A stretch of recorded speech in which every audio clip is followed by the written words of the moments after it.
That's what I do. That's why I bust my ass. I mean, I know I make dick jokes and I burp into the microphone. What's ligma? Ligma balls. But ultimately, you know, there is a reason for all of this. Socialism, Marxism. I have a lot of money. Blam capitalism. Blammo. Booyah. This is how women make me feel. Oh, I got your nose. Lick mich im Arsch. What about me? Me. I'm manifesting it. I got crystals shoved up my blammo. Yes, mama. I'm doing Scorpio behavior. Awooga. My Virgo is in rising. Honk. Humana. My Mercury is in Gatorade. My mouth opens up all the way to the ground. My tongue rolls out like the red carpet. There's steam coming out of my nose like this. You know what I'm saying? Just be normal. Okay, little bro. Fight. Boop, boop. Wah. Gatekeep, girl boss, slay queen. I'm an old person in China. Direkt olarak yani. Yok abi zevk alıyorum ben. Dude, once America is destroyed, I mean, the opportunities are endless. That's crazy.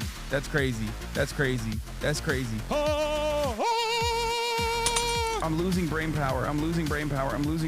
Obama! I'm a shoot.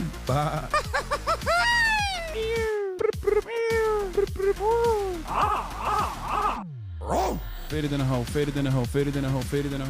hoe. You know what I'm saying? That is insane. Oh.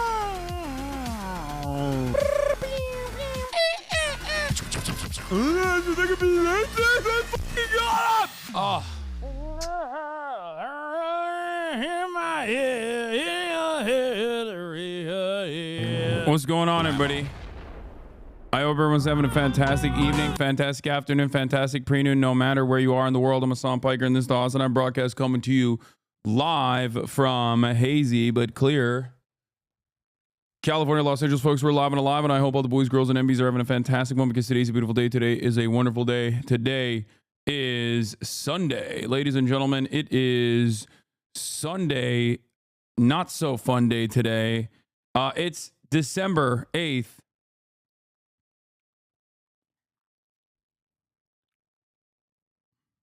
Wait, hold on one second. I got to respond to a text message. December 8th, 2024. And I am actually early for Sunday, but on time for other days. This is a part of the broadcast where I tell you about my personal news. Well, it's Sunday, but there's so much news to cover. So we'll do some fun day stuff as well, but not like... We'll do some fun day stuff as well, but not full-blown Sunday fun day as we normally would, because obviously there's a lot going on. The Hasan lookalike contest happened. Wait, it did? It was sparsely attended. Anyway, hello Hasan, I'm a South Korean citizen. May I explain the seriousness of the situation in Korea? Yeah, in a little bit. We're going to do that. What do we do to get that tasteful nude? We're not doing a tasteful nude. That's not happening. Hold on one second. Let me just set something up. There's a lot going on in my world, and I'm going to tell you all about it in a brief moment, because hold on. Yeah, okay. It's got to be Wednesday.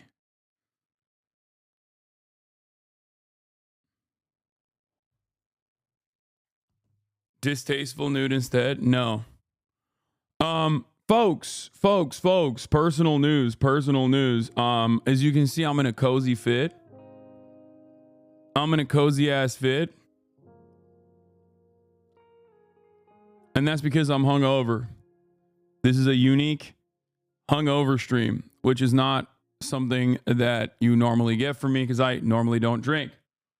But I did drink last night, and I'm going to get into it. I'm going to get all up in that and tell you guys about what happened at the Streamer Awards, the drama, the glitz, the glam, the glory, and the losses. But yeah, personal news wise,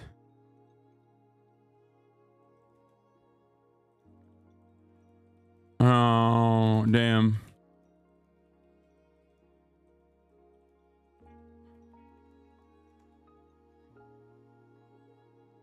Thank you so much. I'll be really grateful if you give any chance to explain the serious situation. Korea's in an extremely critical and urgent situation. I know. Is Ray gonna come over to discuss the fits? No, she is not. I hit her up this morning to be like, oh, you know, we have this time-honored tradition where we do the Streamer Awards fit. Unambiguously go through all the fits, but she's doing some secret shit. So she won't be.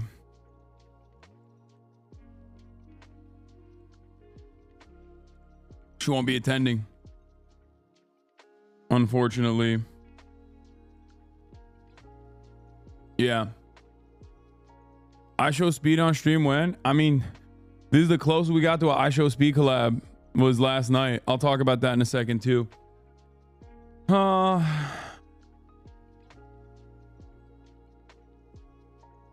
Anyway.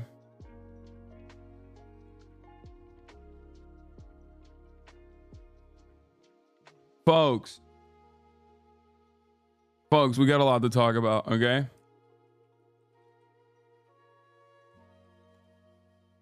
So, yesterday we did the fit, we did the drip or drown.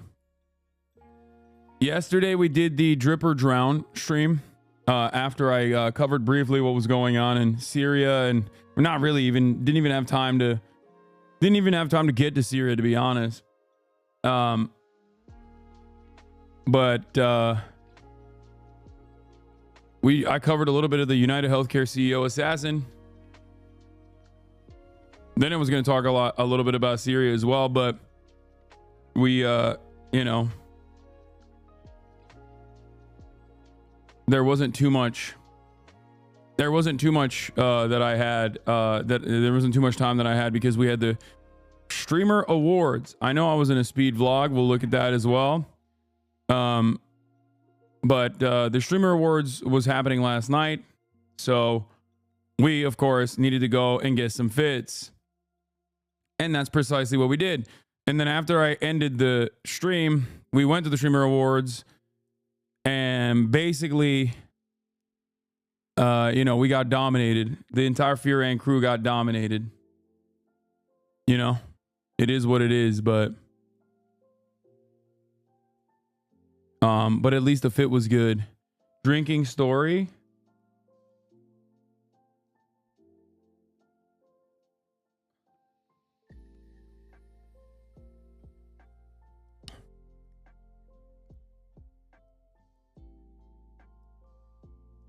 Yeah, we got Caroline her shoes. We had to go on an extraction mission like that too. It was crazy. But that's neither here nor there. No Fear End ad was truly the most fucked up part. I mean, you got to expect that at this point. But did you go on the red carpet or did I miss it? We came too late. I think we were supposed to, like, I had a red carpet that was exactly at the end. I got a red carpet time slot exactly at the end, so I missed it, and I wanted to go and pee, but Ronaldo was like, no, come through, let me do the interview with you. And I was like, all right, sure, why not? So we went in and we did that interview, and I thought there was another interview after, like the actual OG interview, but they had shut off the red carpet at that point. We were like literally the last people, I think, that walked in for the red carpet. But yeah, here it is. Here's a clip of it, I guess. Right now, we got Will Neff coming in and Hasan. Hold on, let me blast off before we get started on the recap, because there's a lot we got to talk about today. Okay, Streamer Awards recap. Assad regime toppled.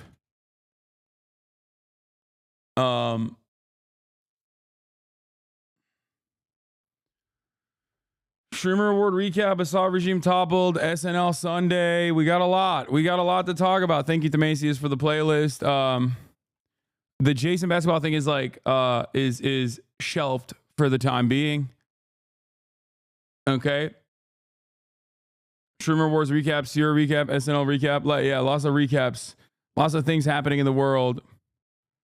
I might win anti-Semite of the year.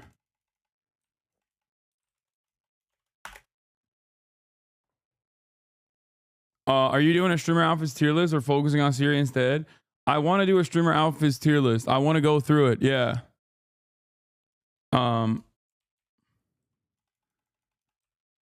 Red carpet tier list. But yeah, we'll do all of it.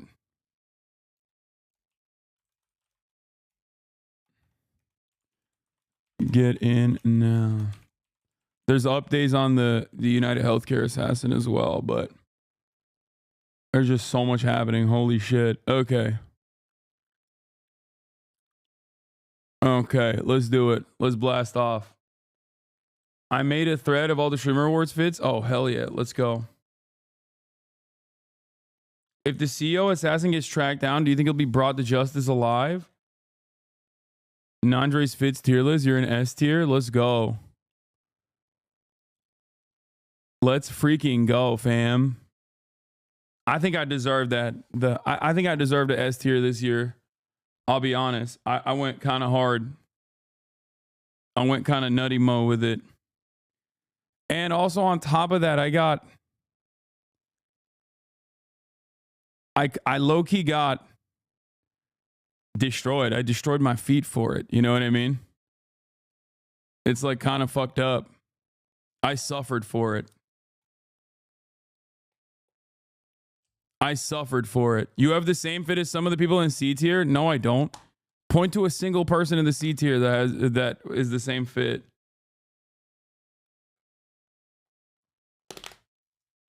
Yeah. Chat, beauty is pain. Okay? You need to understand.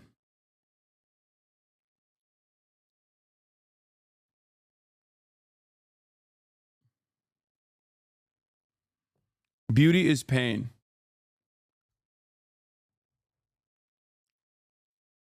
Foolish had a better fit than you. Not gonna lie, I'm a long time watcher. Okay. If you say so. The GOAT tier is Seer. Sean put you in B, T. I think anyone that raised me under an S is doing criminal work. Okay, is doing straightforward criminal work. All right, we got the Macy's playlist. But yeah, let's get started on the streamer awards. So yesterday, end of the broadcast, went to the streamer awards. You already know how that went. I'm sure you guys watched it. Did you skip the interviews of the awards? No, I did. I did do the red carpet, but I don't know where it was posted. I don't know if it was actually posted on the live stream or not, because I was in a haze. The reason why I was in a haze is because I was drinking. I started drinking before we got to the streamer awards. Me and Will decided, fuck it, let's just go crazy. Okay, let's just go nutty mode. And I had some grogs in my fridge that they had sent me, so we slammed some fucking grogs. I had a couple tequila shots too, and all hell broke loose at that point. I was cracking jokes with the Uber driver about the United Healthcare. Like I was trying to see where he was coming from, like what his opinion was on the United Healthcare CEO hit, and he seemingly loved it. The Uber driver was like so on board with it. It was funny. Yeah, grogs and cold ones grog. Yeah. So then we got in. Piker, were you drunk at the clothes store? No. We got in, but before we do that, here, let me show you the trials and tribulations that I went through in order to get to the fit that I arrived at. I think I liked the Emma upload. Oh wait, someone sent me the link of the tier list. Does anyone have the link of the tier list? What kind of tequila is a Patron? Or no, Cuervo? I don't fucking know. It was some. Oh, little super cut of Will and Hassan streamer award shopping. That's a normal size hat. Dude, that's what you have to say, is you have to wear that to streamer awards and just say that it's a normal size hat. Bro, this is so overexposed. It's like we're on the sun right now. He would know our way. Wait, really? You are literally Duke Leto Atreides. What is this? This is sick. It's prototypes. They're based in Switzerland.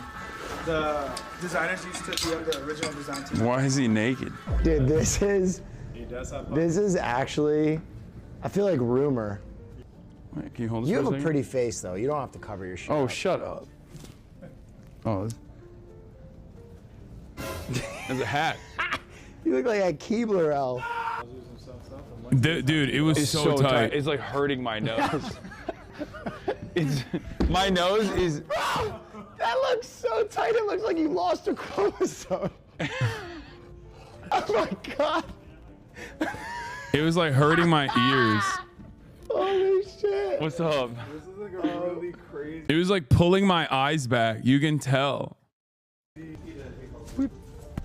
My tits are gonna fall out. The way you just flopped back. Wait, I do kind of like that I can be like busty anime girl. You know what I mean? I have a bunch of pants. I'm not. This is the most Helga ass shoe I've ever seen. It's like, hello, what are you doing? How bad. it's just me wearing my shoes. I love social democracy. Fucking my suitcase. You look like a JoJo character. The silhouette is unreal. I'll kill you if you don't get that coat. I'll murder you. I can wear this with straight up a tank top. I honestly hate you. Yeah, I ended up getting that jacket. It is so fire. I love this jacket. It's so, the waist is so snatched and the shoulder pads were perfect too.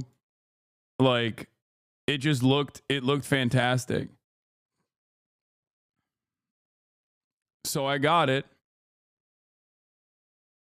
Everyone ranking you low has only seen the 1/3 of the coat.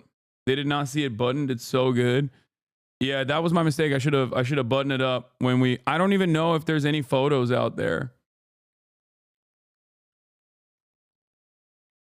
But I am so bad at taking photos, honestly. But yeah, we rolled up drunk. But yeah, here it is. Well, Hassan said he's got to pee. Hassan, quickly, come on, real quick. 30 seconds, fuck out of here. Just get your interview out of the way. I don't care if you piss your pants. What are you dropping? I'm just dropping my bag. Oh, let's go over in the backdrop. Wait, are we moving? We got to move for Hassan, actually. Hassan's too big, apparently. Go over there. Go back there. Yeah, what? Stay over here now. She said trust her. Hassan, we had someone earlier who's the same height as you who beat you in basketball. I forget his name. I'm a piece of shit. Apparently it was Ted Nivison, and he didn't say that he beat me in basketball. The Brammer's law. Yeah, so I had no idea that people were saying, like, I woke up this morning to people on TikTok and all over Twitter being like, Hassan couldn't be in front of the sponsors because he's too much of a brand risk. And I don't think that that's what happened. But in any case, I didn't even realize that that was like a thing. And last but not least, why the fuck would I care to be in front of the sponsors? Like, why would I be like, oh my God, I really want to be in front of the sponsored branded, like, the red carpet thing? Like, I don't give a shit. You two look like you're going to hurt that little guy. Yeah. I think you beat it to yourself. You are too much into you. What does that even mean? No, he was doing that with everyone. I saw the stream. Oh, Miz farmed that. That's what it is. It was a Miz clip. He kept getting in trouble for not standing in front of the sponsors enough. Not just you. Miss said it on his stream. Is that why? I assume that's where the clip came from, right? Like that's why people are. You made it to Ron's stream only and missed the main interviews. Y'all had to drive back for Caroline's shoes. Yeah. So we didn't. I guess we didn't get to do like all of the main interviews because we didn't get to do the main interviews Hassan, because we were too late. Like the main interviews had stopped at that point. Real quick. 30 seconds. Fuck out of here. Just get your interview out of the way. I don't care if you piss your pants. What are you dropping? I'm just dropping my bag. Oh, let's go over in the backdrop. True, but don't you feel like Cutie discriminates you and makes you look like an outlier? Sorry for being parasocial. No, what? What are you guys talking about?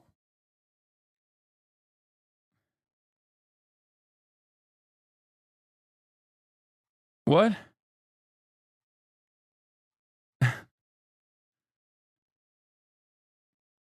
Chatters, you guys, every time you come up with like a narrative in your head, you should just take a deep breath and be like, am I personally entirely too invested? Yeah, Austin is such a brand risk. They did the same to him and multiple other people. Yeah, he must be. He must have been considered a brand risk. That's why they moved him as well. We got to move for Hasan, actually. Hassan's too big, apparently. Go over there. Go back there. Yeah, Okay. she said trust her. Hassan's not allowed to stand in front of the We had sponsors. someone earlier who's the same height as you who beat you in basketball. I forget his name. I'm a piece of shit. Gotta pee. Wow, dude, I actually feel so bad for him because he was trying to push him to the left and then he got told he has to stay there. No, I was only pushing him because I thought that's where we were supposed to be filming. Like, I don't give a fuck. First of all, I'm drunk. If you think that while I'm rolling in with a mean piss, locked in the chamber, okay, also drunk, if you think that I had the wherewithal to be like, I have to be in front of the sponsors, it's fucking stupid as shit. Why would I care about being in front of the sponsors? I don't even take on sponsorships myself. He was literally told that he's doing the interviews wrong. Yeah. Also, I don't know if they know this, but like we took photos in front of the step and repeat, like official event photos in front of the step and repeat. And I was one of the people that was up for Just Chatting Streamer of the Year. I feel like if this was that big of a contention, if that was that big of a point of contention, like Cutie would have been like quietly been like, hey, can you not show up? This is a major event. I think this is Miskiff just clip farming. And then everyone, this has 194,000 views. I suspect that, you know, Miskiff was clip farming and then people went along with it because it, I don't know, coincides with their deranged parasocial fantasies. I think people got confused because the crew themselves said to do it in front of the hedges, which gave the audience the confusion. Yeah. But yeah, I don't know. I don't know why this is such a big point of contention. Like, who gives a fuck? Even if it was literally like, Hasan, you can't be in front of the sponsors. Okay. Like, why would I give a fuck? That actually sucks. Pressing buttons and keys. Oh my god. Yeah, they're doing it their own narrative on the drama supper along with the article that dropped. Wait, there was an article that dropped? What article?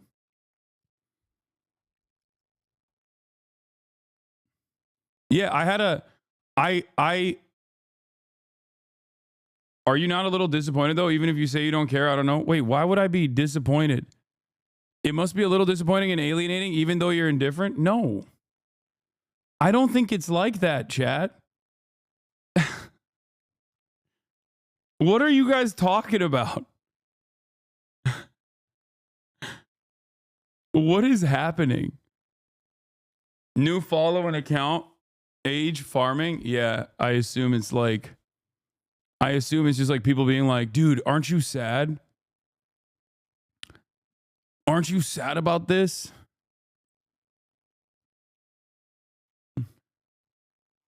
Why would anyone? Yeah. Why would anyone give a shit about this? Is the real question here? I mean, I don't. But why are people talking like this is your Joker moment? Yeah, I know. But yeah.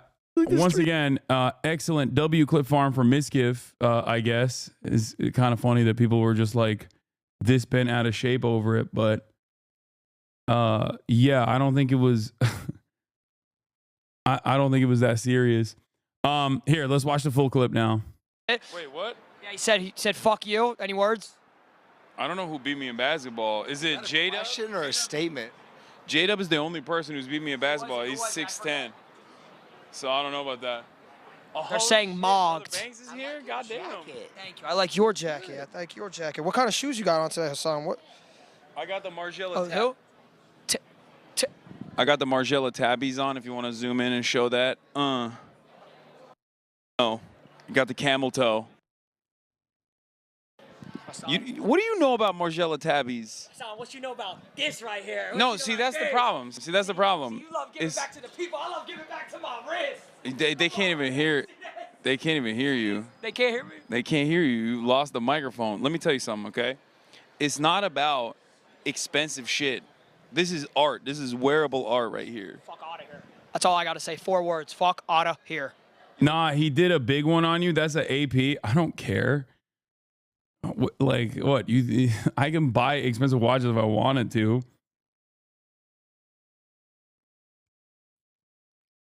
I'm not, this is not my thing.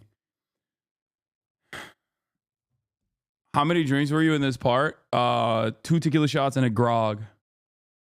Great. You look amazing too, and I wish you the best. Where's your ugly ass hat that you normally wear? What the fuck is that about? What's going on? Why do you wear that hat? Why do you brought back? Hasan, why do you wear that fucking face? I mean, it looks pretty good, I think. I don't know. Ask this man about his fit. Because you're taking the fucking microphone. Ask him about his fit. Talk to me, Will. I'm trying to bring Mr. Freeze to the red carpet, a modern Penguin universe Mr. Freeze. It's very warm, but it's very comfy. Well, you're probably going to be hot inside. It's fucking really hot, and there's no air conditioning. Oh, nice. What are you most excited for? Talk to me. I'm excited to lose. I'm excited for Notre Dame, Oregon, happening right now. I'm going to watch it on my cell phone. Shouts out. I hope Notre Dame wins. All right. Well, have an amazing night. I'll see you in there. Do you think I'm going to win IRL Streamer of the Year? Fuck no. You know what? I think you will. I think you will, young. You deserve it. I don't know who the other competitors are, but I'm going to just go ahead and say this man right here. Hey, Ninja, if you're watching this right now, remember when you talk shit about this man right here? I was on board. Hey, listen, I was on your side from the jump. I saw the vision.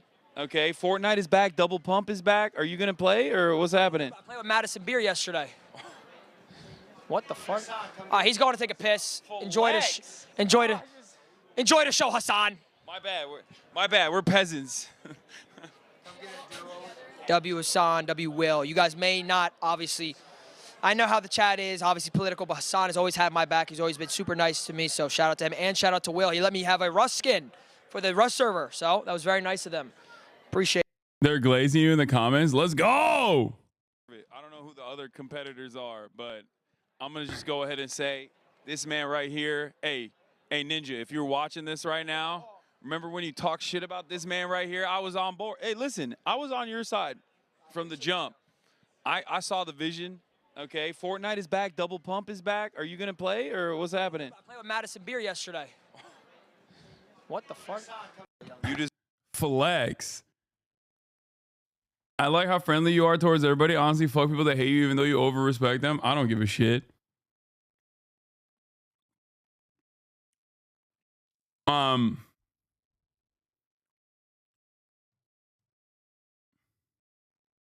Had to be a Hasanabi head working on that production team. How do you have sex? Twitch princess.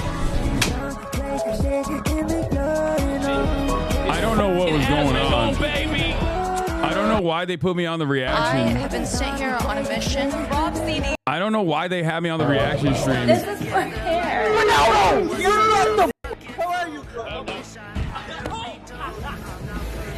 the way that we were seated, made it so that I couldn't even watch anything. Like, so I couldn't even see what was going on. Wait. Wow.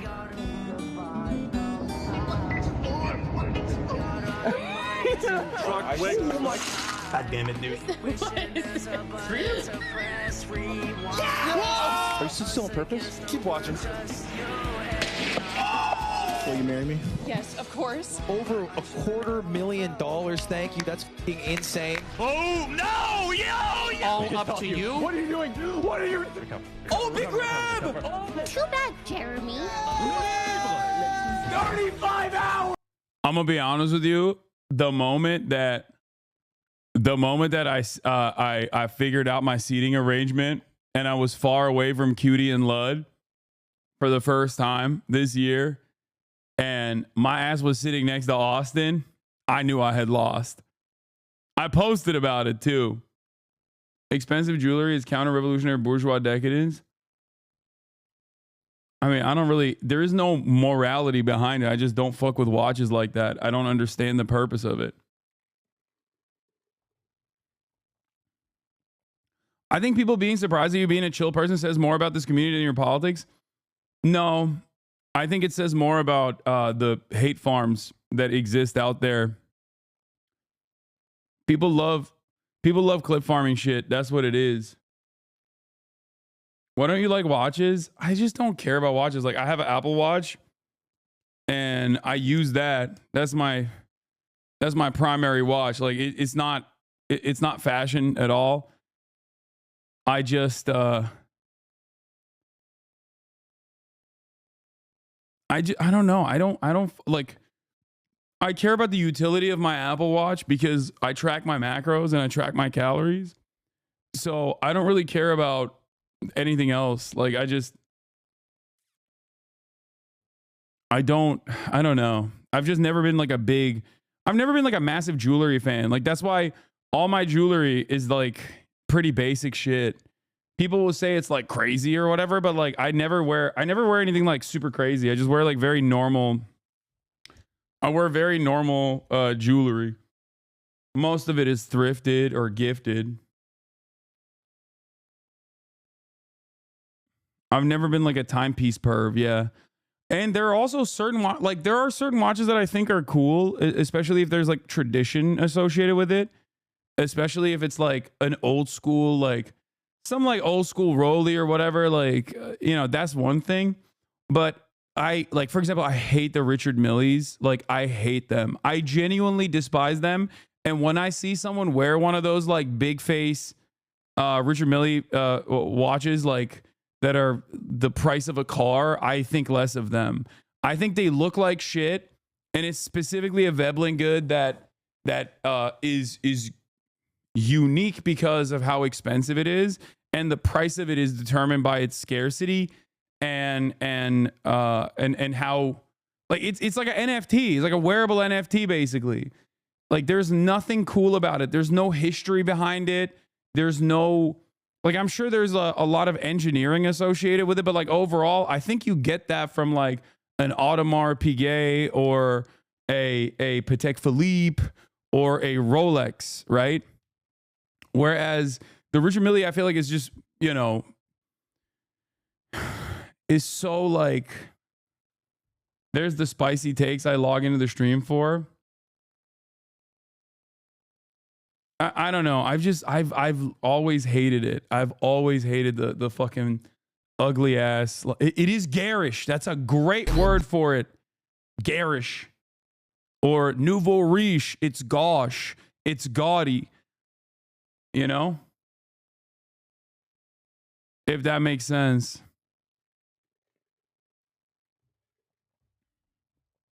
It is kind of Trump coded. Would you wear a cheap watch if it looked good rather than an expensive cock size compensation one? Yeah, I just don't. Brother, what kind of tabbies are those? Do the heels hurt? Yeah, it's not the heels. It's partially because I think I'm too heavy. It's not the heels that hurt with the tabbies, honestly, chat. It's the foot. What is the front, like near your toes? That part of the foot. That's the part that hurts.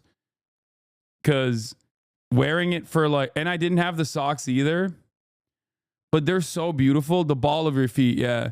They're so, I love those fucking shoes, man. They are so, God, I really, really love those shoes. I get why people fuck with those things so heavy. The ball of your feet hurt and your toes hurt if you don't get the right socks for it. And I didn't have the right socks for it. I just literally fucking shoved it. I just shoved my sock in between my toe, and I just shoved shoved my foot in there. And honestly, it fucked me up. It jammed my toes. I had zero feeling in my feet by the end of the night. Oh. Yeah, they do look like hooves, but they're sick.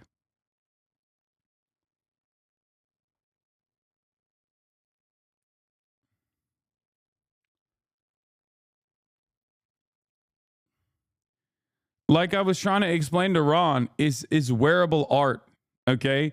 The workmanship, the craftsmanship, the sourcing of the goods in order to put it together. Every fucking aspect of it is perfect. It's so good. I wish it was like easier to wear. I would rock it way more. And I'm sure some people feel that way about the watches too.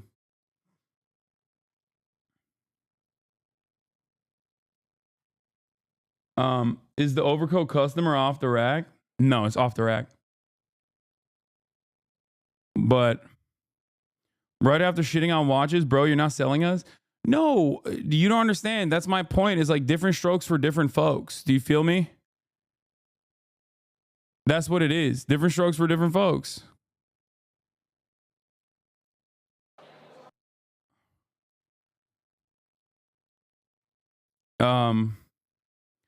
That's what I always try to stress to people, is that like there are things that people like.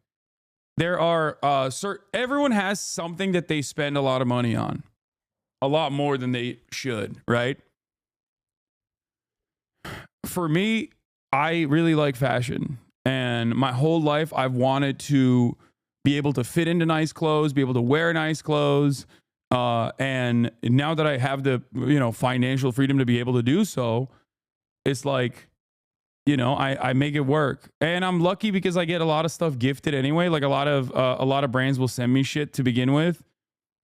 But like overall, this fit put together, I mean, I'm wearing like a fucking $15 tank top. You know what I mean? And they still look really good.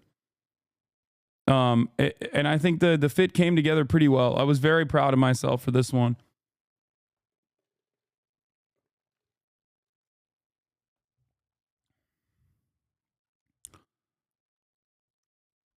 You did your big one, Unc. You was doing the Bruce Wayne drip. I wonder if there's like a full fit photo. I wonder where the full red carpet photos are, because we took some red carpet photos afterwards, like me and Will. So we'll see.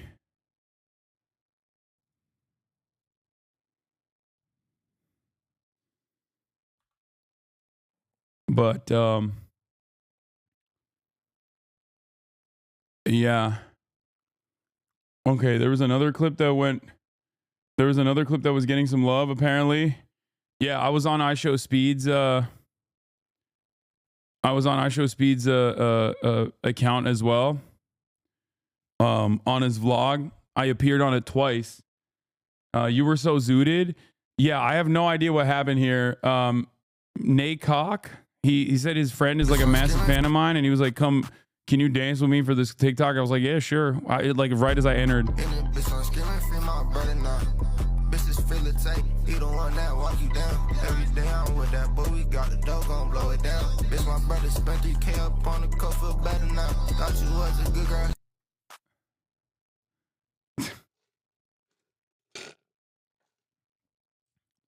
Fashion is a hobby. I sew my own clothes. Clothes deserve to cost a lot more than they do. You're honestly probably paying what clothes are actually worth. Yeah, I mean, the irony is the more expensive clothes get, oftentimes the more sustainable they are, and the more work is put into it. But where's that coat from? I don't know. I'd have to figure it out.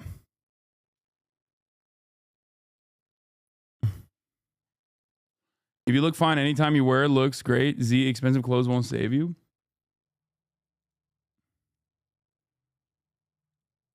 Unk default dance? Yeah.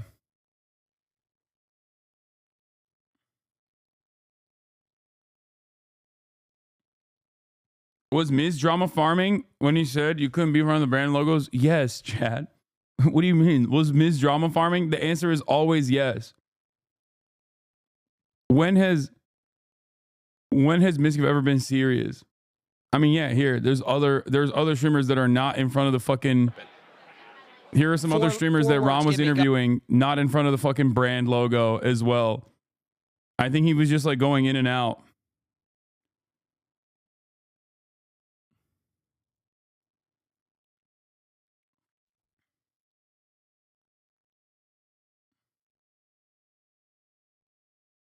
Go to 19 minutes in the VOD. Wait, this VOD?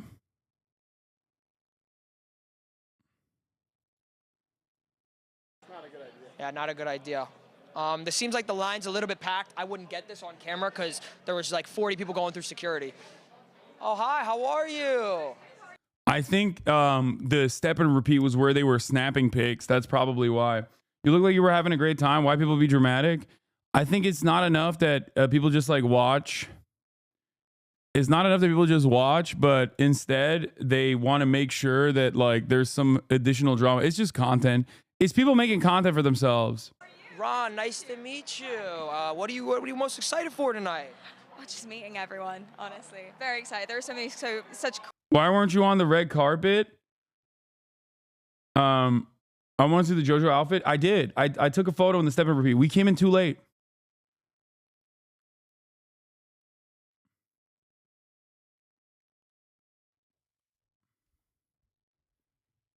Yeah, like I had a lot of time to do a red carpet interview with Connor. I think just wanted to show other people being interviewed there for the next 20 minutes. It's all this location. Yeah, I think they were just like switching it up depending on whether or not people were using the step and repeat. We'll do the fit checks in a second. We'll do the fit check tier list. But yeah, we came in late because we had to go back and get Caroline's shoes. But also because we were drinking. So if you don't give them content, they just create it for themselves. Yeah. But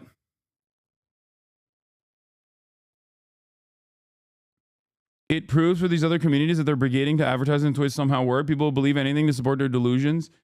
Yeah, but like I've said already, narrative is more important than the truth. And for a lot of people, they would rather be wrong. I think for a lot of people, they'd rather be wrong, but like keep up the memes and the feeling and the fifis than to know what the truth is. Like they don't give a shit. The fighting game category is for games like Smash Bros. And Street Fighter and Tekken. I thought that Tekken was a bald streamer that tweeted slurs on the internet, but turns out that's somebody else. little tech tone memes. Okay.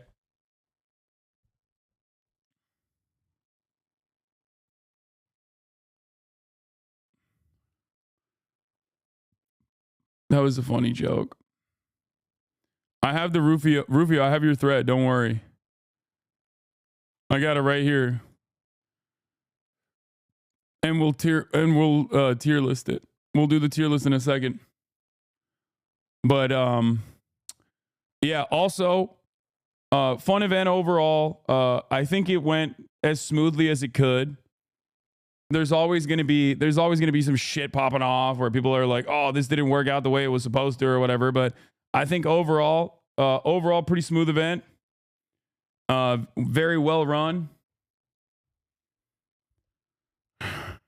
And I can't wait for the drama that comes afterwards where people are like, this sucked or that sucked or whatever. But for me, How was the food? It was all right. It wasn't that great, but it's never that great. The food is never that great. It's event food. Event food is never going to be that good.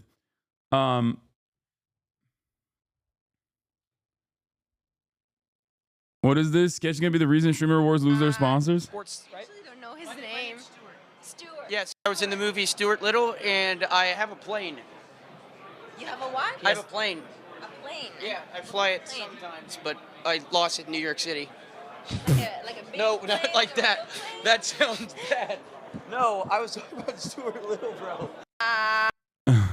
Okay, everybody calm down. Like first of all, you should be able to do 9/11 jokes. Okay, everybody needs to fucking calm down, chill out, dude. God damn, everyone's become such little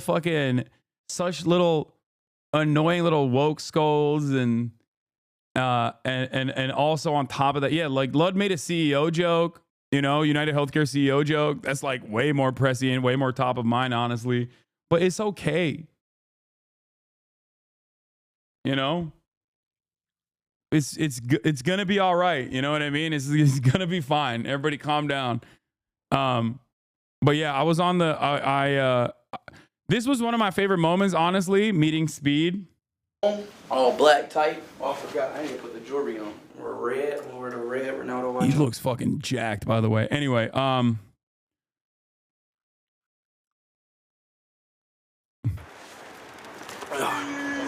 What's good? All right, guys, we're here now. We see our boys later. Sometimes I'll be forgetting I'm a streamer. Ladies and gentlemen, it's my distinct honor to welcome you to the 2024 Streamer Awards. Make some noise! I love that you're a Speed parasocialist. Look here, we have the legendary Ice Show Speed. Hey, we beat everyone in sports. Did you talk to Jake Weber at all? Yeah, I did. 10%, and that's actually a fact. Hey, I was there. Okay. I was there. And if you can, Mr. Speed, you are nominated for Streamer of the World. How are you feeling? And I'm feeling excited, man. Hey, I can't wait to see who about to win. So let's go. Hey, good luck, fella. I think you can do it. I think you can do it. Good, G. Oh my God. Listen, I DM'd you the other day to tell you how much I appreciate you. You are fantastic. I think you're doing a phenomenal job. I love your evolution. Obviously, Free Palestine all the way. Yes, sir. The last time I think you were worried about donating to my charity that I was putting together for Syria and Turkey. Oh, yeah. Yeah. Growing up a lot in the last couple of years, I'm a big fan. Turkish donator is obviously the best donator. Hell yeah. You know that? Hasan's not here tonight. W Glaze. I think it's worthwhile. Like a lot of you don't. Look. I have a lot of charity for people who grow and learn from their past mistakes. The thing is, like, this man is, you know, he was like 16 when he first popped off online. You know what I mean? He could have gone a very different direction with both his content, with the way he carries himself, with what he does.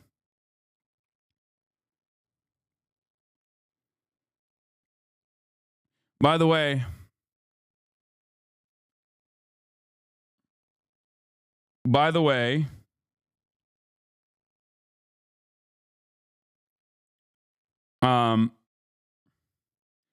Cutie is not going to be on the Fear and episode today, but for a very good reason.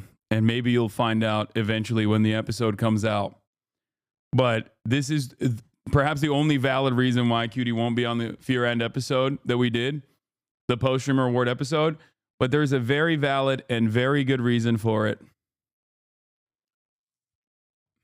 That's it. Not because she's hungover, no.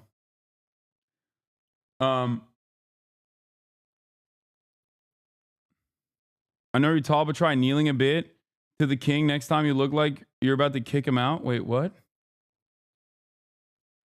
What are you talking about? I'm not saying nothing. You would Speed head glazer?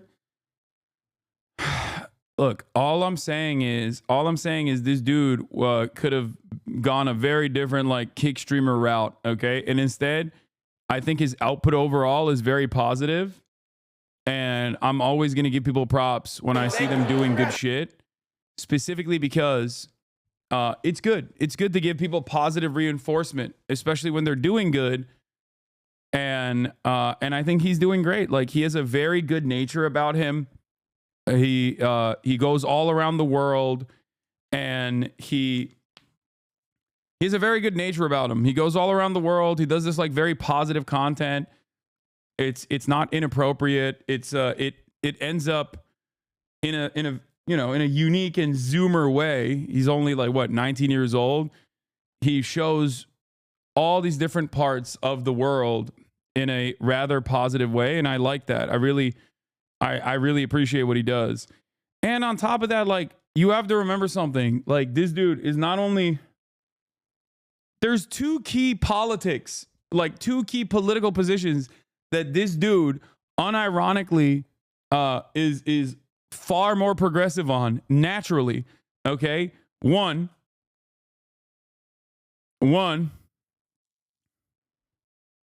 free Palestine. Okay? That's number one. Number two, he's, as far as I understand, he's like actually not like insanely transphobic at all. You know what I mean? Which is crazy to me. Like, it is kind of crazy. Like, he went on a date in Thailand with a trans lady, and was like super chill about it too. He wasn't like, he didn't do the classic like immediate meme farming and act like it was gross or anything like that. Like, that's when I was like, shit, this dude is chill as fuck. Yeah, he is. He could have been in a very different position, I think, at this point in his career, especially at a time when, like, it's easy to farm the right. It's so easy. It's so easy to fucking farm right-wing shit. And he doesn't do that.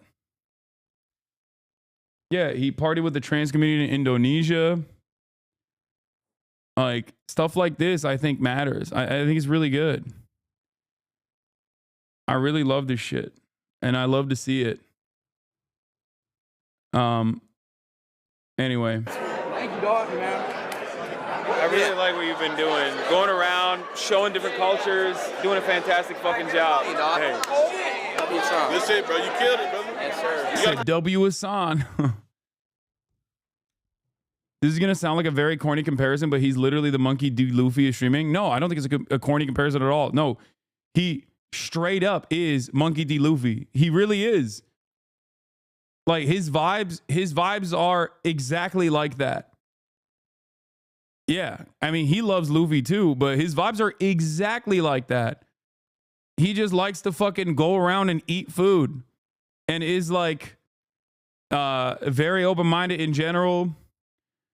Weirdly athletic for no reason. Like, yeah. It's good for his impressionable fans to see you being normal too. Permission structure to say Hasan is chill as fuck. Yeah, I mean, who cares?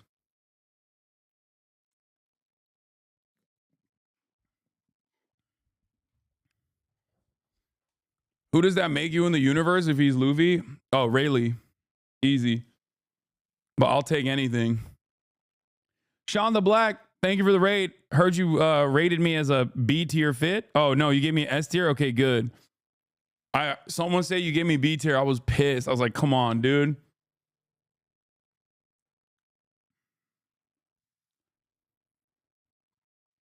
Hung out with the RDC boys quite a bit last night as well. That was a lot of fun. Great seeing them around. Mark Phillips is still ducking me because he's scared, but that's a whole different point. WRDC, they're great. I love them. It's so funny because, like, I've been such a massive fan of their content for years and years and years. Like, I've been watching them for so long. Okay.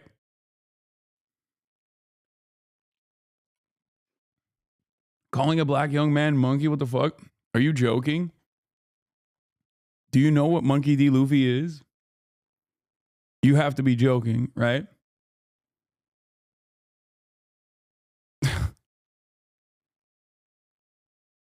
Are you okay, chatter? This is the one friend who's too woke. the one friend who's too woke.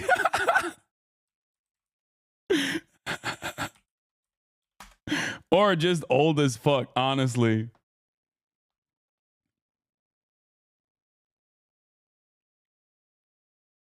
Bait used to be, yeah, woke of the day.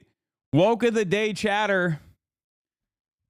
I know it's only an hour in, but you have secured it. Congratulations, chatter. You have won the wokest chatter of the day.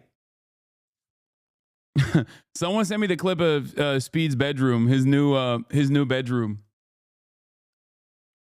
Okay. Another rosebud bloomed. Yeah. Does anyone have his new gaming setup?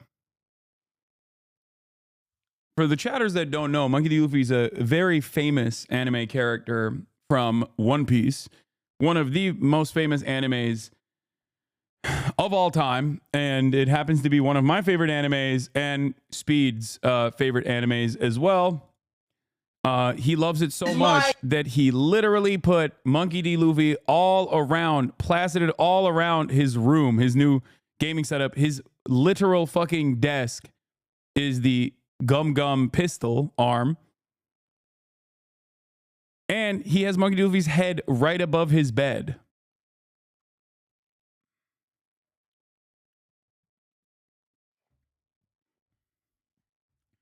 Yeah. So, and I think he has a One Piece tattoo as well. Yes, I'm joking. Love you. Yeah. Damn. That's actually sick.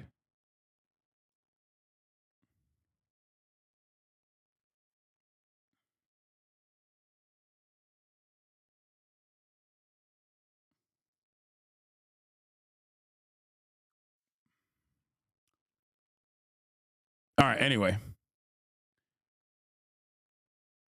He has Luffy tagged in his main IG bio too, by the way. Yeah. You should get a full sleeve in Japan. Yeah. Maybe.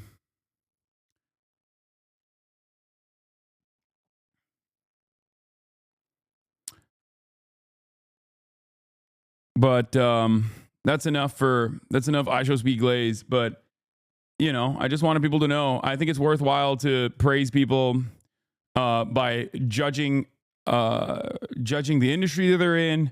I grade people on a curve all the time. This frustrates a lot of people. They don't understand it, but I judge them not by their past actions, but what they are now and who they become on their own journey. I understand everyone is imperfect.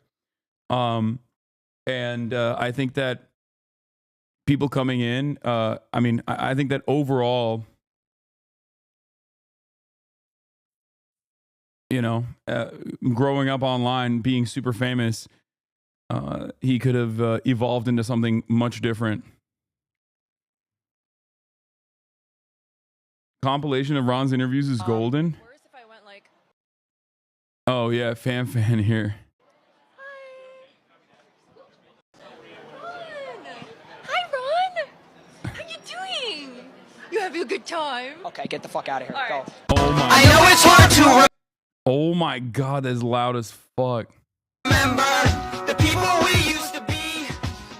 Hasan, we had someone earlier who's the same height as you who beat you in basketball. I forget his name. I'm a piece of shit. Wait, what? Yeah, he said fuck you. Any words? Are you gonna win today? Fuck no, you're not beating Jason. What? You're not beating Jason. The fuck? What you excited for tonight? I'm just excited to, you know, be here with everyone, honestly.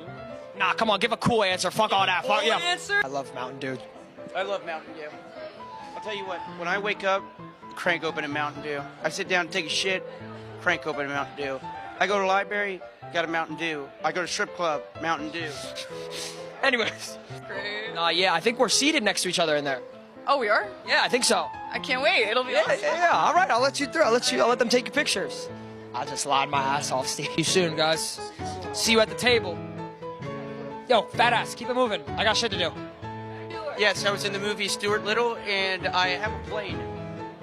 You have a what? I have a plane. A plane? Yeah, I fly it sometimes, but I lost it in New York City. Like a big No, plane? not like that. That sounds bad. Look at us. Like, we're all celebrating, and that's what's important. I love that. And This low key was a fit. It's kind of crazy. It's kind of crazy. Like,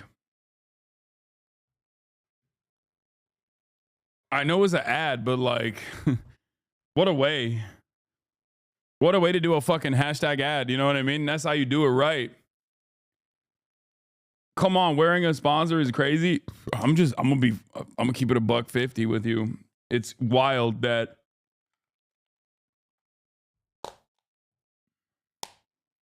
I've never thought that I would see the day where there was like a fucking insane wearable ad like this where I would, you know, give it the props necessary. And I love that for you. One more thing real quick. Here, let's mute the mic. Can we rig the fucking thing for me so win, please? Places. PC Xbox Game Pass. PC, you know what that stands for? What? Population control. They're putting something in the pigeons. I'll see you in there. Do you think I'm gonna win IRL Streamer of the Year? Fuck no. If you compare me to one celebrity, what would it be? You know what I'm saying. Danny DeVito? A lot of people that are coming in that I have no clue who they are. Oh, it's over. Get your GGs ready. Get your GGs ready. Stop saying this is a cuck corner. I'm sure he'll be out here in the next 30 seconds anyway, calling me short, ugly, and whatnot. Bro, you're not short. Get the fuck out of here, bro. No. The chat, W Oz. What's your opinion on performance-enhancing drugs? I love, were people skiing at the Streamer Awards? You mean like doing coke? I don't think so. How the fuck would I know that? I'm a boring ass nerd, brother. I'm a boring ass loser. Is that good, Steve? Sorry about that. He's special. Ignore him. It's the compliments are flooding in. Nobody has complimented my outfit. I know, it's because you went with my grandma just passed away, but I don't know.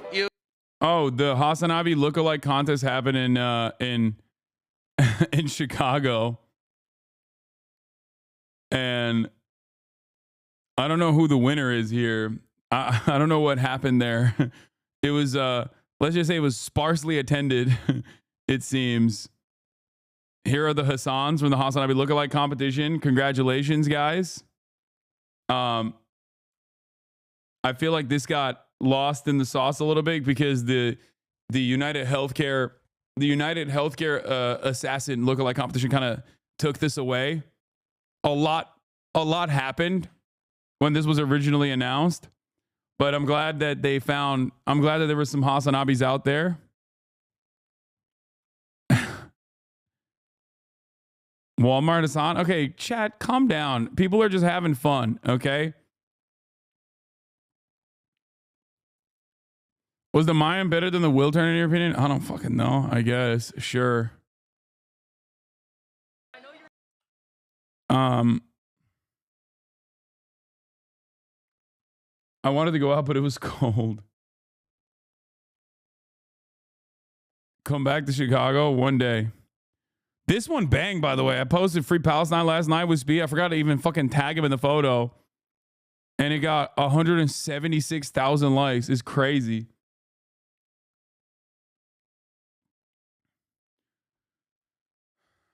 I want the real Hassan, not the fake one.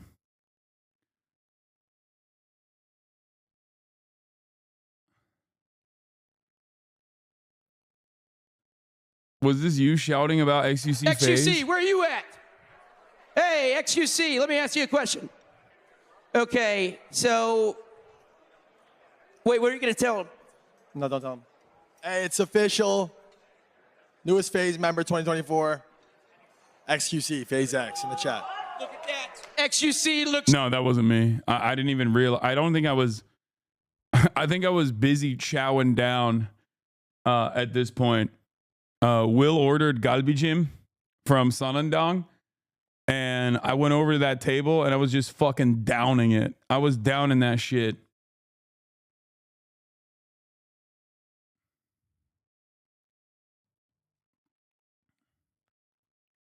A dude commented on the pic saying he hates how streamers use Palestine as a grift for money. Lamau.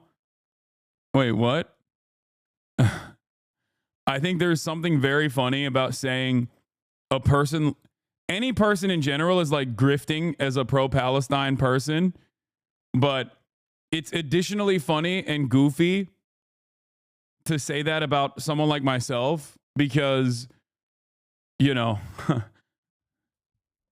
I think we all know what happens when you are openly pro-Palestine. It's not exactly a lucrative grift, if you catch my feelings, if you catch what I'm saying. Like, so many people have fucking lost their jobs, get called an anti-Semite, get arrested. Like, what are we talking about? Yeah, it's the best grift ever, where it follows you everywhere you go, where they just send emails. They send emails, they blacklist you, they send emails to like every advertiser or every fucking outlet that covers you without calling you a terrorist. It's a lot. It's very lucrative. I highly recommend it.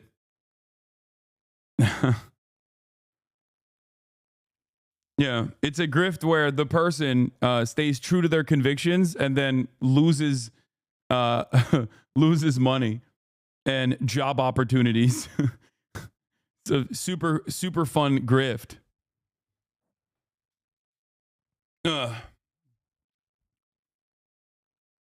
If it was a very lucrative grift, I think you would see, I don't know, Walmart and SNL and all these other fucking liberal institutions openly doing. It would be like BLM. BLM was like sedated and commodified, and very quickly after that, you know, you had the Walmarts throwing up the black fist and stuff.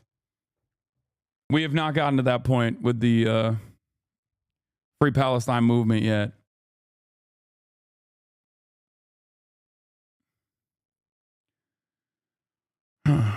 It's the same bullshit as saying you can't have money if you're a socialist. Yeah, I know. But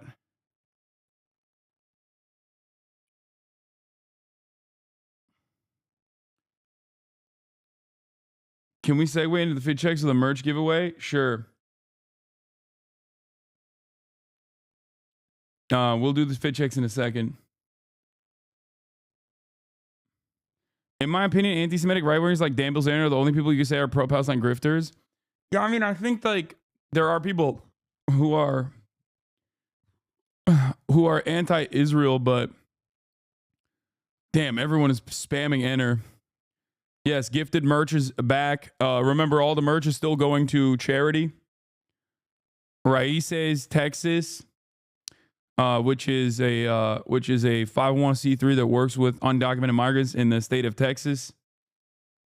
You don't have to be American to enter, but you still have to pay, I think, the shipping fees, but you get the merch for free because someone else bought it for you in the community. It's a wonderful opportunity to give back. It's kind of like gifted subs, which is another wonderful opportunity to give back to the other members of this community if you'd like. You can also subscribe on your own to show support for $6 or for free with a Twitch Prime, or you can get gifted a sub as well.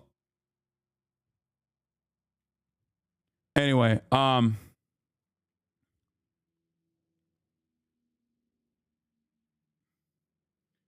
Tejo Kuja, thank you for the 5 get the subs. Did you not link up with Buddha? I did. I love Buddha. I love seeing Buddha. Throwing bagels at a wall. Thank you for the 10 gifted. Caked up bot. Thank you for the 5 gifted. Jorosara. Thank you for the 10 gifted. Can I upload edits to Spotify? Sure. Motorface. Thank you for the 5. Leonard's Politics. Thank you for the 5 gifted. Woo. Okay. Let's keep going. We're cooking here. Did you stop doing ad breaks? Yeah. When my contract ended with Twitch, I stopped doing ads. Bo Sung Kwan, thank you for the 5 gifted. Kendaloo, thank you for the 5 gifted.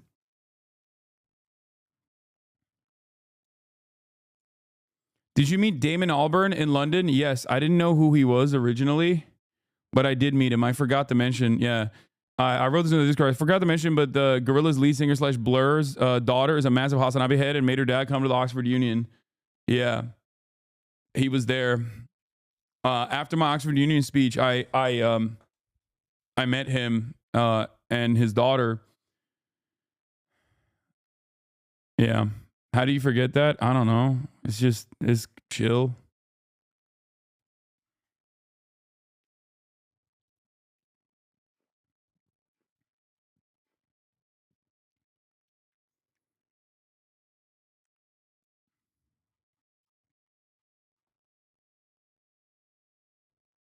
Oh, wow. There was actually a lot more in the turnout than I thought. Wait, never mind. There were hella people there. That's crazy. What the fuck? Y'all are so jobless. Oh my God. Y'all are so fucking jobless, dude. I thought that like 10 people showed up. Oh my God. You fucking jobless ass motherfuckers. I know it's Sunday. I know. I'm glad that there was a little impromptu fan meetup in the middle of Chicago. I'm kidding. I'm kidding. Calm down. This was for the Hasanabi head lookalike competition.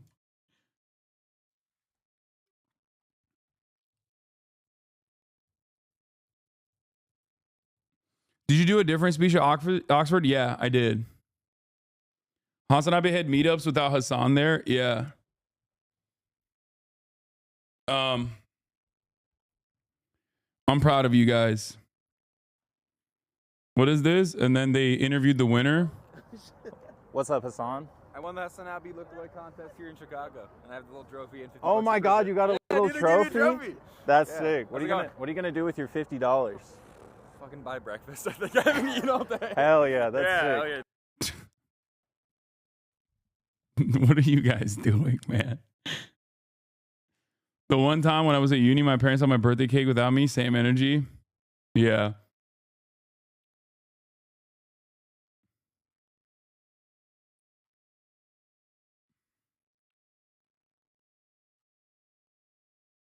Was he in the Hasanabi lookalike competition too? What's happening here?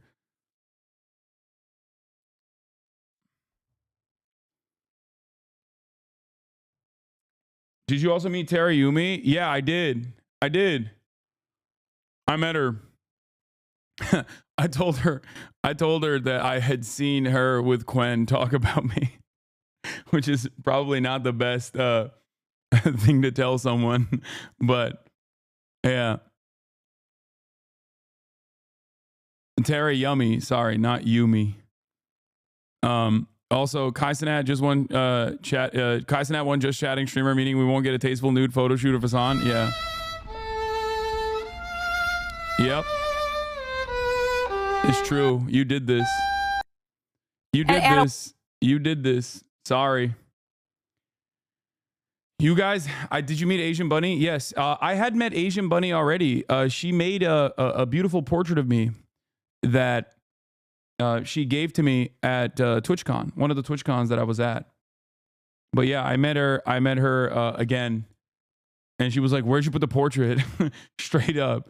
I don't know where it is. It's here somewhere though. Please, Hasan, just one tasteful nude shoot in my life is yours. Nope.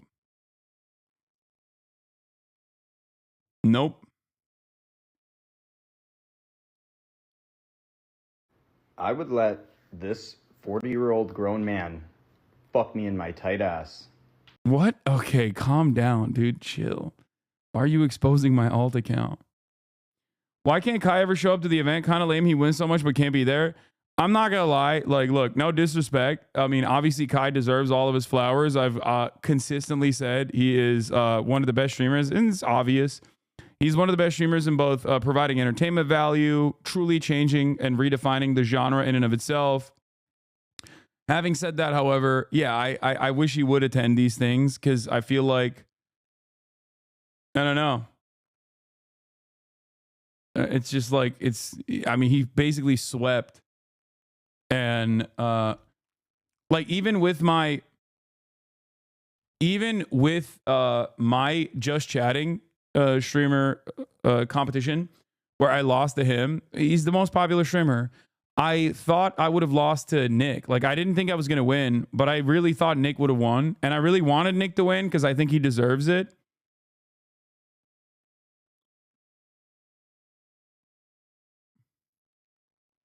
Released account. I want to know if my streamer got second place. I probably didn't even get second place. Nick probably got second place. But, yeah.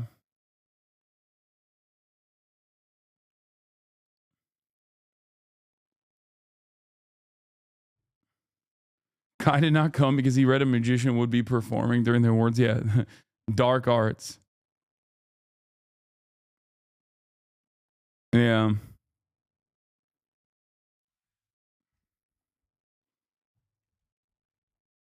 I think the fact that Nick got the Streamers Awards is even better, honestly. Yeah.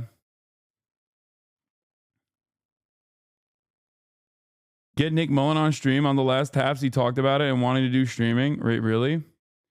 Anybody know why Keizo doesn't attend? I think Keizo and Jinxie both have like a real valid fear of flying. If I'm not mistaken. But it was cool to see Speed win, but I would like for you to get some recognition at some point. I mean, I think I get enough recognition. I've won I've won an award every single year except for this one. And also beyond that, I've done a lot this year that I think I never really thought I would do. So it's okay. You know what I mean? Plus, I'm about to win Anti-Semite of the Year. So there's that. Best outfit on the carpet? Yeah, they went crazy. They always do it crazy, though. They always do it crazy big.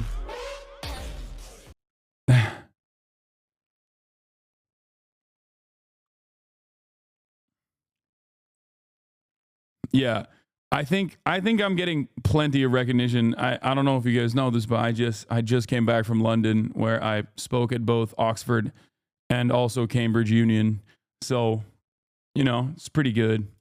You could also serve steaks. You could be a ventriloquist. A lot, guys. I needed to sit down. This has been a lot.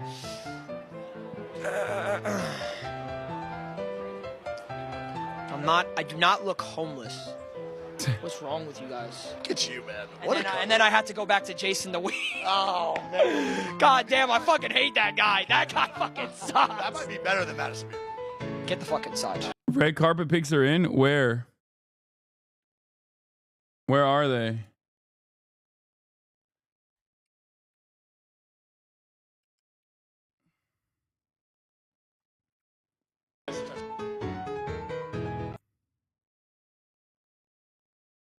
You're gonna win Anti-Semite of the Year and then get deported? On day Okay, let's chill. Let's chill out. Okay, let's not say that. Oh shit! The awards, the Getty red carpet picks are in. Let me see. Wait, my picks are not on it though. What the hell? God damn it. I really wanted to see a full fit. Oh, wait. Oh, no, it's just Will. Will with the Jets player. Is Ray coming over for the fit pics later? No, because she's doing something secret. So unfortunately this year we're not going to be able to keep up with the tradition. Brand risk? No, chatters. You guys jokingly say this shit and then people like legitimately believe it. Okay. No. I got flicked up at the red carpet in one of the step and repeats and I want to see it, but I don't know where it is. Maybe it's not on Getty.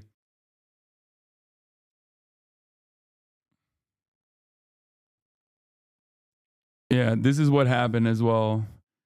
Did I spend a whole week covering Syria just for it to fall the day I decide not to stream politics? Yes, that's exactly what happened. What's up with FaZe Clan at the Streamer Awards? What do you mean? I will be covering Syria today. Yes, chat. Yes, chatters. In due time, it's happening. What the fuck? Best boy love kissing scene in 2024.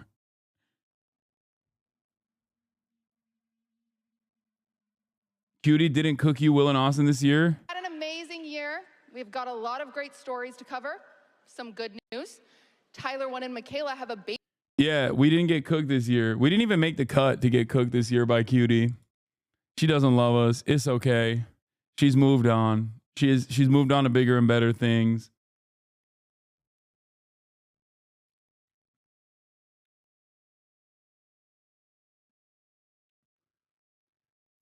Can you take more breaks from streaming so the history can move forward? Yeah.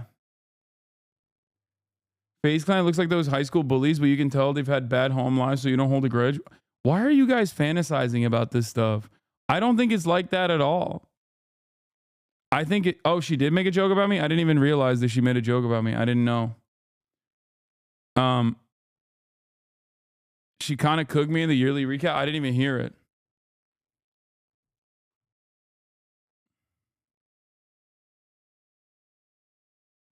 People were screeching about the ad. Yeah, this is like, it's a bit, man. I don't know why people are taking this shit seriously. Like, obviously, this is not real piss, chat. Yeah, they're just doing rage bait. This is somehow gayer than all of them just kissing.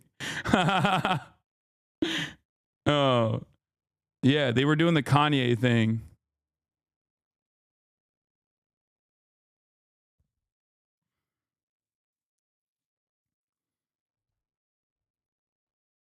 I don't know why the fuck they put it in a real urinal though, because that's kind of nasty. Then you gotta... The funny thing about that is that it's a bit of a self-own, because you take your fucking awards and then you put it in a real urinal and then you have to carry it everywhere with you for the rest of the night, which they did. So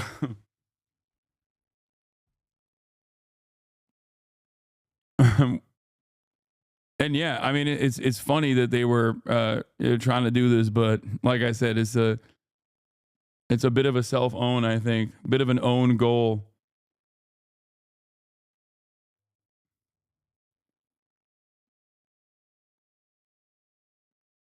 Did you talk Jacksepticeye? I did. I'm also excited to announce that this stream is being brought to you with limited ads, thanks to all the articles written about Hasan, who's not even in his fucking seat. Where is I didn't even see. I didn't even know that this was a thing that happened. he? Oh, he's talking to Speed.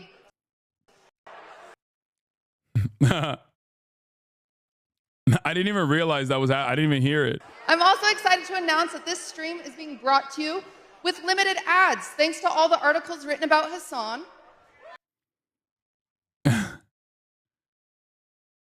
You can literally hear this in the background, this B vlog. Oh.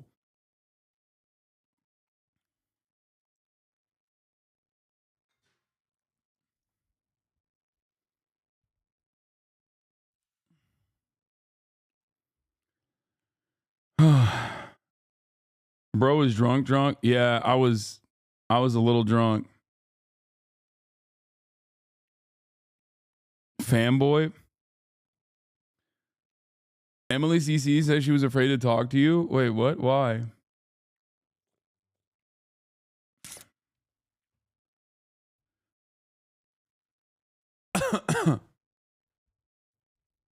You were talking to Speed during it here? That's so funny. Oh my God. Listen, I DM'd you the other day to tell you how much I appreciate you. You are fantastic. Oh my God, you can see it in the teleprompter in the background. You're doing a phenomenal job. I love your evolution. Obviously, Free Palestine all the way. Yes, sir. The last time I think you were... That's so funny. Kismet, dude. What a time. How incredible the timing of that. The coincidence. That's so funny that you can hear it in the background. I had no idea.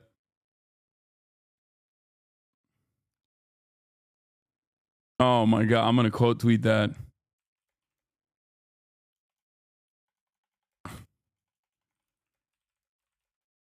I had no idea the cutie was making a joke about limited as their support.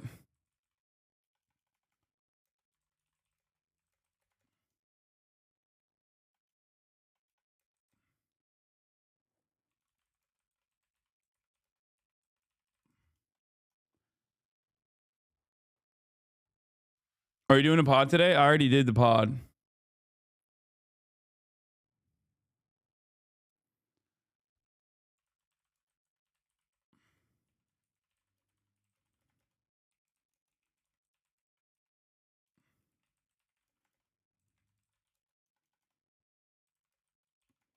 I had no idea that Cutie Cinderella was making a joke about me having articles written about my pro-Palestine position limiting ads. I was talking to Speed here. Please, sir, Syria takes. Hello, human rights. Take a week off. Were you and Will hungover? Yes. We already recorded. We recorded the podcast.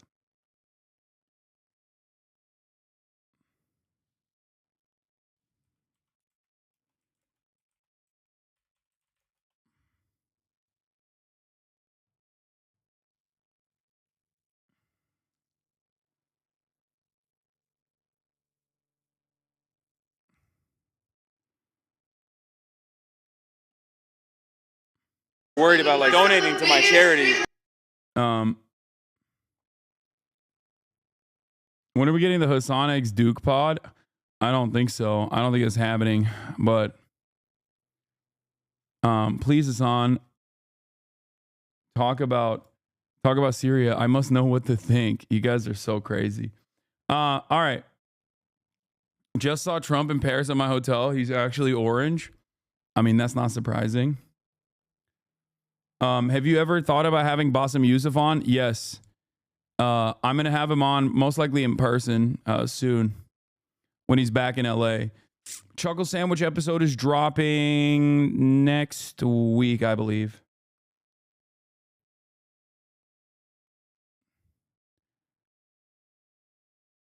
Was Barron Trump really at the Streamer Awards? Yeah, really.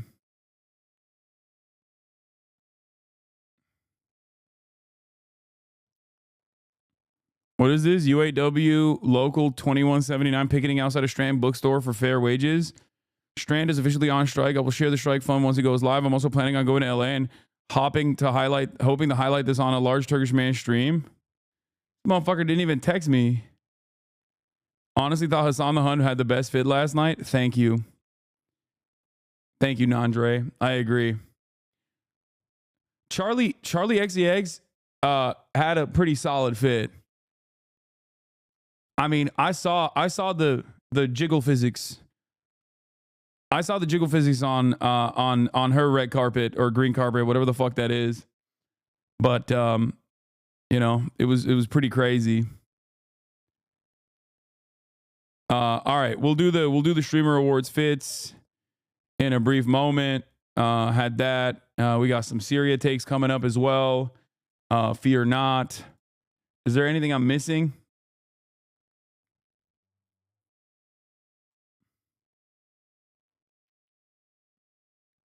Bella Porch and Iron Mouse's performances were fucking sick. Yeah. Your Rage is back. Here, I'll play this.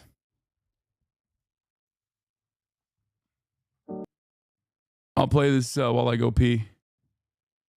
Nah,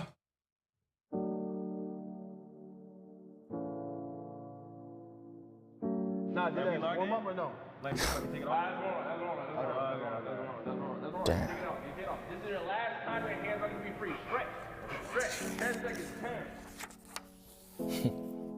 Get Chris. My dog Flight, man. What that mean? That's my dog.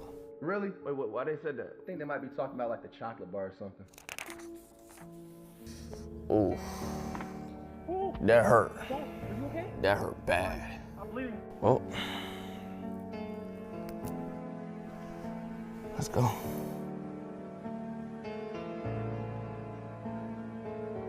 Wait. I ain't finished my other shit yet.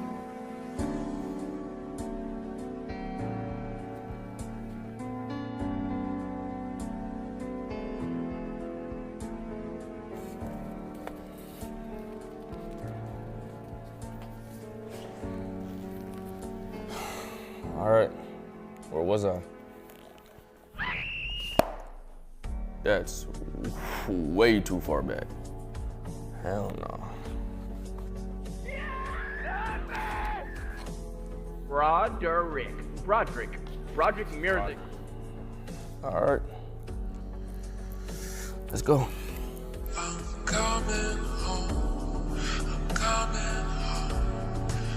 Wait, today?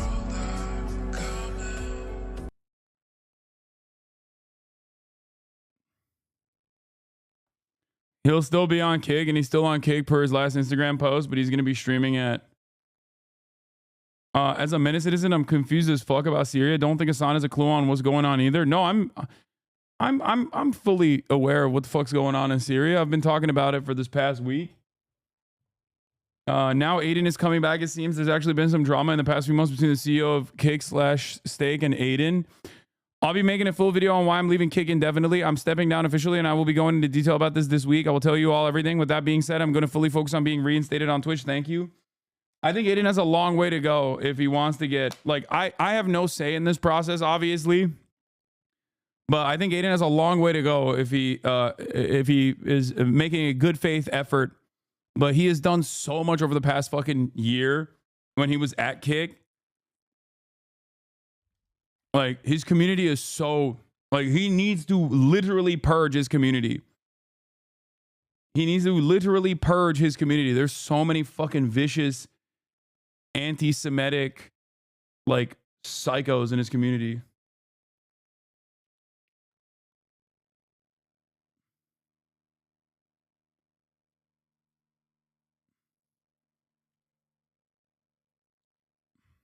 Like...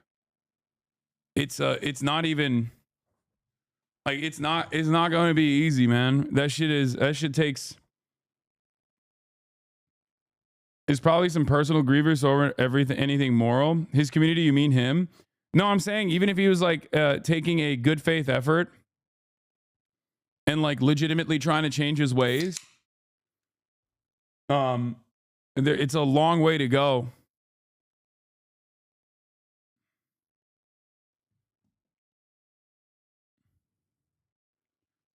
Do you think the kickback is drying up? Probably. I don't fucking know. Like, it's just, his community is so fucking vicious. Like, so toxic, so vicious, like, straight up. This is absolutely the type of shit. This is absolutely the type of shit that, like, Twitch cares about in terms of, like, terms of service. Like, they don't play around with that. I know everybody loves like a story, like a comeback story or whatever. What is this? Oh man, he wouldn't be on Kick without me. I built Kick through Bruce, which brought Rage, XT, etc. What's called? You should not be so disrespectful to your daddy, Aiden Ross, like that. You had that bot to beat my Donald Trump stream. They are using you as a stake funnel, my boy. Also, you get paid a month when I make a stream. Respect your father. Yeah.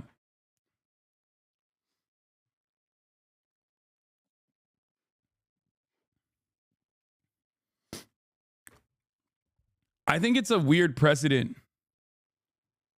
I think it's a weird precedent to just be like, look, I love rehabilitation. You guys know this.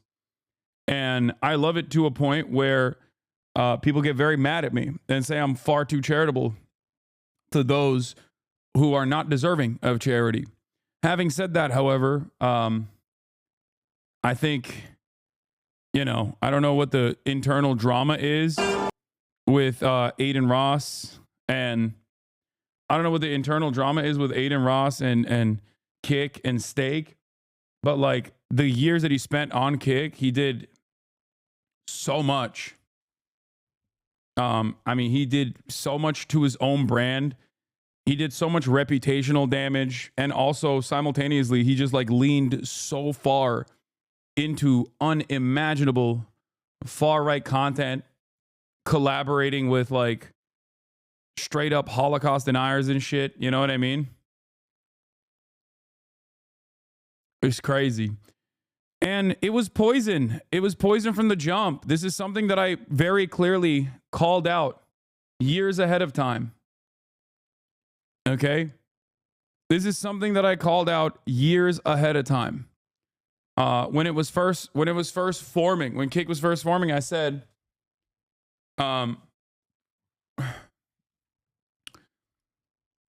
Kick was first forming, I said, not having any sort of terms of service application is going to make this platform a space for pedophiles and neo-Nazis, right? And people yelled at me for it. I said that Kick was a cutout for Stake. I said that Kick was a carve-out for Stake so that they could do cryptocurrency gambling sponsorships and use it as a funnel to move a bunch of people into, you know, getting a lifelong crippling gambling addiction.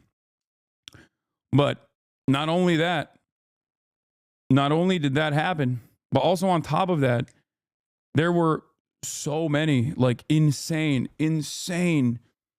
like neo-Nazi fucking content creators that popped off. And I would say that Kick in and of itself damaged the entire streaming space because of all of the visibility of the crazy, insane shit that Kick streamers were doing. That literally made people hate streaming even further, which was already, you know, there was already a lot of valid reasons to hate streamers.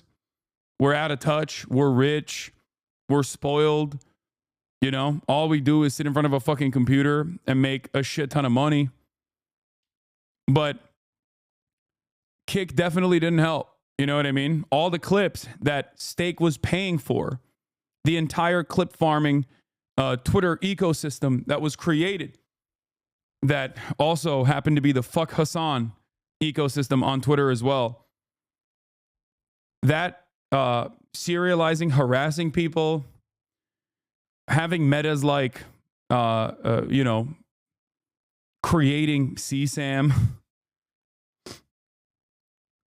like all of this stuff. Yeah, Johnny Somali agitated entire nations. It's just so bad. It's just so bad across the board. And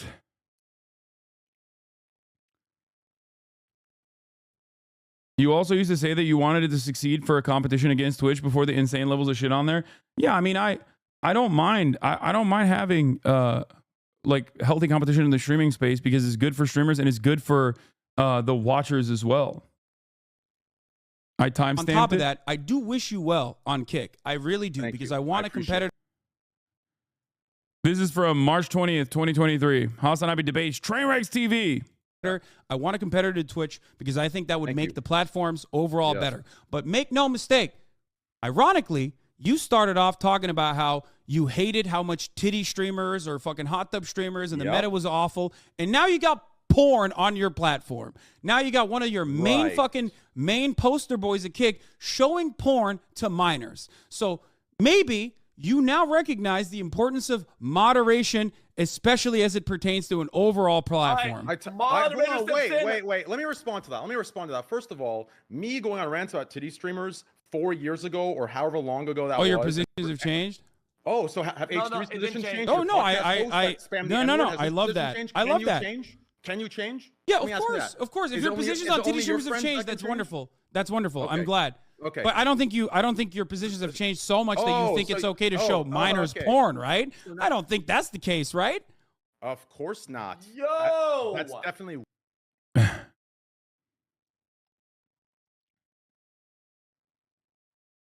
Anyway, the classic 2v1, I was there. Yeah, this was fun stuff. Who was the streamer showing content to minors? Oh, it was Aiden Ross. We got the Wikipedia page for socialism up on the side, too.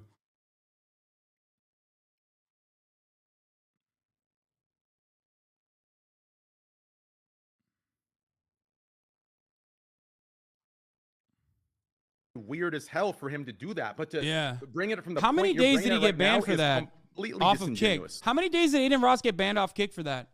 That's not in my power, but I push forward all the Wait, what? If we care about anti-Semitism, and I know we do, we need to stay away from Bassem Youssef. Please don't give more ammunition by having a genuinely anti-Semitic person on stream. He parrots conspiracies about Jewish media control and the libel against Leo Frank. Wait, what? Really? Bassem Youssef is like a liberal, dude. I thought Bassem... What? I am completely unaware of this if he's done stuff like that. I didn't personally like how much he was like joking around with Dan Bilzerian, who I do think is like an actual anti-Semite. But I don't think Bassem Youssef is I'd be shocked.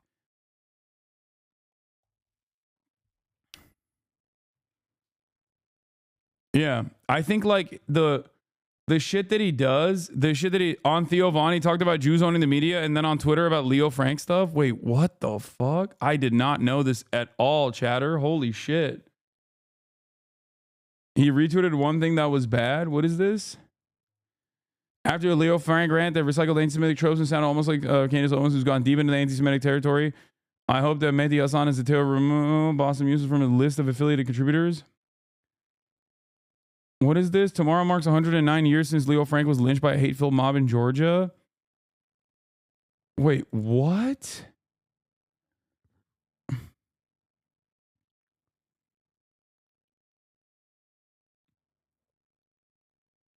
Wait, I don't know. I don't know enough about this. I don't know. I have no idea what the fuck this is. Isn't this like the inception of the Leo Frank lynch mob story? Judge for yourself. The American media are running with the lies. But a lot of American media is... If you say that, that would be anti-Semitic, so I'm not going to go there. Right? Oh, is that anti-Semitic? Yeah, I mean, I think he's playing a little close. He's playing a little fast and loose there for my taste, but I think he's just trying to be a comedian. But I do think this is they're telling me everything that I say now is anti-Semitic. I didn't know that. But I'm saying that even the Jewish people in Israel telling you these are lies. Well, my Jewish friends they say that the media is mostly run by Jewish folks. I don't think that's. It is. They told me that. It is. All of the corporates. This is bullshit. I don't agree with this at all. I don't agree with Theo Von saying that. And I've heard Theo Von say this before, and I have criticized it as well. I think this is like super fucking old school. It's probably one of the most like insidious forms of it too. And I think this, like, whether intentionally or unintentionally, doesn't matter, absolutely fucking leans into... Norm Finkelstein said this also. Yeah, well, Norm Finkelstein is literally the son of Holocaust survivors. And he is, a Jewish man. It's also... My position on this has always been, one, Jews are not fucking monolithic, okay? Like, it doesn't matter. This is the idea that, like, there are Jewish people in fucking media, and that therefore this somehow feeds into the pro-Israel position is so fucking ridiculous. Especially because guess who I have on my fucking show all the time? Jews in media, okay? The fuck? Some of the most, like, aggressive anti-Zionists out there are the very same Jewish people that work in media that I have on my stream. It's ridiculous. I don't think that this is like appropriate. I don't agree with it. I don't like this at all. Maybe not give Ethan and D-Bag ammunition. No, I'm openly calling this shit out. All the CEOs are, but that's a different. But I don't want to go into their intention. I'm just giving you a case that it didn't we can't have. say that though. Well, according to a bill that was passed by the Congress 2 months ago, there is now an anti-Semitic bill that any criticism to Israel will be counted as anti-Semitic. Any criticism to Jewish people who might have a dual loyalty to Israel and America, if you attack them, that will be called anti-Semitic. If you talk about AIPAC controlling the elections and giving money, that's anti-Semitic. And it's like, wait a minute. Yeah, this is way too fucking close to like. It's way too close to the fucking you know. It's just like he's talking about dual loyalty and shit. Like this is not something that I've ever personally agreed with. I don't give it any fucking room to breathe whatsoever, and I think it's a very dangerous. Yeah. The Jews that occupy leadership positions in media have those jobs because they're right-wing capitalists, not because they're Jewish. Exactly. Let's bring back my favorite anti-Semite destroyer, okay? Vladimir Ilyich Lenin, who talks very famously about the enmity caused against Jews in Tsarist Russia. His speech is important to remember because it is prescient even now. It's something that I have brought forward many times over. All of this enmity is a simple distraction. It is hatred that those, which by the way, I did talk about at the Oxford Union speech as well. Enmity towards Jews is an old trick by those in positions of power, even before capitalism existed, even before the Industrial Revolution. It is utilized as a simple mechanism of distraction. Okay? Anti-Semitism means spreading enmity towards the Jews. When the accursed Tsarist monarchy was living its last days, it tried to incite ignorant workers and peasants against the Jews. The Tsarist police, in alliance with the landowners and the capitalists, organized pogroms against the Jews. The hate of the workers and the peasants.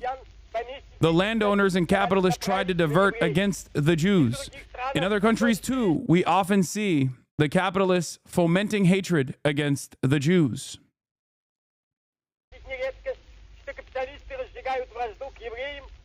In order to blind the workers, to divert their attention from the real enemy of the working people, capital.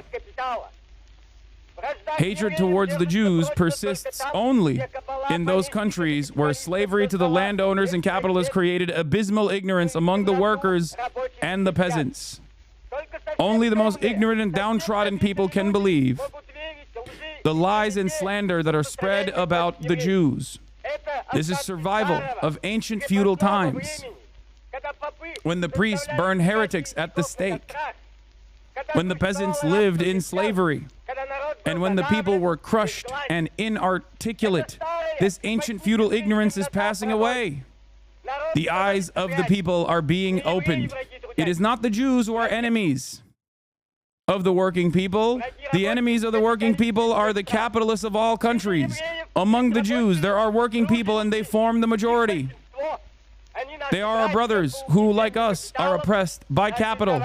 They are our comrades in the struggle for socialism.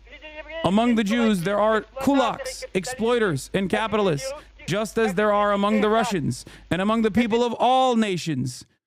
The capitalists strive to sow and foment hatred between workers of different faiths, different nations, and different races.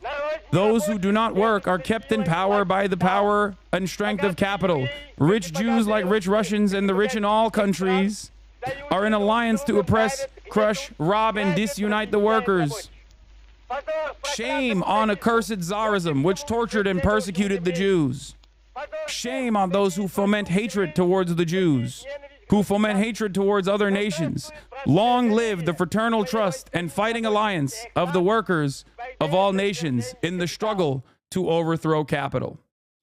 Vladimir Ilyich Lenin. There is perhaps no more concise and prescient statement on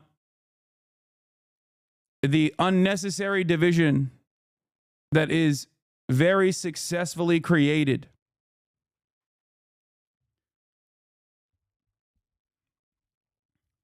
For people who must be united in one cause, that people who have the exact same class positions and the exact same struggles and the exact same wants and needs, it's simply one of the oldest forms of bigotry. And the reality of the matter is, it is a very successful method. I do not agree with it. I think it's untrue, first and foremost. I think that's the simplest way to put it, right? I don't agree when people say, like, nah, you don't understand. This is how Jews are. It's like, no, they're not. There is no singular group that is monolithic, okay? It does not exist. That's not a real concept, okay? That is mystical thinking. That is idealistic thinking. That is good, bad dynamics. I do not traffic in these conspiracies, and I do not believe in these arguments, because that's not how human beings are, okay? It is immaterial and unproductive, and created as a mechanism of distraction. And I think a lot of people fall into these fallacies because of their liberalism, okay? Liberalism causes people to think in good, bad dynamics, okay? Liberalism causes people to think in terms of the Marvel Cinematic Universe. And when you think that way, you always have to find an enemy, okay?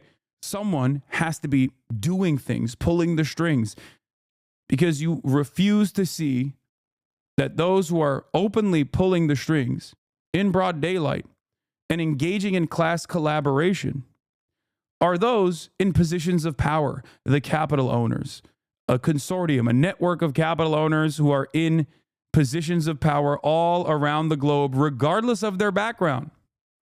And they do this because they've designed society in a way that suits the profit motive.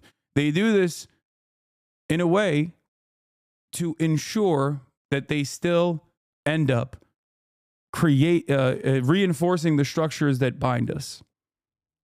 Okay? Let's see what Noam Chomsky had to say about this. A little bit different. For one thing, there's two questions. There's a number of questions to ask about the book, I'm sure.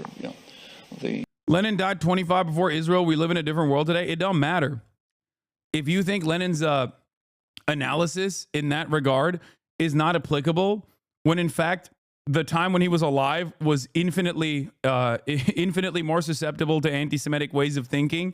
He's talking about World War I with respect to capital owners causing division amongst nations. So even if you were to talk about this from the framework of Israel alone, right? Lenin would understand that there are workers who are also united in their class struggle against capitalists, even in a nation state such as Israel.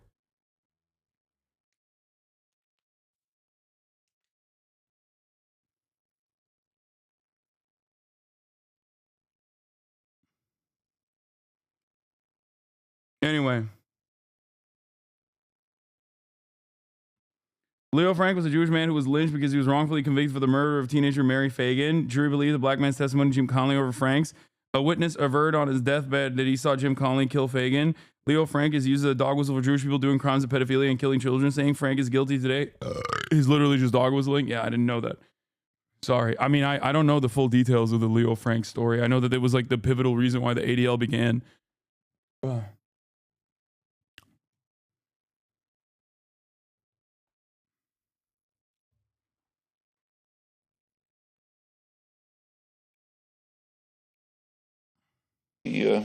One thing has to do with the quality of their claims. The other is about its reception. Notice that I think it is well received, and I think the reason is it exculpates the U.S. government. It says, look, we're fine. But what can we do? There's this powerful Jewish lobby that's controlling us. So we'd be delighted to be benevolent and, Dude, banger. Straight up. It abdicates responsibility away from America, American capitalists, the American State Department. It's such a comfortable little narrative. And it is no different. It's a dual narrative that exists when Americans also look at the situation in Israel and go, well, they say they're doing this for Jews, right? And think, okay, maybe fucking this has something to do with Judaism. Like they're saying they're doing this for Judaism, right? When in fact, American Jews have very different opinions and a very different relationship with Israel from one another. They are not in agreement with one another on their relationship with Israel and how it must exist or how it should exist. And this is before we even factor in the very desperate and very deliberate social conditioning that exists and how Zionism has basically reformed itself as a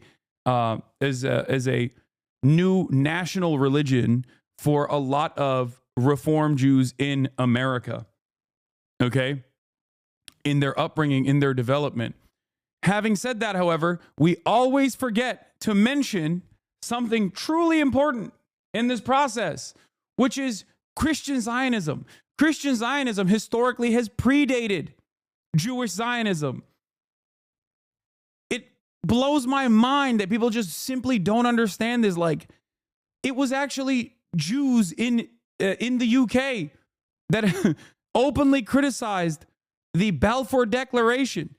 Lord Balfour was not exactly a fan of Jews. He was, however, a Christian Zionist.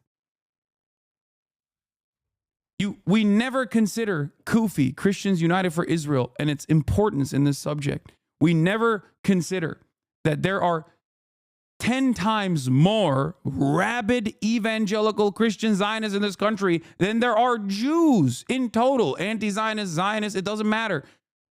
The number of Christian Zionists in this country who believe in a Armageddon theological justification for why Israel must exist in the ways that it does as a ethno-state for the chosen sons of God numbers 10 times more than the number of Jews all Jews in general, anti-Zionist Jews, pro-Zionist Jews, ultra-Zionist Jews alike. Yeah, Zionism started with Balfour, clueless. No. Do you think that I am unfamiliar with the inception of Zionism? Do you think I don't know who fucking Theodore Herzl is? Are you stupid?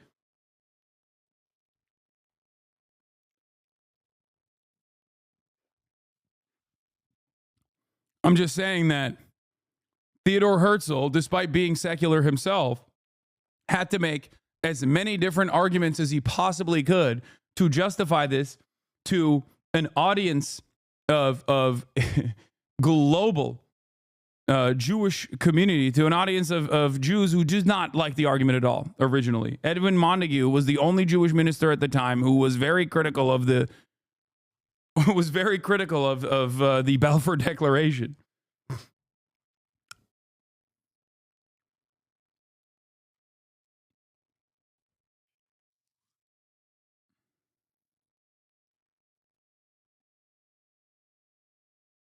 He barely justified it. He called it straight up settler colonialism. No, that's a justification, chatter. It was a different time. That was him selling it to other colonialists to say, we will aid in your effort of controlling this region. That is a justification. We just look back at it now. That's the reason why the early JNF, like Jewish National Funds and whatnot, were openly considered colonial funds. Like they knew that what they were doing was settler colonialism, and that's how they were trying to present it to non-Jews who were also involved in this process, who also were like, no, this is great. Theodore Herzl originally went to the Ottoman Empire and was like, give me Palestine. The Ottoman Empire was like, no. No thanks.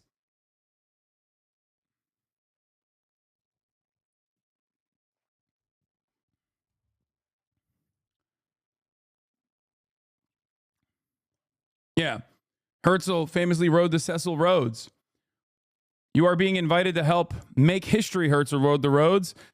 It doesn't involve Africa, but a piece of Asia Minor. Not Englishmen, but Jews. How then do I happen to turn to you, since this is an out-of-the-way matter for you? How indeed?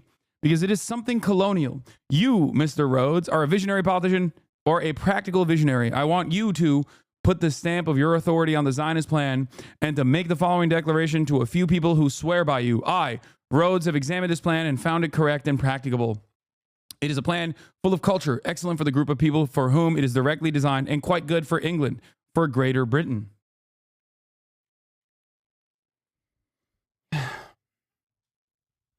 This man was only invested in the development of a Jewish ethno-state. Okay, Theodore Herzl. And there were, he was far from the most aggressive at the time. I would say Jabotinsky was far worse in his commentary and his rhetoric and his open declarations and allegiances with fascism. But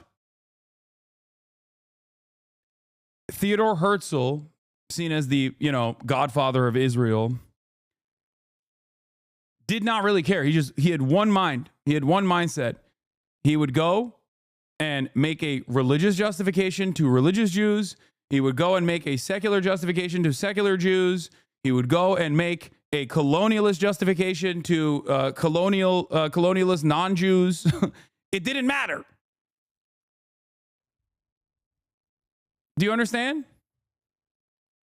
It was more so just, I really want this. I really want this bad. But let's get back to Noam Chomsky. Yeah, even a socialist justification. That's the other part. Labor Zionism.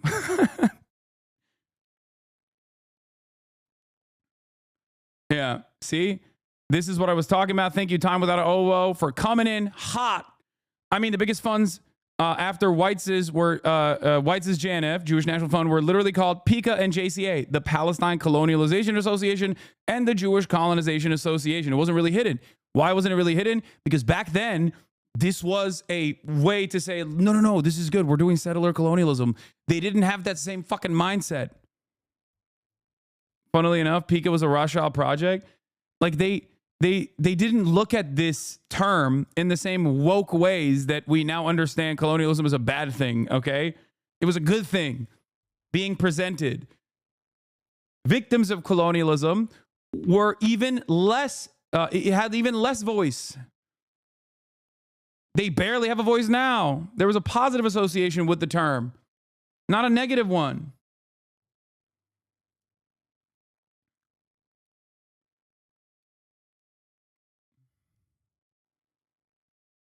Anyway, let's continue. Helping people are natural instincts, but we're trapped by the Jewish lobby. Well, that's a pretty good reason, I think, why it is accepted. Yeah. The second question is about the thesis. I mean, can it really be that a small ethnic lobby controls U.S. policy? I mean, if anybody believes that thesis, there's a tactical suggestion that follows immediately. Put on your tie and jacket, go to the executive offices of Lockheed Martin, General Electric, Goldman Sachs, JP Morgan Chase, and explain to them that your interests are being harmed by a little lobby which you can put out of business in 5 minutes. Okay, that's the tactical suggestion that follows. Does anybody pursue it? No, because it's absurd. I mean, the claim, this is actually an interesting, Mearsheimer and Wald are very good scholars. They're what are called realist IR scholars. According to realist scholarship, states pursue what is called the national interest, which is primarily security. Now it's an anarchic world, and states try to preserve their own security, well-being of their own populations, and the national interest. There's a lot of questions that are open there. First of all, what is the national interest? I mean, is the national interest of the CEO of General Electric the same as the interest of the janitor who cleans his floors? No, their interests are quite different. So what's the national interest? Where to start? Well, in practice, it turns out that the interests of state power and concentrated economic power. Take a look at the formation of policy. That's what it defends. Is the national interest in that sense harmed by U.S. policy towards Israel? Well, pretty hard to argue that. This is why I always say, and I said this in my Oxford speech as well, saying Israel has anything to do with Judaism is like saying ISIS has anything to do with Islam. Okay? ISIS is true Islam, Israel is true Judaism. These are both silly attitudes. These are wrong. Okay? At its base, it's just a fundamentally incorrect position. And it also revolves around the notion that these people have a monolithic understanding and a monolithic approach. Okay? That all Jews believe this or all Muslims believe this. It's wrong. And another thing that I regularly mention that I brought up in my Oxford speech as well, which is that if all Americans tomorrow became card-carrying anti-Zionists, every single American Jew tomorrow became a card-carrying anti-Zionist, it would not change America's dynamic with Israel even a little bit. Okay? It would probably make way for even more support and even more protests in general. But I promise you, the American state would still support Israel. Okay? And there is truth to this reality, as I've often talked about as well. J Street did a poll on American Jews, finding that 70% of American Jews believe in refusing offensive weapons to Israel, denying weapon shipments to Israel in an effort to get them to agree to the ceasefire conditions. 70%. Has that changed Biden's calculation? Since that fucking poll came out, Biden gave another $600 million to Israel. He hugged and kissed Israel Herzog, the president of Israel. Or is his name Israel Herzog? Sorry. Is it, what was it? It is, right? Or am I fucking up his name? I forget. What's the name of the president of Israel? Isaac Herzog, not Israel Herzog. Sorry. Thank you. He hugged and kissed him. Okay? Tim Apple. A Tim Apple moment. And, you know, this is important for people to comprehend, I think. At its most basic, simple truth, it's just a falsehood. And I'm never going to fucking tell you a lie. I'm never going to tell you something I don't believe. It's not like, I'm secretly ashamed of like the real truths about anti-Semitism. That's like what anti-Semites always act like. The criticism of Israel must be anti-Semitic in nature. It has to be, right?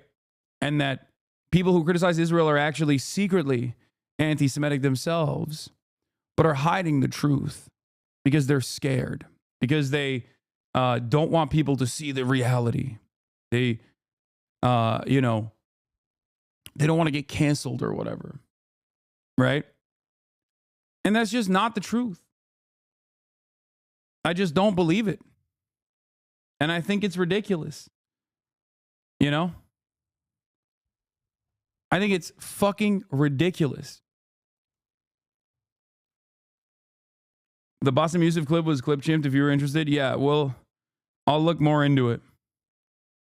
You have a responsibility to make a distinction between your opposition to that state and your opposition to that individual person, just like you have a responsibility, no matter how you feel about the People's Republic of China, not to take out your animosity towards the People's Republic of China on a Chinese American person. But the problem, it seems to me, that we have in fighting against people who conflate Israel and Jews and therefore take out their anger against Israel on Jews is that we're trying to ask them to make a distinction between Israel as a state and Jews as a group of people. But the organized American Jewish community is not making that distinction ourselves so often, right? So you find that the Jewish organizations are often saying something along the lines of that being a Zionist or supporting Israel is inherent in being Jewish, right? First of all, just that statement really doesn't make any sense. It doesn't. And not only does it not make sense, this is Peter Beinart, by the way, who also had his own very public evolution in broad daylight, going from a liberal Zionist to an anti-Zionist over the years. And I think he's a very valuable voice in this. But he's now going to basically spell out exactly what I've been saying over and over again, that Israel associating itself with Judaism and using it cynically as a fucking shield whenever there's like worthy criticism against Israel is unironically making people more anti-Semitic. I guess, like, as a Muslim living in the United States of America whose name is Hasan, regardless of how white I am, I recognize how dangerous of a prospect this is because of the ways that the understanding of Islam has been bastardized. The understanding of Islam has been falsely presented as ISIS. All Muslims are jihadists. All Muslims are religious fundamentalists. Like, I know what that's like when an entire group of people are cast with this violent brush. So seeing Israel do it to itself is strange. And I think it's short-sighted. I think Israel doing this as a cynical mechanism, like a cynical shield to deploy, is so short-sighted because this dangerous conflation causes people to be more anti-Semitic. What are these guys? What is the goal here? Like, you keep spamming the fucking silly ass Israeli flag in the chat. Like, what? Okay, sick. Is it to say like, oh, Hasan is banning the Israeli flag in his chat in a conversation about how dangerous it is to conflate anti-Semitism and anti-Zionism, or how dangerous it is to conflate Israel's actions with Judaism? Is that what it is? Oh, you got it, man. And then you got banned. Oh, how anti-Semitic is Hasan's chat? Oh my God, so brave. Right? Because Judaism existed for a long time before Zionism existed, and there have always been significant numbers of Jews, right, for a variety of reasons, who opposed political Zionism in the state of Israel, right? So, but it's also just very dangerous because you are making exactly the conflation, right, that we want people who oppose Israel and Zionism not to make, right? And so when the chief rabbi of Israel, of the United Kingdom, said a few years ago, he said that Zionism leaps from every page of the Siddur, of the Jewish prayer book, right?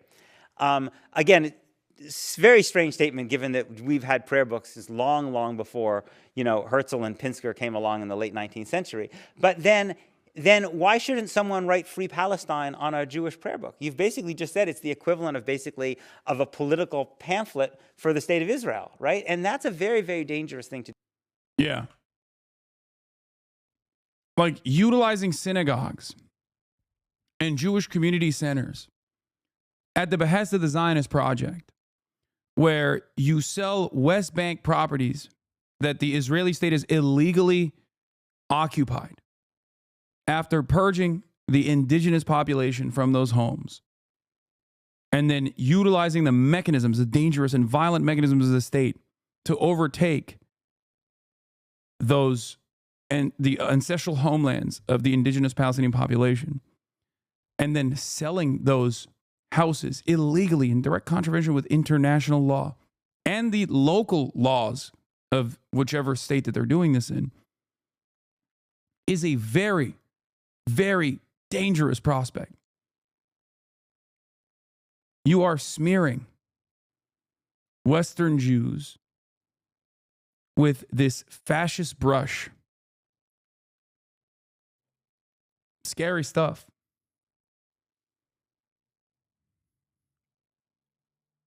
It's ridiculous. Using places of faith like that is so gross. So fucking gross. So you want us to believe that a Jewish ethno-state has nothing to do with Judaism, and believe that a shadowy rich cult controls everything because they believe Armageddon will happen soon? First of all, if you think that America's allegiances with Israel are simply because of the right-wing, reactionary, evangelical Christian Zionist movement in this country, you are delusional. That is also immaterial, okay? That is anti-materialist thinking. I'm not saying that at all.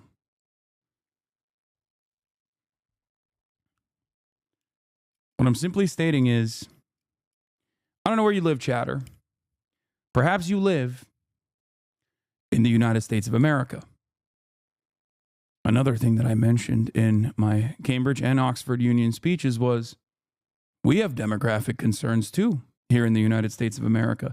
some politicians very openly mention the demographic concerns that we have. It's called Christian nationalism, and it's been growing, especially in recent years.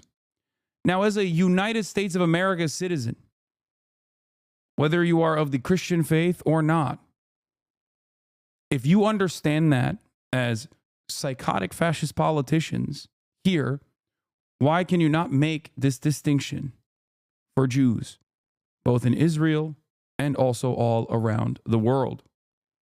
That's it. Nazism is not inherent to the German mentality. Zionism is not inherent. You're not born a Zionist. It's learned behavior, like fascist ideologies of every other sort. That is my analysis on the situation. Okay? You are programmed into believing this.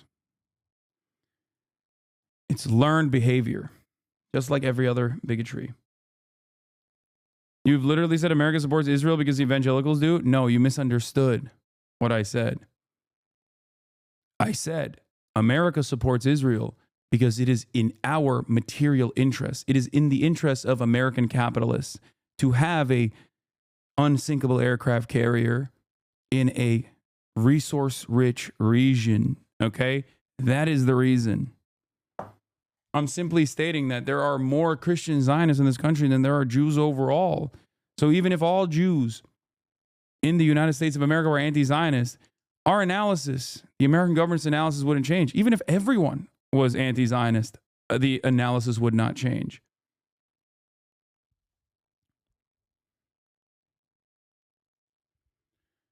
But outside of that, the reason why I talk about the evangelical Christian Zionism movement in this country is because they have genuine outsized political power, so much so that they can make the Republican Party, by way of the Federalist Society, undermine the democratic wishes of Americans. We saw this with abortion.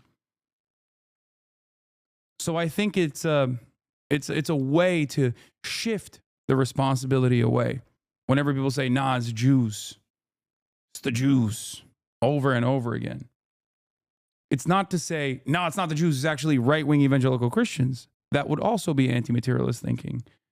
I do not agree with that at all. But on top of the notion, I'm saying it's doubly wrong to just assume that this is a Jewish thing. Okay? And when you start thinking like that, in my opinion, you are serving a dual purpose. On the one hand, you're reaffirming the position that the Israeli government wants. The Israeli government wants every single person to think Israel is a Jewish project. It's a Jewish ethno-state. It must exist. And the other purpose you serve is to reinstill the nascent, underlying, unexamined anti-Semitism that already exists. Zionists in Israel want this. That's precisely the reason why Benjamin Netanyahu will regularly collaborate with openly anti-Semitic people, openly anti-Semitic governors, including but not limited to the guy in Romania that's pro-Putin, and also literally a defender of the people that carried out the Holocaust. Why did Benjamin Netanyahu have a wonderful conversation with him in the first round of the elections? I'll tell you why. Just like the same in Hungary, where Benjamin Netanyahu linked up with Viktor Orban's anti-Semitic propaganda minister. Okay, his campaign, I think it was his campaign manager. Viktor Orban ran on anti-Semitic memes. Okay, in Hungary. Why, one must ask, why is Benjamin Netanyahu so comfortable with anti-Semitic fascists? Well, one, because he's a fascist and also anti-Semitic. But two, anti-Semitism in the West benefits Israel. Anti-Semitism growing in the West plays into the interests of Israel.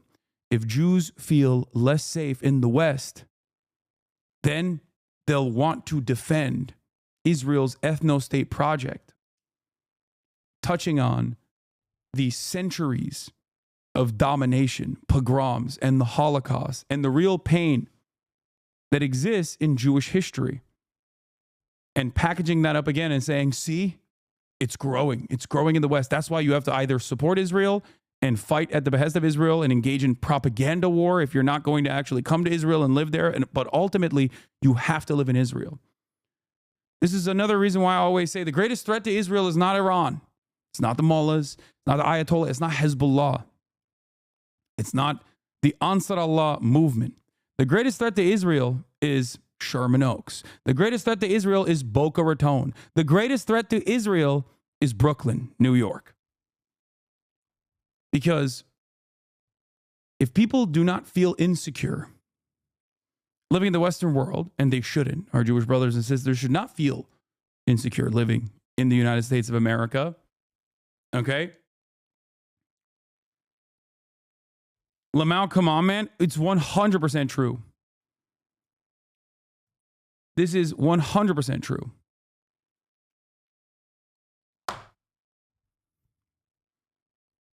This is why I despise when Joe Biden said that no Jew would be safe in the United States of America or anywhere around the world if Israel didn't exist. To me, that's an abdication of your responsibility as the president of the United States of America, a country that has almost the same number of Jews, Jewish Americans, living in it as Israel. It's a ridiculous statement to say. The fuck do you mean? No Jew would be safe. Is that a threat? What are you talking about?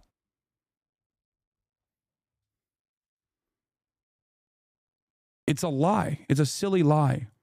It's a silly lie that serves the propaganda purposes of the state of Israel, beefing up the state of Israel.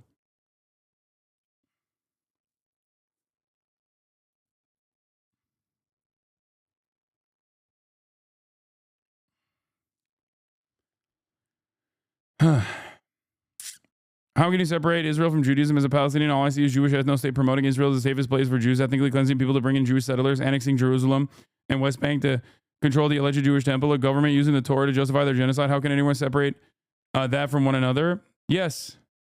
I mean, I understand why Palestinians and people that live in the region develop this attitude. Norm Finkelstein talked about this with the Ansar Allah movement. The Ansar Allah movement on its banner has a statement that says, curse the Jews. Okay? It's completely unacceptable. It's ridiculous. Right? It's violent. Violently anti-Semitic. But what does Norm say? In the eyes of everyone in the region, since 1948, this has always been, like Jewishness has always been falsely associated with the state of Israel. And people understandably see it as a violent, expansionist, settler colonial state. So that is the association, the false association that they make. Just because victims, like the Palestinians, make that said false association doesn't mean it is correct. That's it. It's that simple. If you're Palestinian, especially if you're of a Muslim background, you hear these false associations made about Muslims in the Western world with ISIS. Do you agree with those false associations? The only difference in this situation is that anti-Semitism is institutionally protected, right? People, it's not considered appropriate institutionally, right? Whereas Islamophobia serves the interests of the American State Department and the war on terror. So on the one hand, both are false smears, but one actually is seen as a weapon to wield against the entire Muslim population around the globe. The other is seen as a shield to defend the interests of the Israeli state. But they're still untrue. Do you see what I'm saying?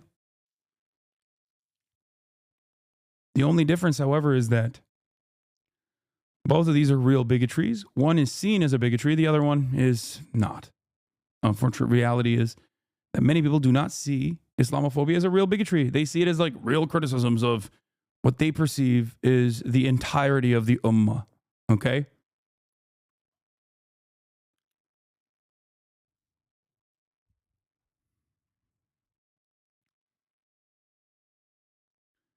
Are you going to cover the Oxford Union address other than yours? I saw a couple really good ones on the topic. Yeah.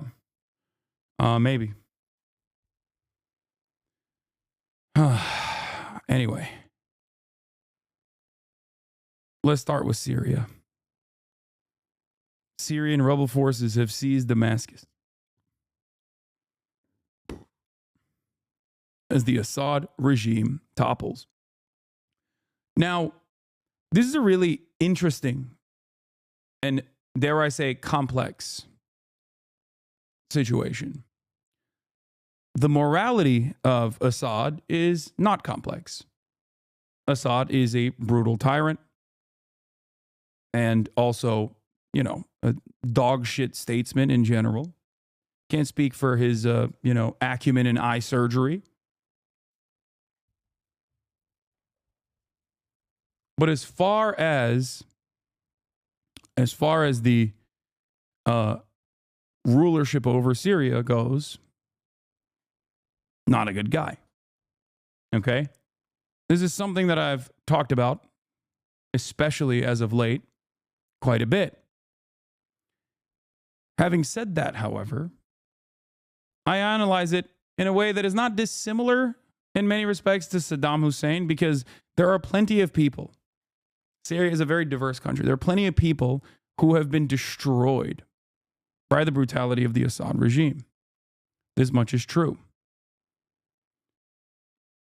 But the destabilization of Syria still, at the end of the day, benefits the United States of America. Okay? And we will talk in depth about all the parties involved today. I have already covered it. I have given you a little briefer, but it's a situation where it's literally like neither side is good, with the exception, I guess, of the Kurdish groups in the region. But even the Kurdish groups that are good in the region are still directly funded and trained by America.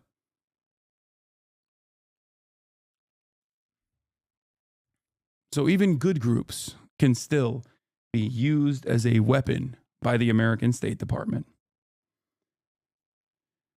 But let's get started. In his dynastic heartland and putative holdout on the Mediterranean coast, where they ride a statue of his father through the streets. In Hama, seized in the Assad era, or Thursday, where a reporter sheds his protective vest to embody the emergence of a new Syria. But perhaps the most instructive place to look is here, in the former regime's darkest corner. The corridors of Saidnaya prison, north of Damascus, where they killed so many thousands, they built a crematorium outside. A young child comes into view. Look at that boy, poor thing, they say.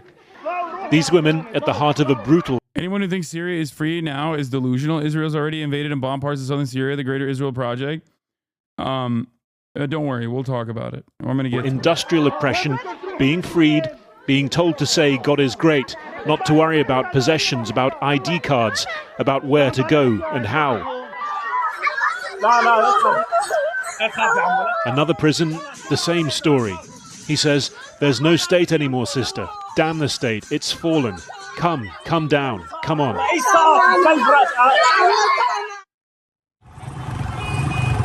Russia's foreign ministry left to confirm that Assad was now out of the country, having left instructions to transfer power peacefully.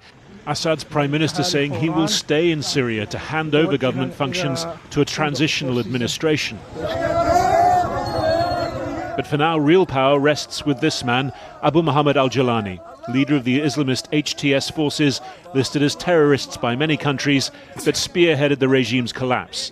For days... he got a copy of... Listen, he got a copy of Why Nations Fail from Acemoglu, the Turkish MIT guy, and he got woke. He read one copy of Why Nations Fell and he was like, we got to protect these institutions. Oh. He's been talking in terms of moderation, of safeguards for minorities. Inside Damascus's Umayyad Mosque, a message of victory for Sunni Islam. This is a new victory, my brothers, for the entire Islamic nation. Victory, my brothers, marks a new chapter in the region's history. We have avoided the dangers of leaving Syria. Overall, is this a positive or negative? I'm gonna keep it a $150 with you, okay? It is a very weird situation, and I don't think it will overall be positive. We'll see. But because Assad is so fucking bad, like, there are a shit ton of people, especially of Sunni background, that are going to be celebrating this, understandably. Okay? There are no... I'll go so far as to say there are no clear winners in this, especially for the Syrian population, other than Recep Tayyip Erdogan. Okay? And it's really interesting to think about because a lot of people falsely have said, I am a neo-Ottomanist, Turkish feudal warlord that wants to restore the glory of the Ottoman Caliphate. And if that was the case, then this would be the #1 moment where I'm literally aligned with American State Department interests, and I could just freely talk about how incredible Erdogan is as a statesman. Okay? Because guess what? He did the damn thing. He did. In terms of realpolitik, Recep Tayyip Erdogan came out as the #1 winner of this equation, more so than even Israel.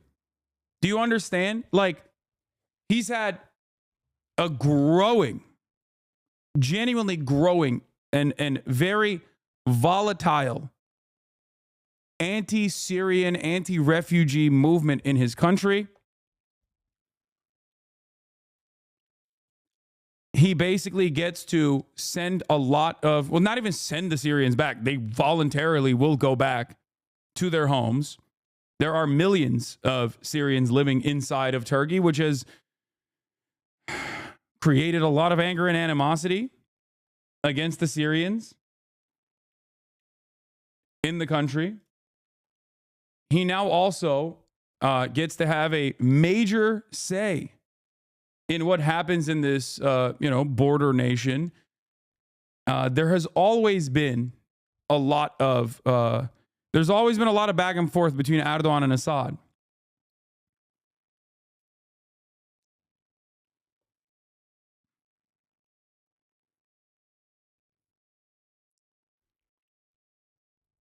If Syrians have voluntarily returned to their homes, how is this a bad thing? Oh, no, I'm not saying it's a bad thing. I think it's, look, no one should be forced out of their homes by a brutal regime, okay? That's why I'm saying that just like every other real movement during the Arab Spring, the Syrian revolutionary forces did not start at an incorrect starting point. There was a very valid reason for people to rise up against the Assad regime. But, as is the case globally, very quickly, I think other regional operatives, whether it be Russia that came to defend Syria, whether it be Iran that came to defend the Syrian regime, or whether it be America and America's obviously #1 ally in the region, Turkey, and also Israel, that took advantage of the instability and used it to shove their own actors into the equation to suit their own interests.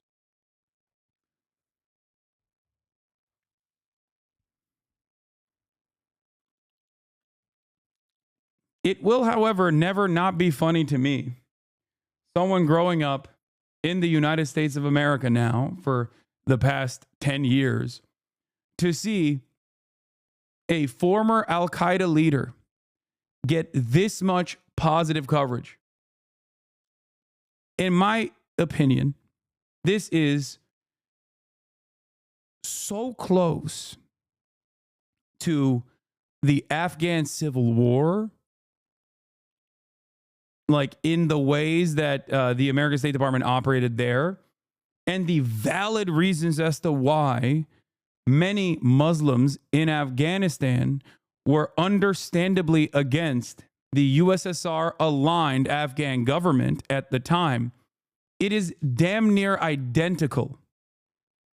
And I think we know what happened in the aftermath of arming and offering logistical support to the brave Mujahideen. It is wild to me that we are once again doing the exact same thing. Now, I have no good solutions to this. I don't. I do not know what the best pathway forward for Syria is. But the only thing I will say is that it is understandable that the Syrians that were victim to the brutalities of the Assad regime are celebrating. Having said that, those who have quote unquote liberated Syria from the throes of Assad's brutal regime are unfortunately not great either. Türkiye is the difference here. Her şey Amerikan gücü dahilinde değil. Kardeşim, NATO ülkesi, yapma etme.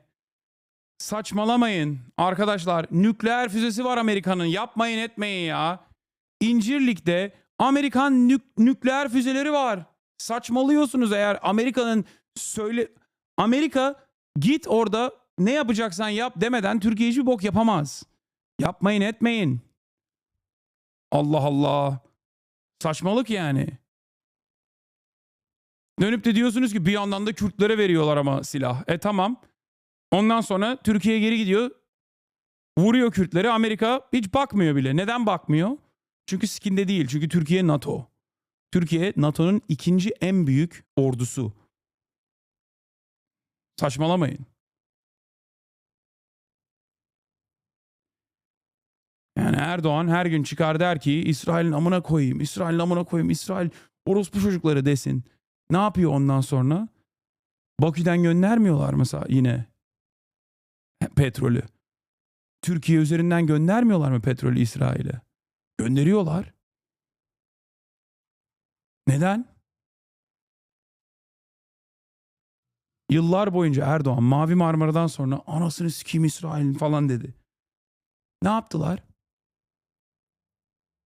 Bunu dediler. Ondan sonra ne yaptı? İsrail'in pilotları yine gelip NATO üslerinde çalışmadılar mı? Çalıştılar.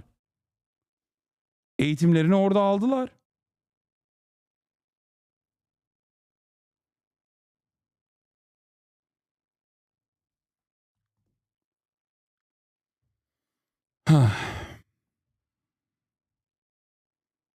Anyway.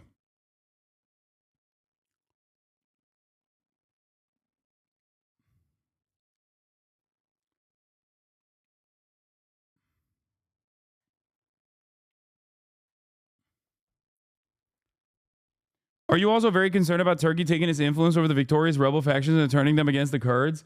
I think either it's going to be a Balkanization that is still pieced up by the Western forces. Israel will also have a say. I don't suspect Turkey like just straightforwardly pummeling the Kurdish groups in the region. And if they do, that will still be at the behest of America.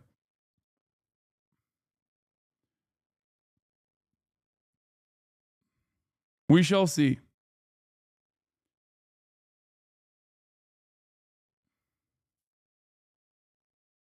Syria as a playground for Iranian ambitions, spreading sectarianism and corruption. The Assad family's home, the vast presidential palace, now a site for a sort of revolutionary tourism, an opportunity to reclaim some of the regime's ill-gotten gains. Victory to Syria. Syria remains and Assad is in hell, in the dustbin of history. But for millions of Syria's displaced, it's their own homes they're desperate to reclaim. So often these roads have been clogged with those fleeing to safety. Now the polarity has been reversed, hope embodied in a traffic jam. But still plenty of space for fear of what's to follow. Already there's been fighting between rival rebel groups in the north, the Turkish-backed Syrian National Army taking the town of Manbij from the US-backed.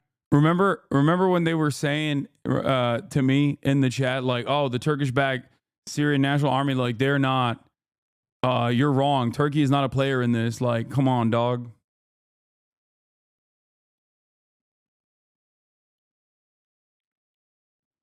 It's about to get, in my opinion, it's about to get more fucked somehow.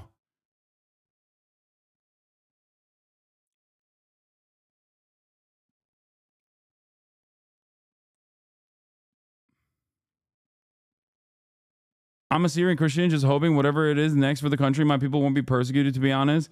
Yeah. See, that's the other side of this. The other side of this is also that, first of all, let me just say one thing. I think that Russia is so busy in Ukraine that they could not offer any sort of material support to Syria. But I don't even know if they wanted to. I think that I suspect that Putin wanted Erdogan to make inroads with the Assad regime, and Assad refused. Partially because they don't suspect Erdogan to be anything but a person who is operating at the behest of Western interests. But virtually every other group in the region that could offer some kind of support, virtually every other group in the region that could offer any support, like Hezbollah, for example, has been destabilized and is now more focused on rebuilding Lebanon after Israel pummeled southern Lebanon. And all of the axis of resistance against Israel in the region is licking their wounds and trying to reconstruct. And Iran is spread too thin.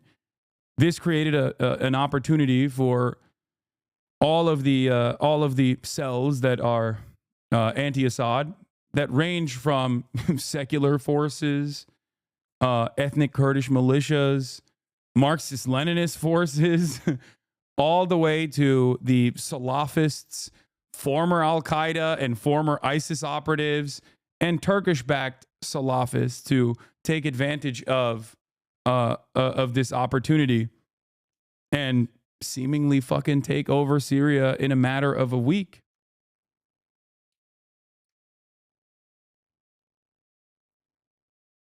That is precisely what happened here.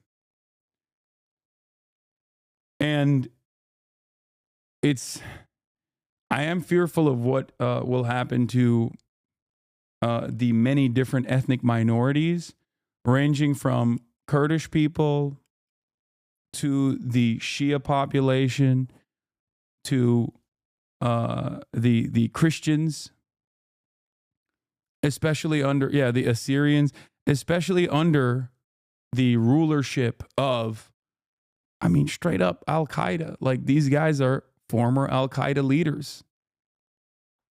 And if you listen to what they have to say, even the Salafists that are under the training of the Turkish government, like, make no mistake, like, some of the stuff that they're talking about is still very much global jihad. So it's a terrifying prospect. So I don't know what will happen. I hope that, stop being overdramatic.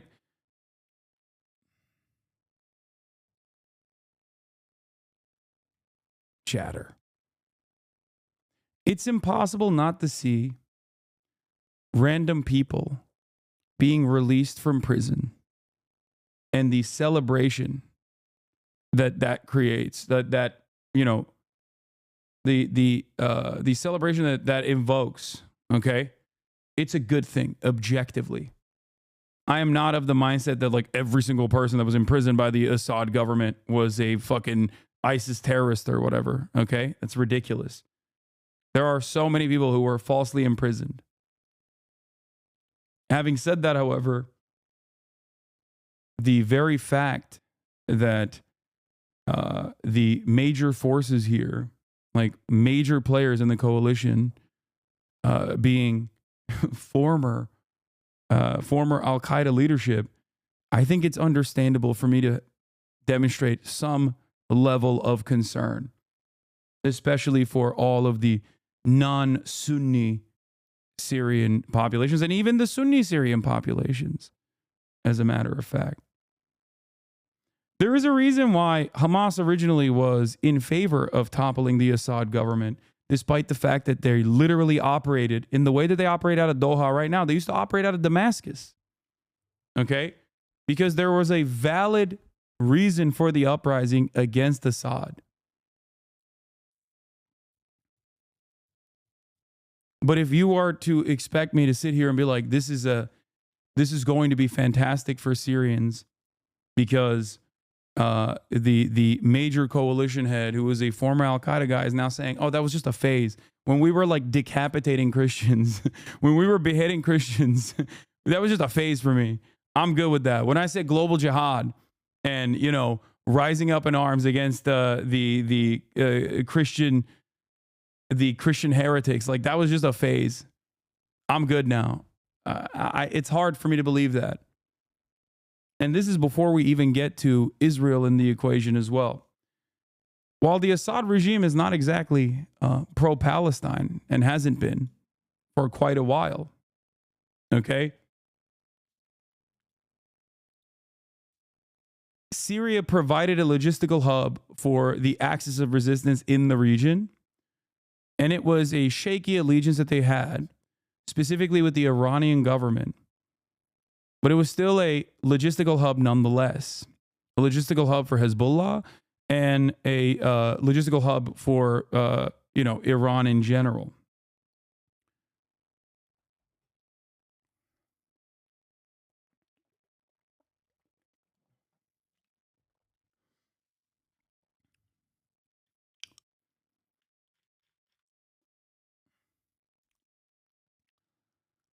The Kurdish movement said they're ready to open discussions with all the forces. You are a little bit underestimating the capacity of Syrian people to organize. HTS are less radical than before, even from 2018, and not only after U.S. backup. They did that to get international sympathy for only after Assad order, and they got that. Did you see the Saydana prison? Yeah, I'm gonna cover the Saydana prison as well. That part is really fucking insane. Saydana prison apparently has, it's like a fresh hell. They have, that's the one with the multiple floors that are impossible to reach at this point, right? Look, I question anyone that says like HTS is reformed. I don't think it's, only time will tell. I am very skeptical. We shall see. Having said that, however, said Naya. Having said that, however, yeah, there are literally multiple basement floors of the prison, inside of the prison complex, that are impossible to open up unless you have someone from the Assad regime. Syria, mind-blowing figure circulating about the Saydnaya prison in Damascus. The complex was believed to have up to 20,000 detainees, but the red building itself, photo, is said to have more than double. Some levels still haven't been reached. There are several floors under the Saydnaya prison which couldn't be reached so far due to the special unique security mechanisms. This is the red building. It's the section dedicated to civilians arrested by Assad's regime since 2011. There are motherfuckers who left the prison who thought that the former Assad was still in charge. Like, they just don't know what the fuck is going on. After over 10 hours of work, the doors of the red prison of Saydnaya are finally broken. New waves of detainees are being liberated. The man filming, looking for his family while documenting this. How could we believe this is happening?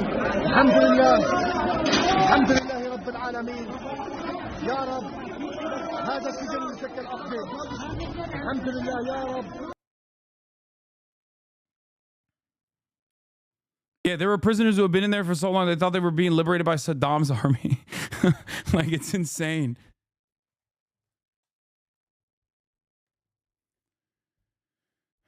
I think it's important to note that the Turkish HTS is different from the Syrian Free Army, which captured Damascus. The latter is directly funded by America, whereas the former is indirectly through Turkey. Bottom line is they are distinct groups, and history suggests infighting may occur when there's a vacuum, so I don't think this spells the end of the Civil War. Yeah, I don't think so either. It's like rarely ever do you have like so much sectarian infighting amongst groups that are also directly being funded on by, either directly or indirectly through a regional ally like Turkey, still funded by, you know, the American State Department. Bazı tutukların akıllı telefonun ne olduğunu bilmeye belirtiliyor. They're saying that detainees don't even know what a smartphone is. Look, chaotic images from the infamous Sednaya prison with people advancing layer by layer to free the prisoners.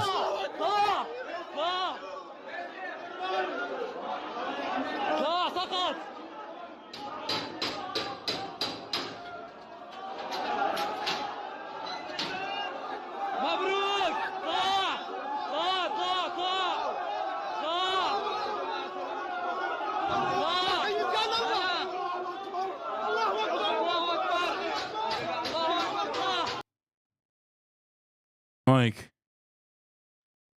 it's crazy.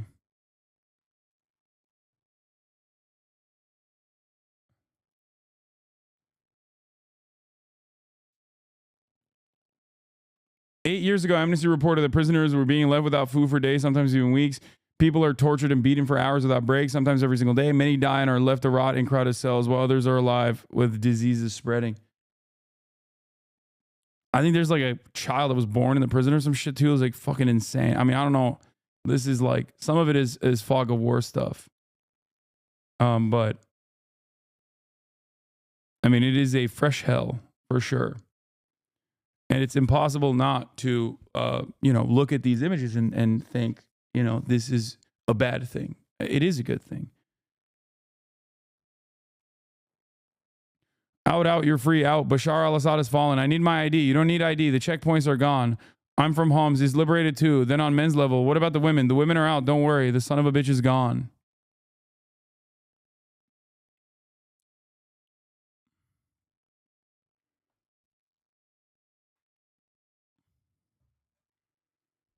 Yeah, I mean, not to fucking,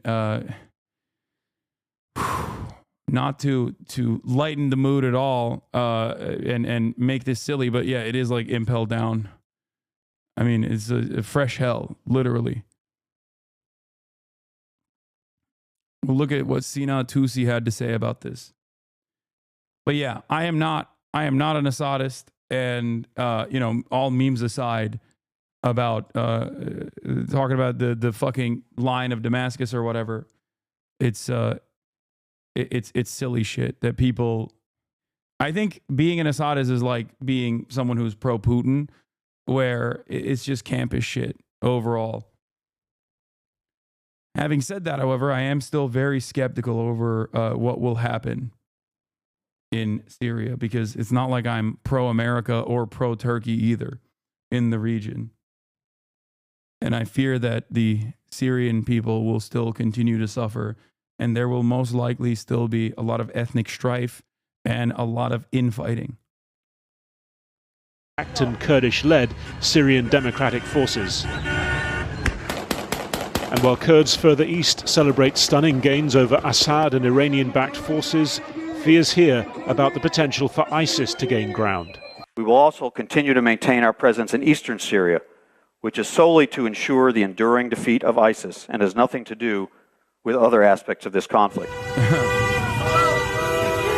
And rebel forces have entered Tartus, home to one of Russia's 2 Syrian naval bases. What now for Moscow's foothold on the Mediterranean? What now for the many regime loyalists here fearing reprisals? From the occupied Golan Heights, Israel's prime minister claiming credit for events in Syria. The result, he says, of blows dealt to Hezbollah and Iran. Israel sending forces. Reddit has gone full pro HTS because of Putin is wild to see, man.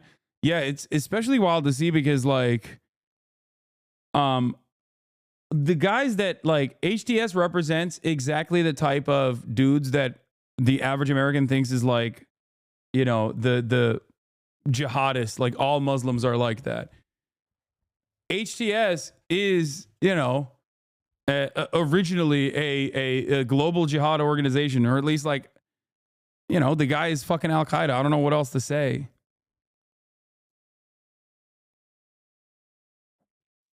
Like, it's just, it's so crazy when they like when they point to Hamas, like Reddit points to Hamas and says like, these are Salafist jihadists, like these are scary guys. And then when there are people who literally have done the, you know, beheadings of Christian people and shit like that, all of a sudden they're like, no, we're with those guys because everybody told us that those guys are good.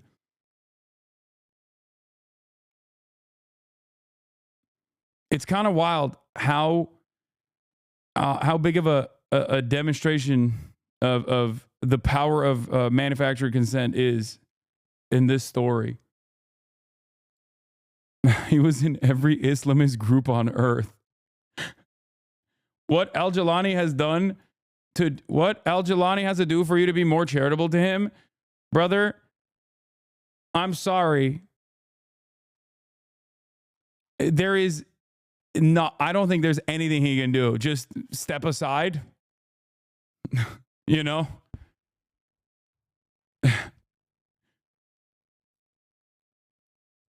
Like they fucking wokeified Al Qaeda, dude, in real time.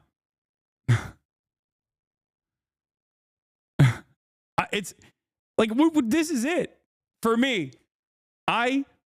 Especially as a, listen, for me, there's a couple things where it's like, if you got this in your resume, it's virtually impossible for me to ever think that you are going to be a good guy.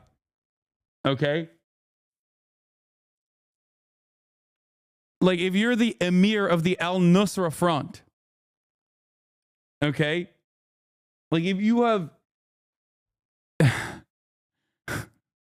like, if you got this in your resume, former Al-Qaeda, Al-Qaeda in Iraq, Mujahideen Shura Council, Islamic State of Iraq, the Al-Nusra Front. Like, what a goddamn resume. I mean, this guy is on the terror watch list for America since, like, in perpetuity.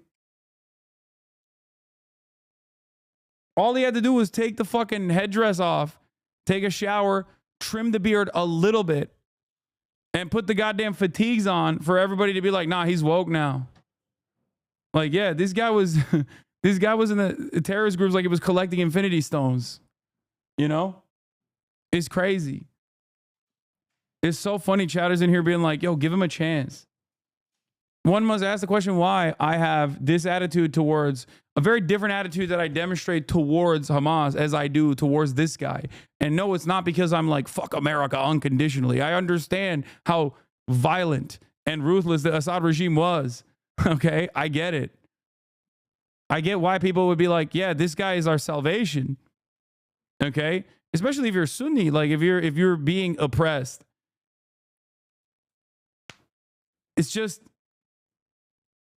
you know, it's hard, man. It's hard for me to trust the dude who has spent most of his fucking career in ISIS adjacent groups. Yeah, they put him through the Zelensky beam. All of a sudden, he's wearing fatigues. He's like clean cut, talking about how he's reading Why Nations Fail and shit. And I'm supposed to be like, yeah, no, this guy is good now. I mean, that's crazy. And I know Charles Lister likes or is like talked about them a lot. And I like Charles Lister's commentary on other stuff. But on this issue, I feel like I'm a little bit more skeptical than he is. You know what I mean? Yeah, they Zelenskyfied him. Like,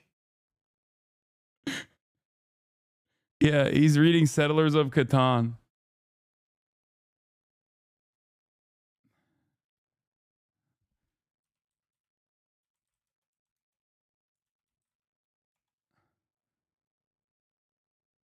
Or not Settlers of Catan.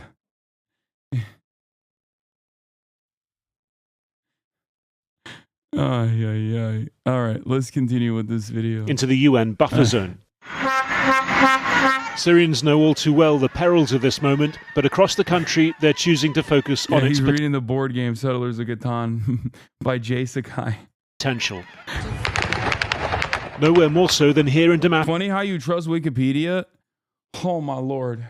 No, it is way too complex for you to.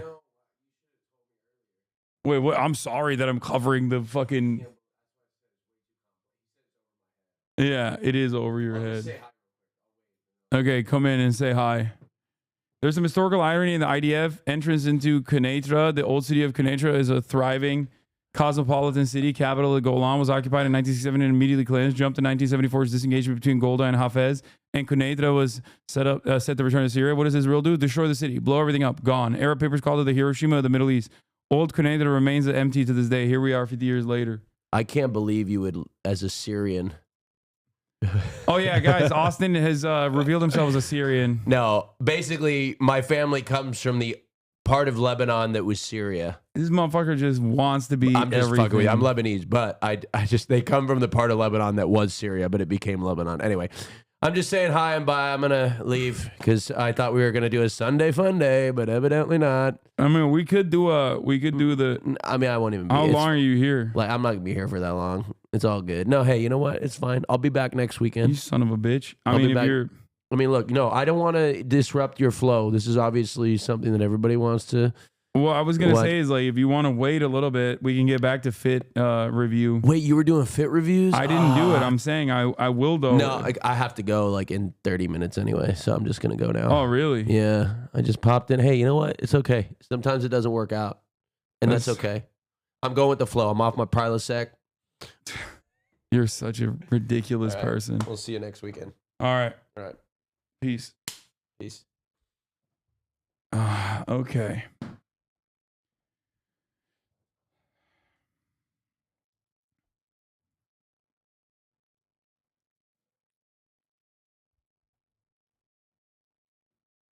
Always a tease, yeah. I'm not going to kiss him goodbye. Damascus and a young couple experiencing the revolutionary version of a shotgun wedding. It's the most beautiful moment of our lives, and because we won't experience this joy twice, I decided my wedding would be today, on 8/12/2024, a date we'll remember. It's an unforgettable day we'll teach our... Okay, this is like totally random and not the main point, but I do hate that people still fucking shoot guns into the air to celebrate. Is so bad. It's such a bad practice that needs to be abolished in its entirety because it's so fucking dangerous. Every time I see that shit, I'm like, dude, those bullets land, dog, and it literally kills people. It's so fucking dangerous. Not the point here at all, but I hate seeing it. I'm like, oh, it's so it's so unimaginably fucking dangerous, dog. It is so dangerous. No, they're not firing blanks, brother. They're firing real bullets. You're being the too woke friend right now. Listen, if that's the one time where I'm the friend who's too woke, then so be it. Okay?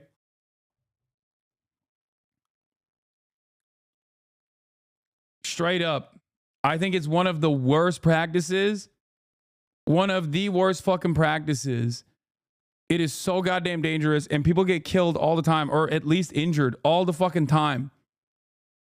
Okay? Sorry, call me fucking woke. It's just, it literally is a thing I cannot stand.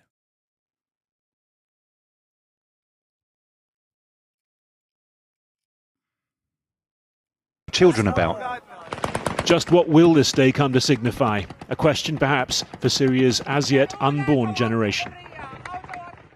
Harry Fawcett reporting. Well, ruling Syria was a family business for the Assads that began in 1971. Here, Edward Heath was prime minister at the time. First Hafez, the father, and then Bashar, the son, who became the heir apparent after his... Yeah, this is funny. Dude, every day there's a new Jelani statement. It's so funny. It's fucking awesome.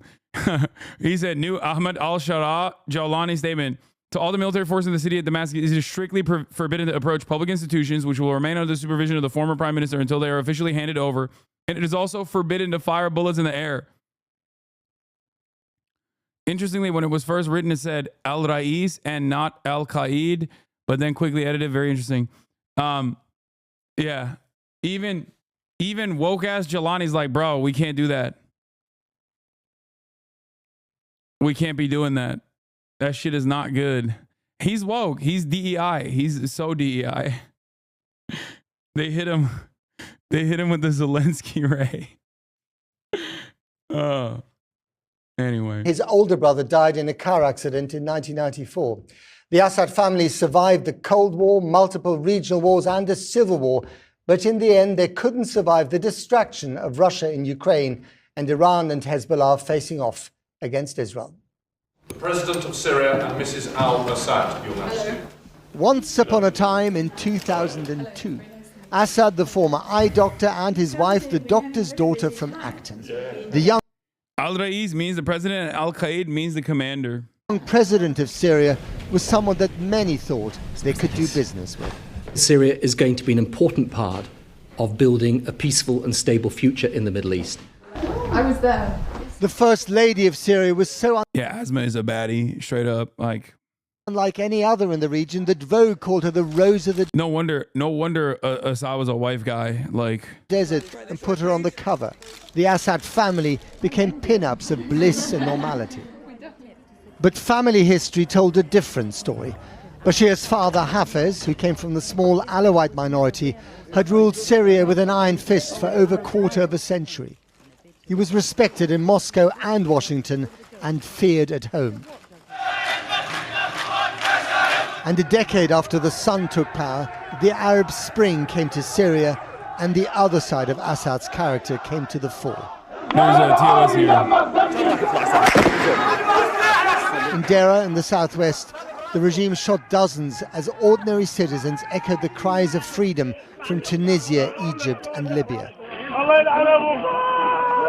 The former eye surgeon became blind to the suffering of his own people, inflicted by him and his henchmen.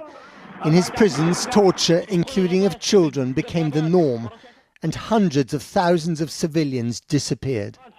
The catalogue of brutality mounted, as did the bodies, almost 500,000.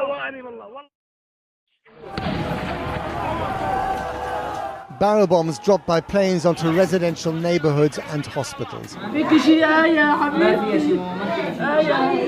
And in 2018, a chemical attack in Douma that may have killed over 1,000. It was condemned by President Obama, who ended up ignoring his own red lines and stayed on the sidelines. What kept Assad in power... Hillary Clinton probably has the same kill count of Jelani, and you still give her a chance and even a vote. Al-Qaeda can also become tepid neoliberals too, can't they?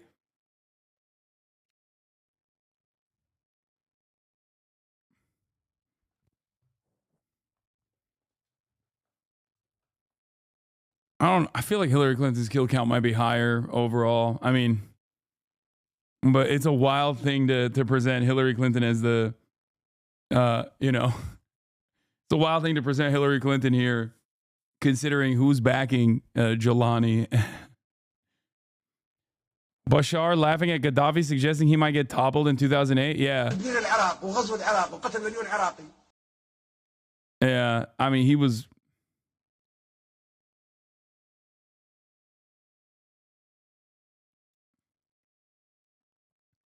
شو سبب تدمير العراق وغزو العراق وقتل مليون عراقي؟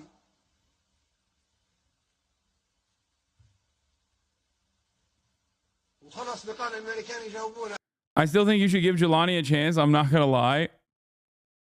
I think the nuance here is that he's purged Al-Qaeda members within his own org for quite some time now. He may really be pulling more moderates. Just my 2 cents on what I get from Syrians in my community.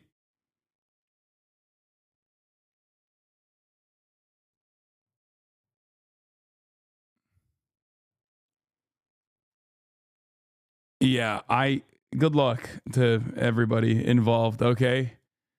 I saw this as well. This account is like not great, but this is from the interview that he conducted where she asked him, Jelani, like the killings in Iraq at the base of Al-Qaeda, like, what do you have to say to that? And his response is like, bygones be bygones type shit, that we were young, something along those lines.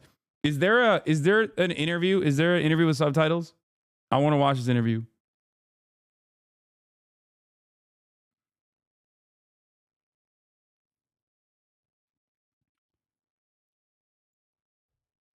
It's in the playlist? There was Okay. military help from some powerful I gotta friends. First, neighboring Iran. The Shia power helping Assad's Alawite Shiite minority. Here, Iran's pin-up commander Qasem Soleimani addressed the troops fighting the Syrian rebels before he was killed by an airstrike ordered by President Trump. And then there was Moscow, whose planes and helicopter gunships ruled from the Syrian air. Putin and Assad had both taken power in 2000. They believed themselves indispensable to the rule that keeps or kept their country together, and increasingly their end justified some brutal means. Syria's civil war exported its consequences. 7 million ended up on the refugee trail in Turkey and Lebanon, and in 2015 on the long trek to Europe. Many of them heading to Germany, huddled masses triggering unintended consequences inside the EU.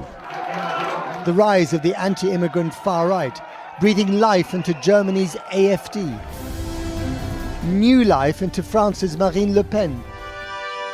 More life and power into Hungary's Viktor Orban. And even providing Farage's Brexit campaign with perhaps its most powerful, if misleading, poster. President Assad was kept in power by Iran and Russia, and with one distracted by a standoff with Israel and the other by war in Ukraine, they threw him under the bus this week, leaving his country up for grabs. Whoever ends up ruling Syria, and however, the next few months are bound to show once again that what happens in Syria doesn't stay in Syria. Well, with Assad gone and the country in the hands of different groups. Putin sold him out. I mean, I think Putin's relationship with Assad was always a strategic one. It wasn't like they were super on board with one another regardless. Plus, he has his hands full with the whole invading and bombing the shit out of Ukraine situation.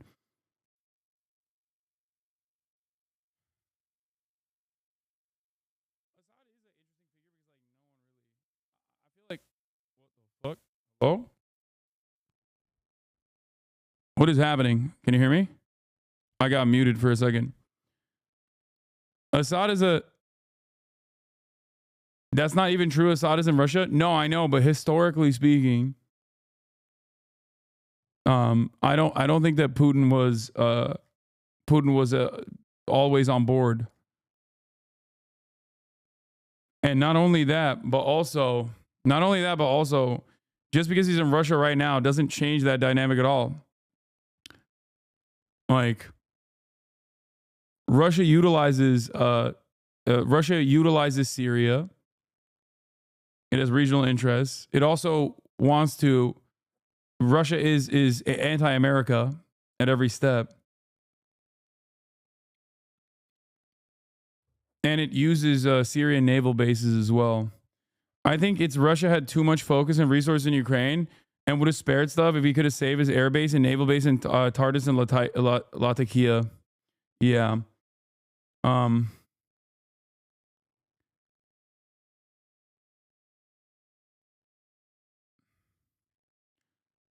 Groups of rebels. What now for the future of Syria? A little earlier, I spoke to the Syrian columnist and foreign policy expert, Dr. Hyde. He's a consulting fellow. Shut the fuck up. This dude's name is not Hyde. At the think tank Chatham House in London. And I began by asking him if he thought that Assad's downfall was made possible by his allies being distracted with other wars. So if you look at Russia's position, has moved most of its equipment as well as personnel away from Syria because of the war in Ukraine. And it was difficult for them to then allocate the resources needed for Assad to be able to stop opposition fighters. And I think for the Russians, it was sort of their calculations that we have invested all this money and the regime has not been able to fight back, so why would we just go ahead and then repeat the same mistakes again. For Iran, it was a similar situation, especially since Hezbollah, its main arm, not only in the Middle East, but in Syria, which contributed to the protection of the regime for years, is now completely distracted in its own war with Israel. And so what happens now? Because there are so many different rebel forces, from Kurdish separatists to, Islamists of different, levels of extremism that have converged on the big cities. Who's going to actually run the place now? Syrians are celebrating today. I think many are trying to figure out what tomorrow holds. The problem right now is, as you mentioned, you have rebel groups, different ones, not only the ones who started the fight, but then you have local armed groups who then also started their own fights in order to liberate their areas from the regime. This is what complicates the situation. How will then the political opposition that is now entering negotiations with different groups will be able to then establish not only contact but influence over the groups that are controlling the territories on the ground, and who will be able to then determine who will have the biggest say in what the transitioning body would look like. I mean, given the state of the Middle East at the moment, if Syria implodes or becomes chaotic, or there's another kind of civil war that results from this, what are the consequences going to be for the region? Big consequences. You have the most obvious one will be the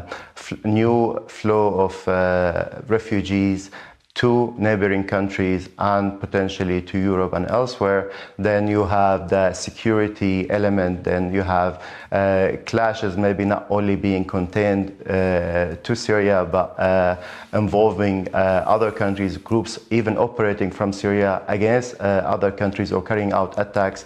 Then you have the ISIS sort of threat. The group has been gaining sort of more resources, as well as carrying out more attacks in Syria, and this would create a golden opportunity for the group to be able to just carry out attacks not only in Syria but elsewhere as well. Of course, power is changing, including in Washington. Mr. Trump takes over at the end of January.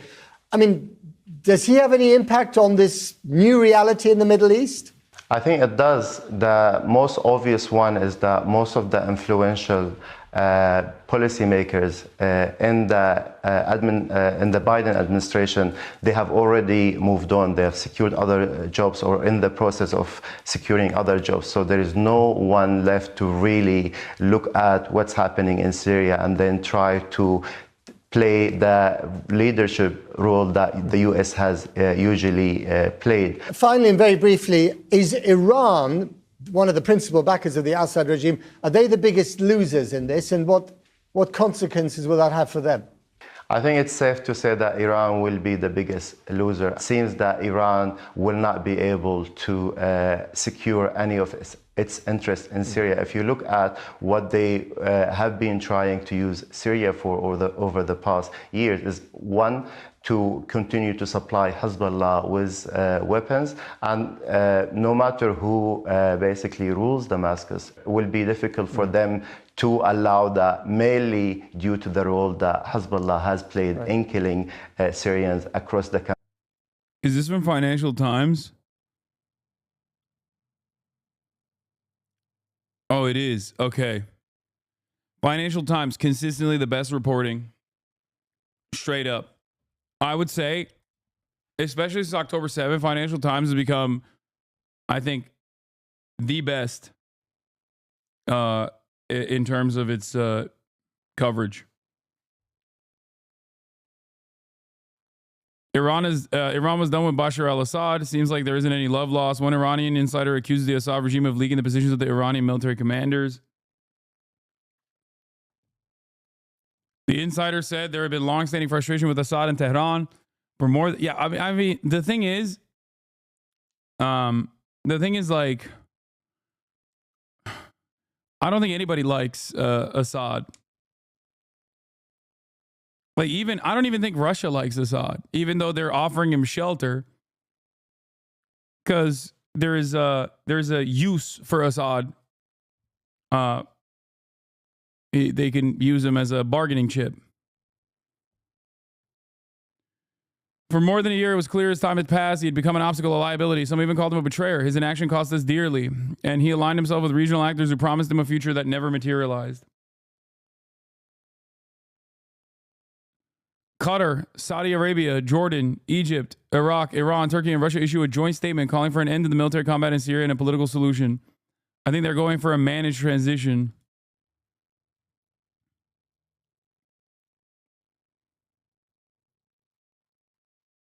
We are coordinating and find a political solution to the crisis in Syria.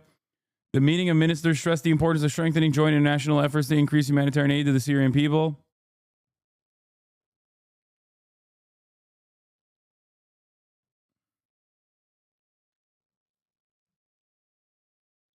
At long last, the Assad regime has fallen. The fall of this regime is a fundamental act of justice. It is a moment of historic opportunity for the long-suffering people of Syria to build a better future for their country. It is also a moment of risk and uncertainty.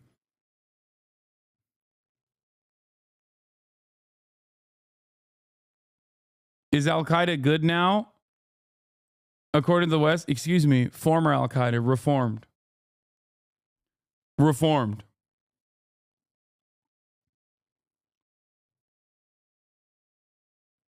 He's reformed now. He got hit with a DEI ray. She leaked it. Now, who the fuck is ready to trade some friendship bracelets with me at the last Eras tour show?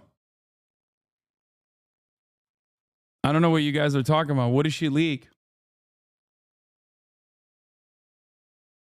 DE-ISIS.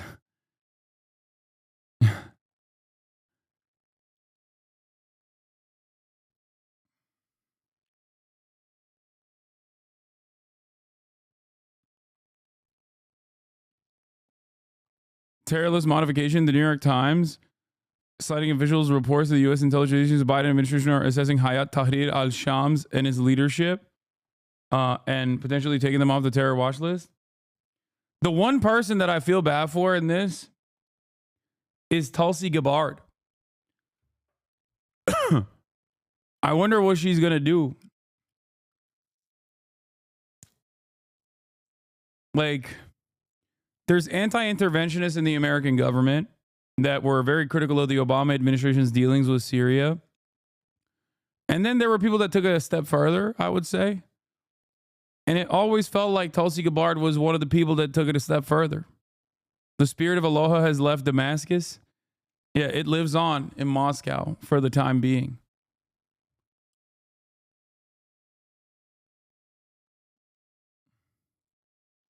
Why did Tulsi like him?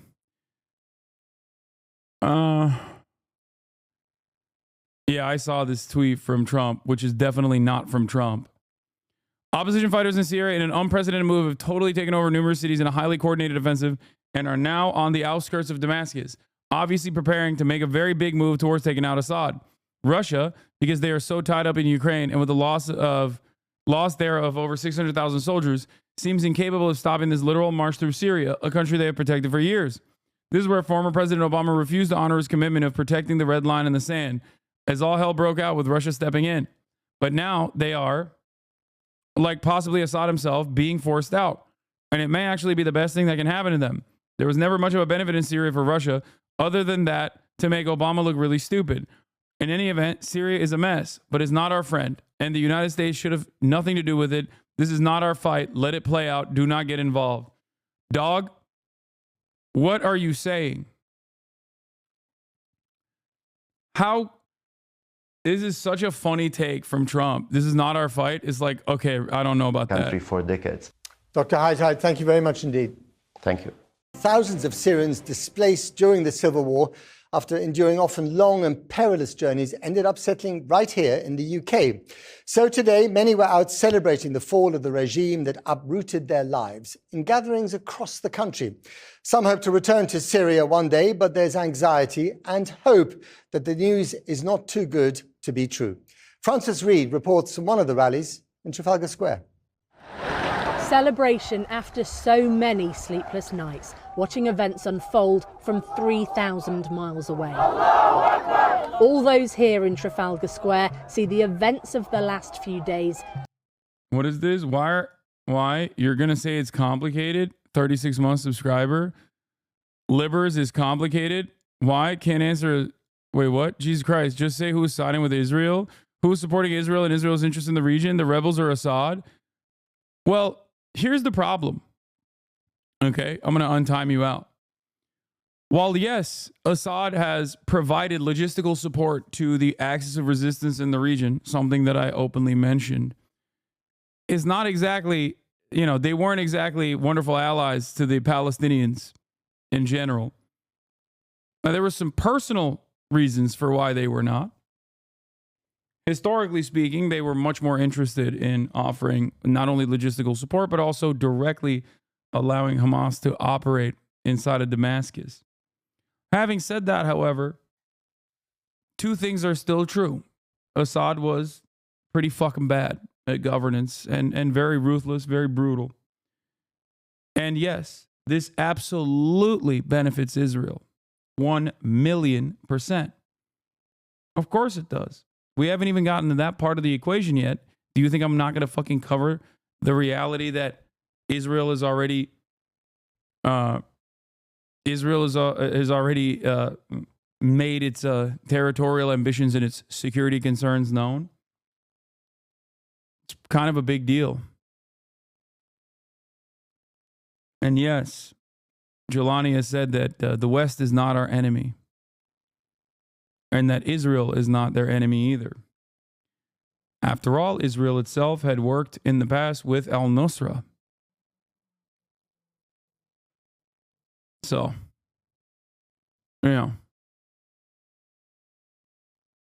Senior administration officials briefed reporters on Syria. The SAO called the CENTCOM strike today on ISIS significant, with B-52s, F-15s, and A-10s dropping 140 munitions on 75 different targets in the Badia Desert.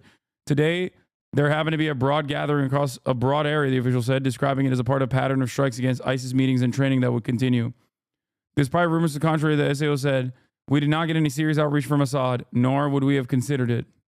The official would not say whether the administration planned to lift the foreign terrorist designation on HTS and its leader Abu Mohammed al-Jilani, but suggested the designation was not preventing the U.S. from engaging with the group.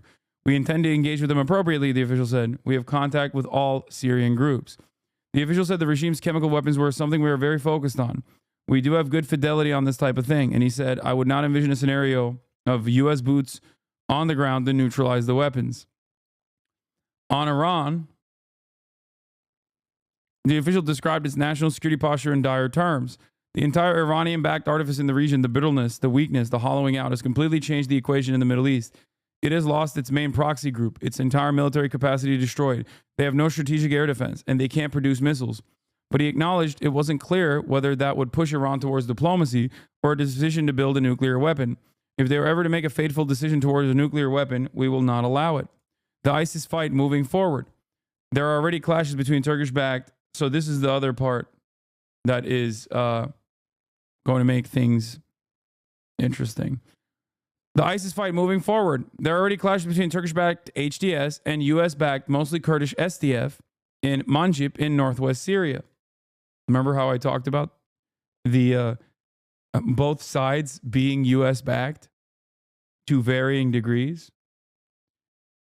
It's American-backed forces fighting against other American-backed forces by way of Turkey. And I don't even know if it's the HDS that's fighting. I don't know why they're saying it's the HDS that's fighting. This is the Foreign Affairs and Defense correspondent for PBS. I don't think it's HDS that's fighting the Kurdish SDF. I think it is rather the Turkish-backed forces in the region.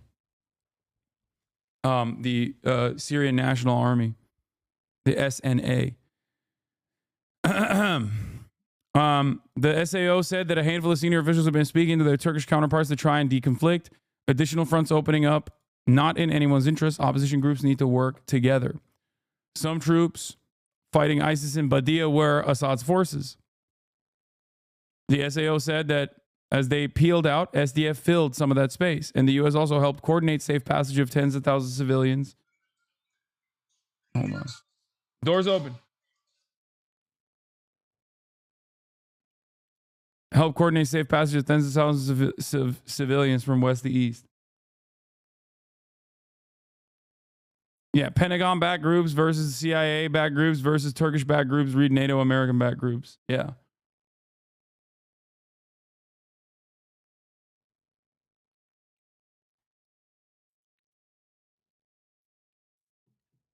Yeah, I was right.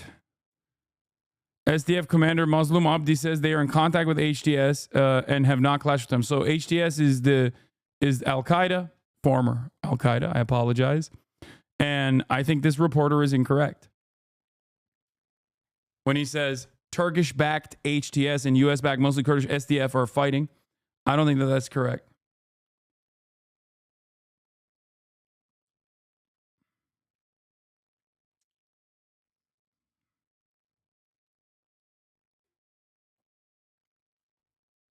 I think he made a mistake. He meant Turkish-backed SNA. Because, yes, the Turkish-backed forces, the Turkish-backed coalition forces are definitely, they have additional interests in mind.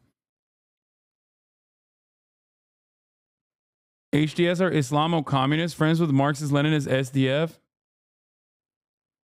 Yeah. No. You're insane.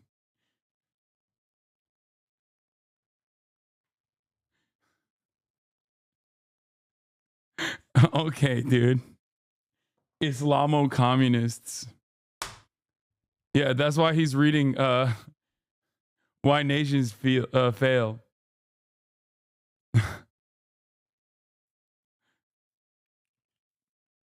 Yeah, they say no jihad but class jihad, famously. True zakat would be unnecessary once true zakat would be unnecessary once communism has been established. No jihad but class jihad.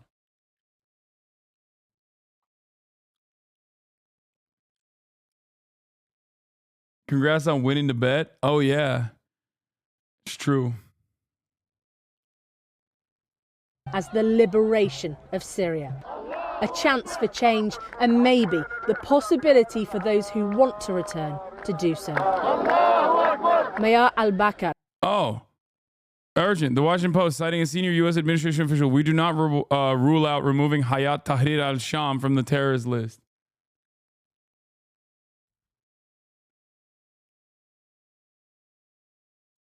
Is a political activist who fled Aleppo in 2015 after government forces came knocking on his door. I have a mixed feeling. I didn't sleep for the last 2 days. I was just watching the news every single moment, waiting for this moment. We are in a very historical moment. We have so much hope, we hope for better future for Syria. Then there's Abdul Karim, a neurosurgeon whose 2 little girls were born in exile. We've been really displaced again and again. So my first daughter was born in Turkey, my second daughter was born in London, and I can't believe that this moment, that we've been waiting for this moment for not only 14 years, I would say for 54 years, Syrians are waiting for this moment. So I really can't describe how I feel, happiness, optimism, definitely, but really a promise that we will go back to build our country. A new generation hoping to get to know Syria for the first time. I don't remember anything of my country, so being able to see my country for practically the first time would be absolutely amazing. I'll get to see all my relatives back home. I'll be really happy, really excited. Some 20,000 Syrian refugees were resettled in the UK between 20... It's impossible not to feel joyous in this occasion, for sure. I'm just still very worried about what is to come. But yeah, I totally get why people will be fucking excited at the prospect of being able to return to their homes, return to their country. 2014 and 2020. Many of them never wanted to leave their homes and never imagined that they'd be living here now. And that's why across the UK, so many turned out today, including in Manchester. In West London, Syrian and Iraqi Christians came together to worship. For those in the Syrian Orthodox Church, they hope that reassurances that all will be protected will be honoured in the mosaic of faiths that make up Syria. Do you think many Syrians who moved to the UK will now want to return to Syria? I think our people, they will have to wait to see what will happen. If safe, democratic, yes, I think majority that return, because our country is beautiful. Sunshine, weather, food, everything is our country. Rula, a primary school teacher, grew up in a neighbourhood where all faiths live side by side. Mixed emotions, I would say, at the moment. We just want the safety for people, regardless the faith, regardless the religion, regardless the beliefs. So many have made their lives here in the UK while watching the horrors of war unfold for their families over the last decade. All while conflicts in the wider region and geopolitics of the biggest players buffeted the possibility for peace and fated their futures.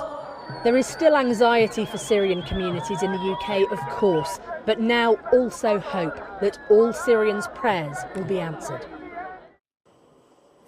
Just want to bring you some breaking news here on Sky News. In the last few moments, we have heard from the Russian state media TASS reporting that President Bashar al-Assad and his family members have arrived in Moscow and Russia is providing them with asylum. That's according to a source in the Kremlin. It had been the case that Russia had told us that Assad had left Syria, that he had left in an aircraft from Syria, but we didn't know what his destination was, and indeed we didn't know where his family was. There had been speculation that maybe his wife and children had left Syria a few days ago. Russia just saying that all the family were out of the country. Well, now, in the last few moments, as I say, Russians... 97%.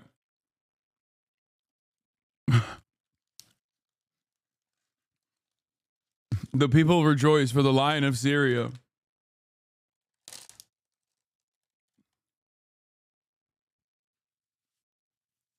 The most popular man in any country. State media is reporting that Bashar al-Assad and indeed his family have arrived in Moscow, in the Russian capital, and Russia is providing them with asylum. At one stage, it was thought perhaps they had fled to the other Syrian ally, Iran. Maybe they were getting asylum in Tehran. But no, we are now told that the family is in Moscow. Let's bring in our Moscow correspondent, Ivor Bennett. Ivor, we were only speaking a few minutes ago, weren't we? I'm uneducated on what's to come, but why are we worried about... The question was, I can't find it, but someone asked, I'm really not very educated on the Syrian civil war, but why are we worried about what's next to come? Asking from a place of lack of education and ignorance. A couple different reasons. One,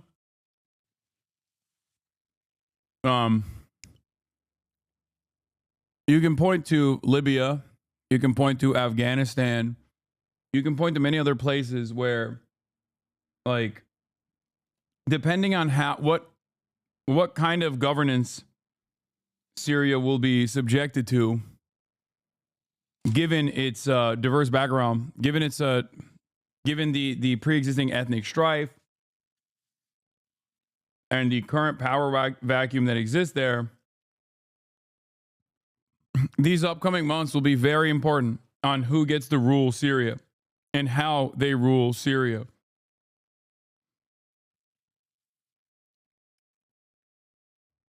If you have, the former Al-Qaeda guys running it, as is being presented as like the senior partner in the coalition forces, I don't think that it's going to be all too positive.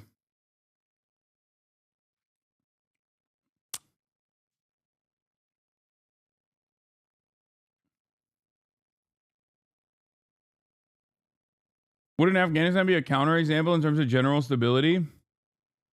I don't think Afghanistan is better off being run by the Taliban. Do you?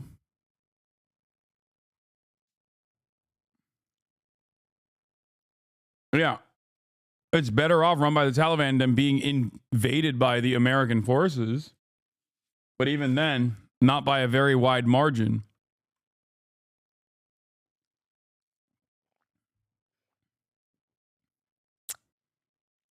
It's not ethnic strife. Most of us love our non-Muslim neighbors more than our Muslim neighbors. The fucking Islamists that got training and support from Turkey and the USA. No, that's what I mean.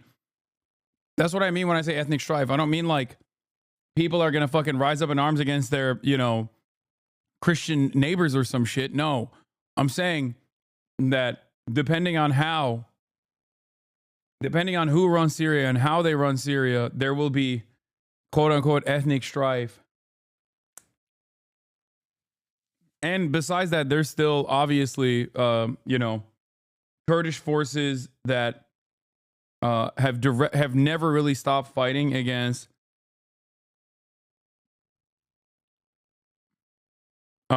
Kurdish forces that have never stopped fighting against the Turkish-backed Salafist forces either. Also, Afghanistan doesn't have a powerfully armed minority like the Kurds in northern Syria, and the Taliban have been around far longer than the HTS, so locals know them better. Yeah. Like, it's kind of crazy because the way that they're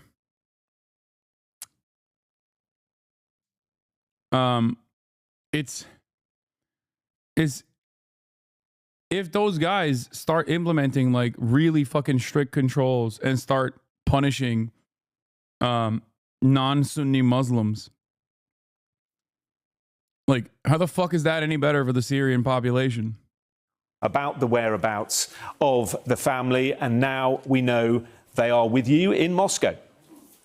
Well, this is only according to one media outlet. This has come from TASS, Russia's state news agency, one of them, and they are quoting a source in the Kremlin, as you say. That is the only report we're getting so far, but it does follow a lot of speculation that Moscow may have offered him refuge this time because... Yeah, when I say Afghanistan, I'm talking about the post-socialist government period, yes. That's precisely what I'm talking about. Yeah.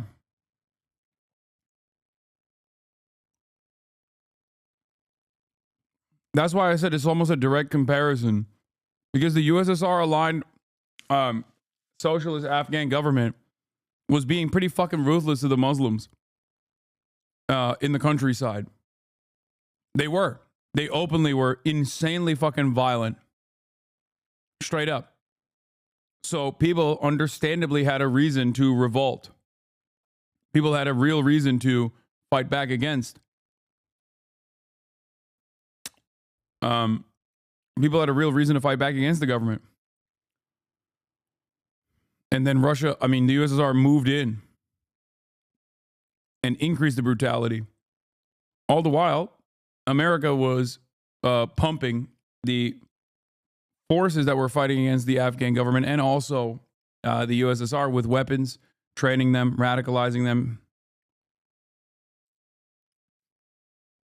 And those forces would fight against one another as well.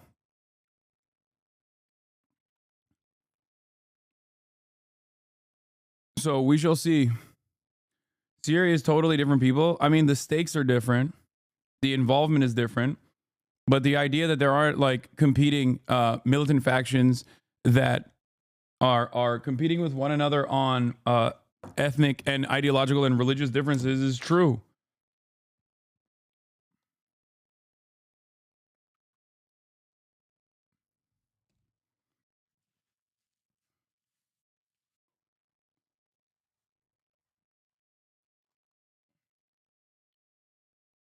That's the reason why Jelani spends a whole bit of time in Western press talking about how nice he's going to be to the minorities.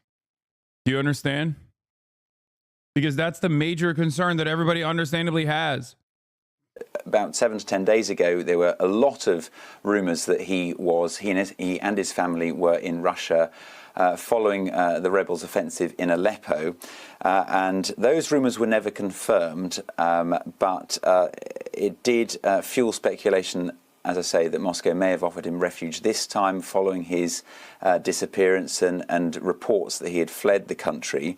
Russia, in a statement earlier today from the Ministry of the Foreign Affairs here, they said that they don't know where Assad is. They have no information on his location. They said all the information they gave was that he has departed office and that he has left the country following negotiations with a number of participants in the armed conflict. They said that they did not participate in those negotiations, but stressed that they had no idea where he was. But this report from TASS, state news agency here in Russia, does appear to contradict that, and it does, as I say, follow a lot of reports a week ago and rumours a week ago that he was also here.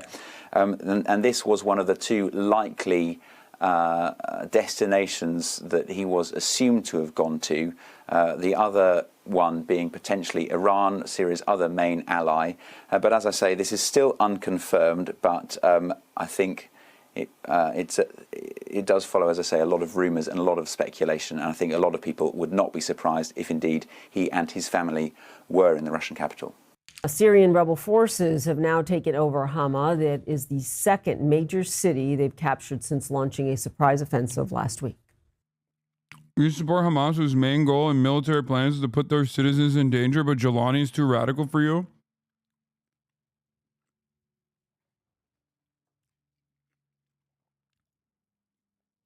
You notice how when Israel was doing propaganda against Hamas, they would say Hamas is ISIS? Why do you think they made that comparison to a much more well-known, much more dangerous faction?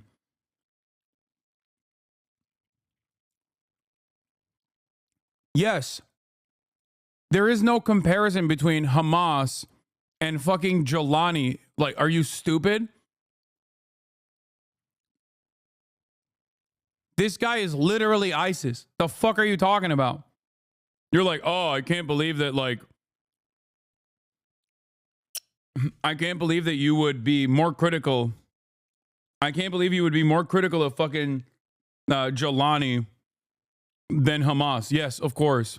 I think that one singular nationalist movement under permanent sovereignty by a foreign occupier state is infinitely better than a American-backed terror cell that has beheaded fucking Christians and shit. What the fuck do you mean? Just because he says he's woke now doesn't change that equation for me. I'm gonna be skeptical until proven otherwise, and I hope I'm wrong. But that's an insane fucking thing to say. You, like, a lot of these people that claim that I have no real positions and I'm simply anti-America, unironically are projecting, because they are just pro-America, unconditionally pro-America. Huh? American-backed Hamas throws gay people off ledges, man? You're doing it again. You're doing ISIS propaganda, comparing Hamas to ISIS at the behest of defending an ISIS guy. You're doing it in the chat right now. That's insane. You are literally doing this. You are deploying this at the behest of defending a guy who literally did that.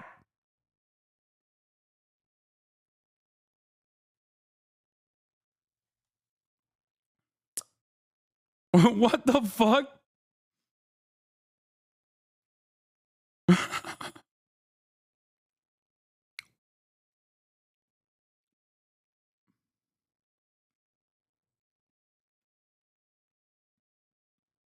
Nah, you know who's the real ISIS? Not the former ISIS guy, but Hamas.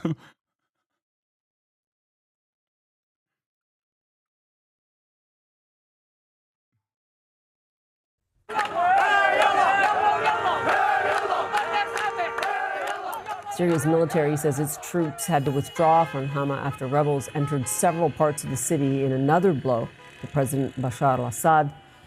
Now, rebel fighters also freed hundreds of prisoners, saying they were all wrongfully detained. Some residents in Hama are now celebrating the rebel takeover.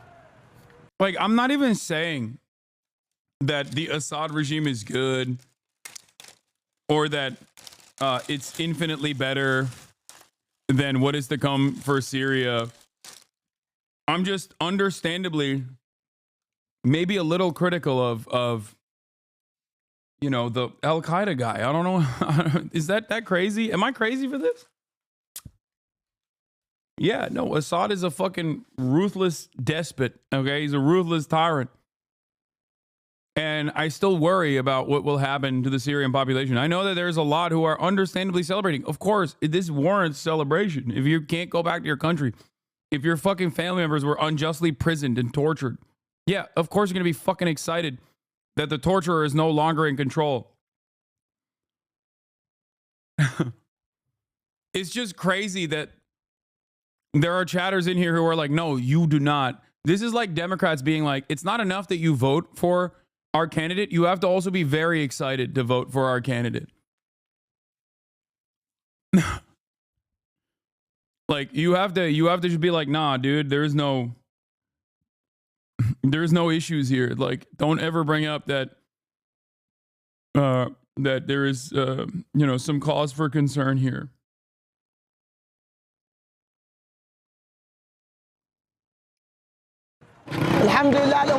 Thank God, we've been waiting for this day for a long time, and we're all coming out on the street. This is the happiest day for us. We were afraid to go out at night. We've been waiting for this. Do you think there'll be a government ruled by Jelani? I hope not. Feelings that can't be described. It's been 50 years we've been suffering injustice and crime and oppression. This is a historic moment, a priceless moment. Priceless moment. Now, rebels are vowing to push further south to Homs. That is the next major city on the road to the capital, Damascus. CNN's Jemana Karatse sat down for an exclusive interview with the main rebel. People are saying it's ridiculous that you said Israel is helping ISIS in Iran. Until Hassan learns to be quiet when he doesn't know what he's talking about, he will just keep making these mistakes over and over again. Just take some time off stream and read up on it, or don't open your mouth about other countries and their people at all. Wait, what? What an incredible research process. Uncritically accept the most obvious information from chat, embellish and conclude that HTS is directly in coordination with Israel. Wait, what the fuck? Why do these guys consistently fucking just, I don't know, maybe from a place of their own ignorance, like act as though certain things that have happened in the past are not real, with the full-blown knowledge that other people don't know?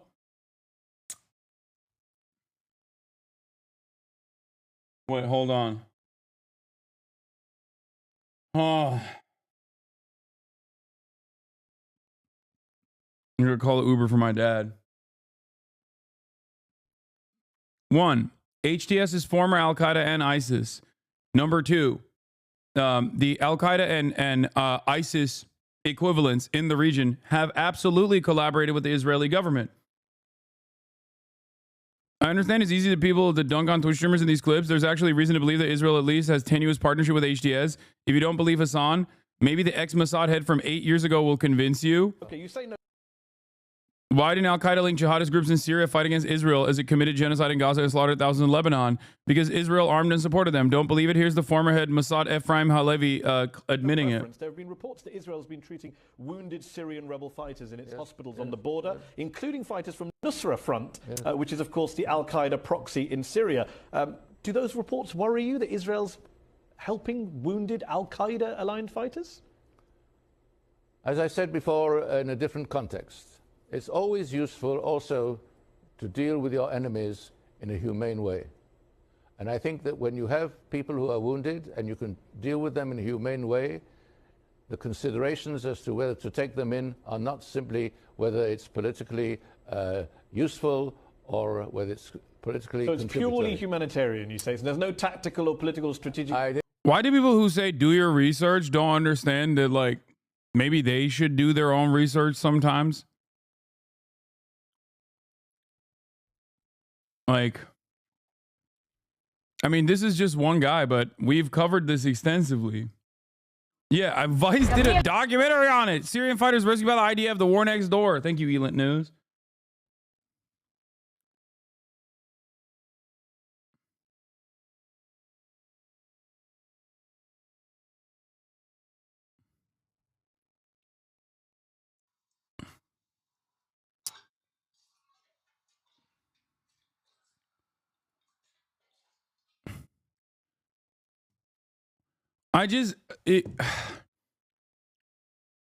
Bonerbox literally said he does his research a few days before he talks about the issues. I don't know why these guys like don't read up. I'll say this. Hate on me all you want, okay? But if you're a political commentator and your North Star basically is just shitting on me, you do end up misinforming your audience quite a bit. And I know that like there is a lot of, there's a market for this kind of commentary. But if your goal is to at least like do better propaganda or to a certain degree educate your to educate your followers, you are going to unfortunately end up causing them to be misinformed. Hold on. I didn't say there's no tactical. I said the main consideration, the immediate consideration is humane. But the tactical issues involved, I mean, you know better than me the phrase blowback. You don't think there's going to be blowback against Israel if you get into bed with a group like Nusra Front? No, I don't think so. I don't think there's going to be blowback. Why? Because I think that, unfortunately, the rules of the game in Syria are such that you can do anything that is not possible to be done anywhere else. Yeah, I think people said that in Afghanistan too. Would you also treat Hezbollah fighters? No, I would not treat... Have you not just contradicted what you told me 60 seconds ago about humanely treating your enemies? No. I think as far as Hezbollah fighters are concerned, with them we have a different account. So let me be clear, you're happy to treat Al-Qaeda fighters, but not Hezbollah fighters? We have a different account with Hezbollah, a totally different account. Because Hezbollah has carried out the type of actions against us which preclude us from going into what the Al-Qaeda has done. Al-Qaeda, to the best of my recollection, has up to now not attacked Israel.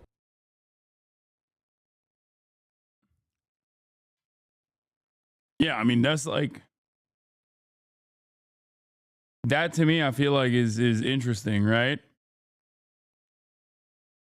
Wait, what the fuck? How do I... Yeah, the enemy of my enemy is my friend is the attitude here, which is why I think it's like really weird that these guys don't know that and are like openly posturing as though the people, my naysayers in this circumstance, are openly posturing as though they are as though I'm wrong. Like, very weird. He won't respond to this. He's only interested in picking off the worst opinions and trying to dunk on those. So Israel treating 5,000 people, including civilians, some of whom were FSA fighters in a period before HTS was even formed, is supposed to be evidence of Israel coordinating with HTS 10 years later. Come back when you learn that not all Arabs are the same, Lamau. Yeah, I don't think all Arabs are the same.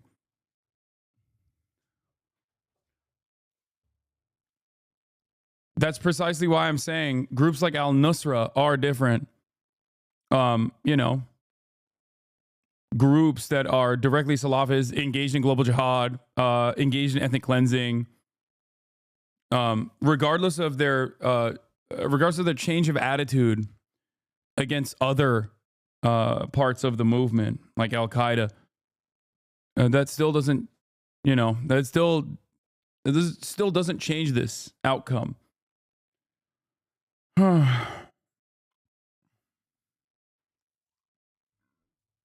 Not sure if this dude is ignorant. I blocked him either way, but outside of Al-Jilani saying Israel is not our enemy, and outside of Israel working with Al-Nusra against Hezbollah, Netanyahu himself claimed responsibility for Jilani's success today. Yeah. That's the other side of this equation, which is like, is that like Israel's taking credit for it. And they're saying because we you know, because we destroyed. Hold on, I got to keep running this video real quick and try to figure out my dad's LAX situation. Leader Abu Muhammad al-Jolani. He says the Assad regime is, in his words, dead, and explains how his forces have been able to sweep through Syria. Taking Hama, after taking Aleppo, I mean, how significant is this for you right now? From a military perspective, what comes after Hama will not be the same as what came before. However, I prefer not to be overly optimistic during the battle. I like to remain cautious and vigilant to avoid complacency and ensure we don't suffer losses while believing we are safe. What comes after this? What's after Hama? The course of the battle, as for the secrets of the battle, let's leave them to the unfolding events. You will witness them in reality, which is better than discussing them now. In a matter of days, you have taken major cities. What's changed? How are you able to do this now? In recent years, there has been a unification of internal opinions and the establishment of institutional structures within the liberated areas of Syria. This institutionalization included the restructuring within military factions. They entered unified training camps and developed a sense of discipline. This discipline allowed them, with God's guidance, to engage in a battle in an organized manner. The progress and execution of plans have been swift, with clear communication and adherence to commands. They stop where they should stop and withdraw where they should withdraw. The revolution has transitioned from chaos and randomness to a state of order, both in civil and institutional matters and in military operations alike. Some believe this is happening because the allies of the Assad regime, the Russians, Hezbollah, Iran, that they're weakened, they're preoccupied with other wars. And this is why we are seeing this happen right now. And the Syrian regime itself weakened. Is this what is happening right now? Is this why you chose to launch this offensive right now?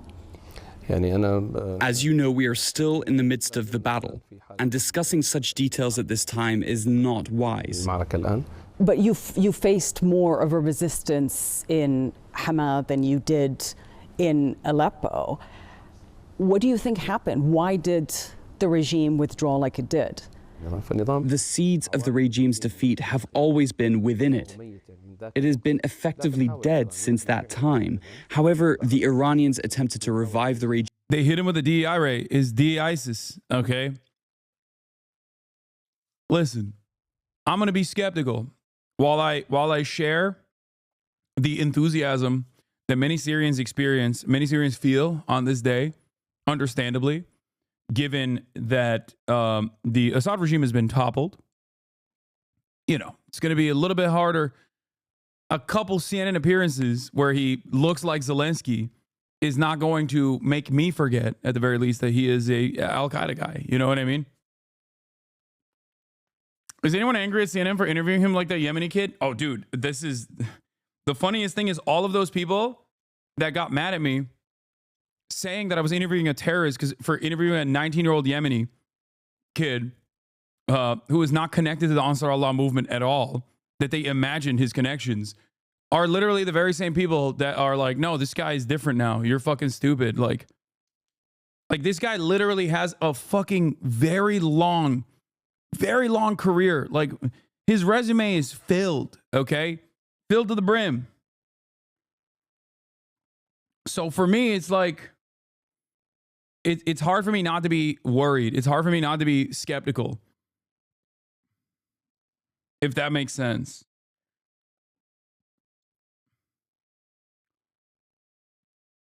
Regime buying it time, and later the Russians also try to prop it up. But the truth remains, this regime is dead. In the last year, it seemed like Bashar al-Assad survived the war. He was welcomed back into the Arab fold and on the world stage. The Arab countries' evaluation of the situation was mistaken. How is he any different from a Hamas leader who seeks the freedom of Gaza? Both are fighting against oppressors, one internal and the other an occupier. Great question. Hamas leadership is almost entirely preoccupied with the end of the Israeli sovereignty over Palestinian lands.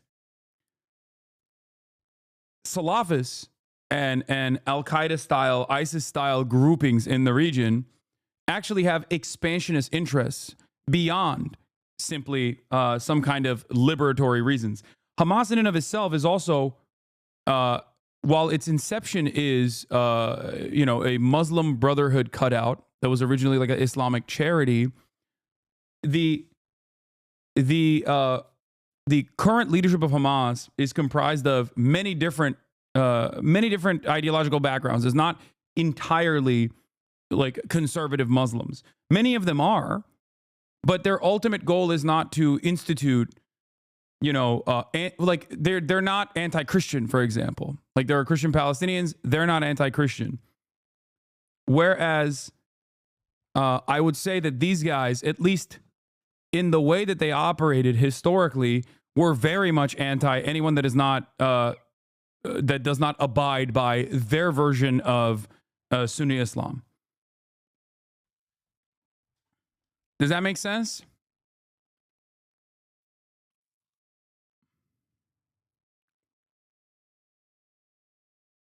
ISIS sees Syria as a base before expanding. Hamas sees Palestine as their home. Very different reasons for fighting. Yeah. Muslim Brotherhood is not remotely comparable to ISIS or Al-Qaeda. No, I'm not saying it's comparable. I'm stating that while the origination of Hamas comes from Islamist fundamentalists, like it's true, these guys are fundamentalists ideologically, okay? Their actions and their goals are entirely different. That is the reason why Jelani had to disavow not only his former acts, but also has had to say over and over again that they are no longer interested in global jihad. They are no longer interested in, fighting the West or fighting against any sort of like non-Sunni Muslim sect, or even Sunni Muslims, really, if they don't abide by the really aggressive, really rigorous mechanisms of control that they want to implement. You have to look at what is changed here. And if you want to understand what has changed here, okay, in his attitude, in the way that he presents himself, in his ideology, you'll probably develop a better understanding of like what my criticisms are, at least.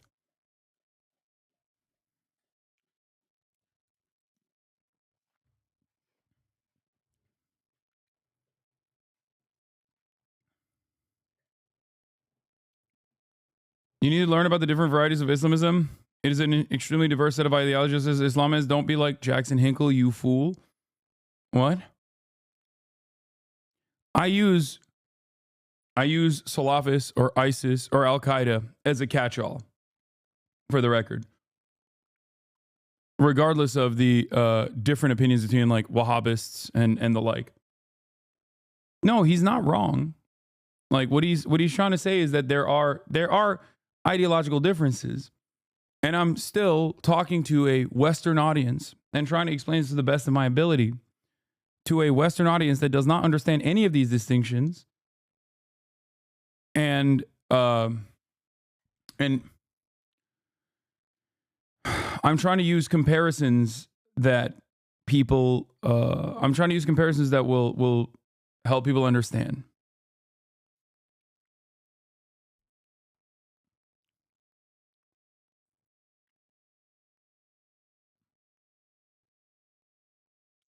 I do not know what they will do. Don't be scolded into someone essentially trying to finger wag at you for confusing Mussolini with Hitler. I mean, the distinction is still important. But yes, that's why I call many fascist movements Nazis, even if they're not like, the National Socialist movement. So it's the same principle there. Islamism is diverse and there are very moderate strands, but these guys come from Al-Qaeda one way or another. Exactly. Like,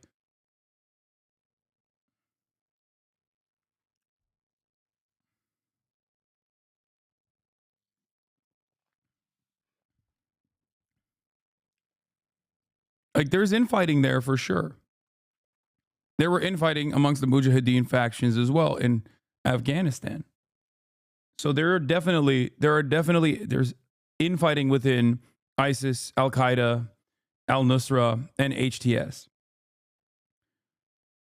But this is hard to ignore. Okay? Alibaba.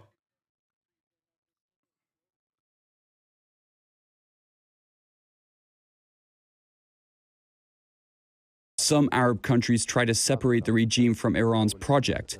This is impossible. Even if the regime wanted this, it can't implement it.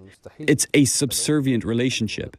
Iran can disengage from the regime, but the regime can't.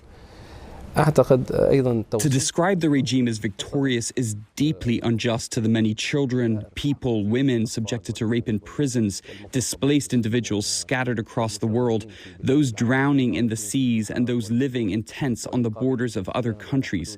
What kind of victory are we talking about? In the past, you have talked about strict Islamic rule. Is that still the plan?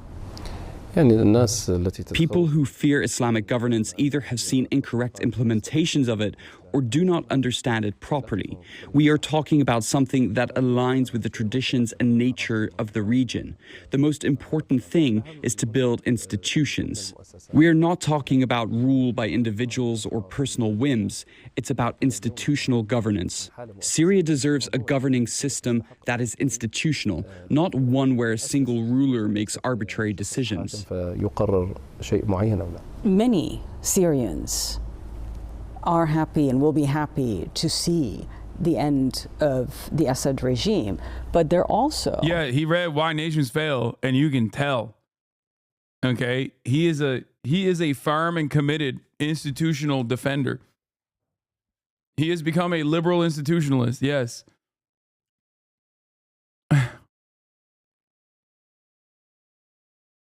He's technically not wrong to the Oriental self-righteous r/atheism freaks in the chat, but he's also probably wrong because of his track record. Yeah, that's my only... Guys, there's a couple different things to take note of here. One, the reception overall of a guy like this after his track record, because he suits the purpose of taking down, toppling a guy that America also didn't like in the region, okay? Was he worthy of toppling? Absolutely, okay? I'm not saying that Assad is a good dude at all. Having said that, however, the American media, it's interesting, at least for me, after the months and months, if not a year plus, many months of coverage over Hamas and other emancipatory groups and their broad reception in American media, or even Hezbollah, as a matter of fact, versus a guy like this. When you look at a guy like this and how quickly Western media will present him as a Zelensky-style person, a moderate with a deep, dark past that he has overcome and has changed his attitude on, I think it's important to take note of why Western media is so quick to recognize him as not a guy who was literally a fucking former Al-Qaeda ISIS guy, like a high-ranking Al-Qaeda guy, but instead as a moderate revolutionary figure that is abiding by the wishes of the Syrian population. That's important. I think that's important to understand. The other thing is like, the other thing for me at least is like, I'm going to be always a little bit skeptical of a guy like this. It's just, historically speaking, groups that America's aligned with, and I guess like the only group that I wouldn't say this for is the Syrian Defense Forces. And they are also obviously backed and trained by the American government. And yet I think that they are much more reasonable, much better overall than what this dude is doing or what this dude has done in general.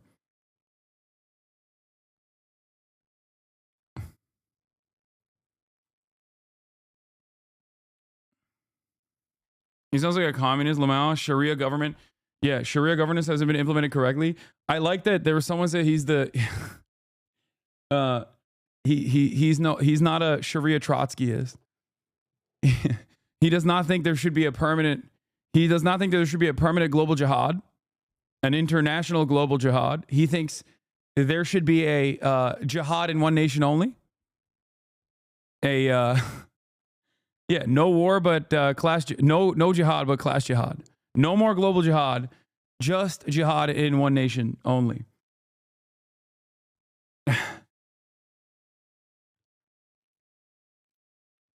You're not wrong about this new guy, but it's witnessed by many people that Assad is a mass murderer, has done horrible shit. Yeah, I know, but you're not going to see any criticisms from me on that front. I'm not going to. I mean, that's correct. You're right. And I have mentioned it time and time again. I'm simply stating that I am, we'll see. We'll see what happens. Worried about what HTS rule would mean, including minorities. No one has the right to erase another group. These sects have coexisted in this region for hundreds of years, and no one has the right to eliminate them. There must be a legal framework that protects and ensures the rights of all, not a system that serves only one sect, as Assad's regime has done. Listening to you speaking, you've gone through quite the transformation. I think you're creating Islamophobic sentiment for having a Western audience. Yes. I am. You're right. I'm deploying Islamophobia. Dude, how is this happening? The people that used to say Hasanabi, the people that literally kept saying Hasanabi, you are in the pocket of Hamas, you are a fucking terrorist, you're a fucking terrorist, are now unironically, without a shred of doubt, with a sense of irony whatsoever, are now turning around and saying I'm doing Islamophobia because I'm saying I'm not immediately ready to trust the fucking former Al-Qaeda guy. Like, that's insane. How does this work? I just don't understand it. Like, I don't. I genuinely can't comprehend how people have no cynicism, no media literacy, no critical thinking skills whatsoever, and they just simply operate on whatever the TV is saying is good. I believe it, and I will just fight for it. I will fight for it over and over again. Like, how the fuck did this happen? It doesn't make any sense.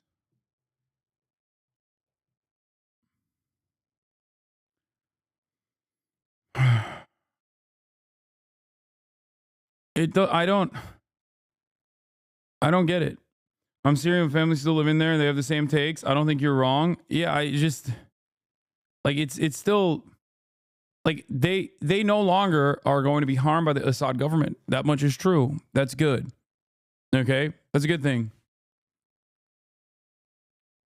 Having said that, when I say I'm a little skeptical, I'm a little worried about the future prospects, not only because of HTS and the former actions of Jelani, but instead also because of like the Turkish-backed militias there that also have a shit ton of Salafis in them too, directly matched up against the Kurdish militias that America also funds and offers training to, is still worrisome in terms of what Syria will look like and what kind of potential civil war can happen in Syria again. Okay?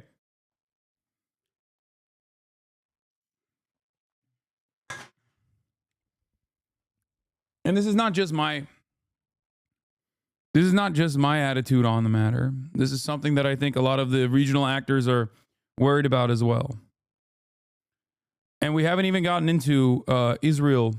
Like, we haven't even talked about how Israel benefits from this destabilization regardless. Once an Al-Qaeda leader, your group has had affiliations with Al-Qaeda, with ISIS, and now you are projecting this image of a moderate leader and a moderate group. What is HTS right now? Let's stop operating this Marvel-style mindset of heroes versus villain. Assad is a tyrant and a monster. He's good. He's out. Al-Jilani is an Al-Qaeda operative who committed atrocities as a part of the militias for 2 decades. Yeah, I said that, and then people get mad at me and they say you're not woke enough. You're doing Islamophobia on Jilani, who is now reformed. Like, how dare you? Like, do you not understand the issue here? Which is why I can't like explain. Like, I keep repeating myself over and over again because there's like hella people in the chat going, no, you don't understand. Jilani is good. Like, that's what's crazy about the situation. ISIS, and now you are projecting this image of a moderate leader and a moderate group. What is HTS right now? Hayat Tahrir al-Sham is one of the factions in the region, just like all the others. Now we're talking about a larger project. We're talking about building Syria. Hayat Tahrir al-Sham is merely one detail of this dialogue, and it may dissolve at any time. It's not an end in itself, but a means to perform a task confronting this regime. Once that task is complete, it will transition to a state of governance, institutions, and so on. I believe that everyone in life goes through phases and experiences, and these experiences naturally increase a person's awareness. A person in their 20s will have a different personality than someone in their 30s or 40s, and certainly someone in their 50s. That's crazy, man. That's actually wild. He said it was just a phase. You know, my Al-Qaeda.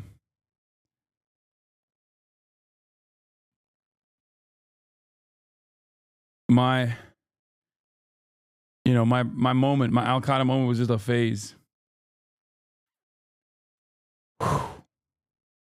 You have the same take as him when it comes to being reformed? I do. It's just that it's hard for me to believe that. For him, at least. At least for the time being. He's not like a fucking YouTuber who used to be edgy. Okay? Like, what are we talking about? You cannot compare a former YouTuber in like the fucking PewDiePie era who said like an anti-Asian slur or something, who has apologized for it many years past, to a motherfucker who was, whose phase was beheading Christians. Like, what are you talking about? Like,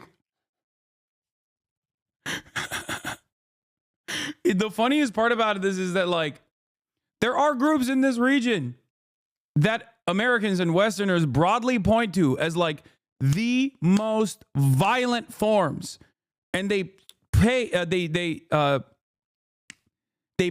the entirety of Islam with this broad brush. They say, oh, you like Hamas? Oh, you want to behead gay people and then throw them off rooftops. And it's like, and then there are dudes who have done that and they're like, no, but those dudes have reformed. So what the fuck? It's just whoever is, America's asset, whoever gets like positive coverage in the media, and you're just fine with that. That's it. I guess this is a Gen Z try to cancel Eminem moment. They're trying to cancel the ISIS guy, dude. But yeah, HTS is not even the only group here that is at play, that is a problem. There are obviously going to be a lot of issues between the Kurdish militias and the Turkish-backed militias. So that's a major issue as well.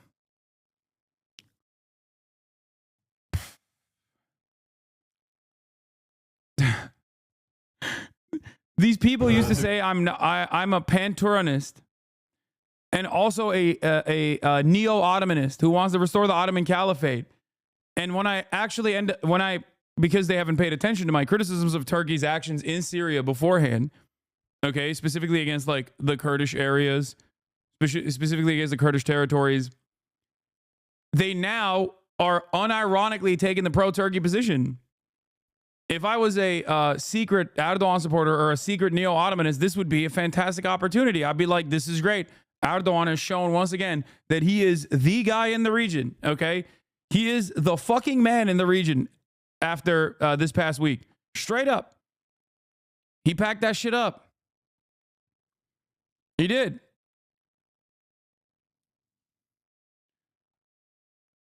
Bugün açıkçası çok büyük bir mutluluk ve sevinç içerisindeyiz. Halep'e tekrar yıllar sonra kavuşmanın mutluluğu içerisindeyiz. Bundan sonra inşallah Halep'te Türkmen varlığının güçlenmesi, tekrardan gerçek noktaya dönmesi noktasında da elimizden gelen gayretleri göstereceğiz. Burası bir Türk yurdu. İnşallah bu Türkmen yurduna da, Türk yurduna da hep birlikte sahip çıkacağız. Bizim için önemli bir süreç aslında. Yeah. Erdogan is like, bro, what the fuck are you talking about? He's like, no, we want to put the Syrians. He's like, yeah, it's... Türkmen nüfusu var Suriye'de, Irak'ta, yeni mi öğrendin? Onlar oradalardı hep. Yeniden kurtarılması. Neyse, bir şey söylemeyeceğim. Mücadele bugün itibariyle başlıyor. İnşallah en yakın zamanda hep birlikte Halep'te görüşmek üzere. Hoşça kalın sevgiler. Yeah, he just flashes the...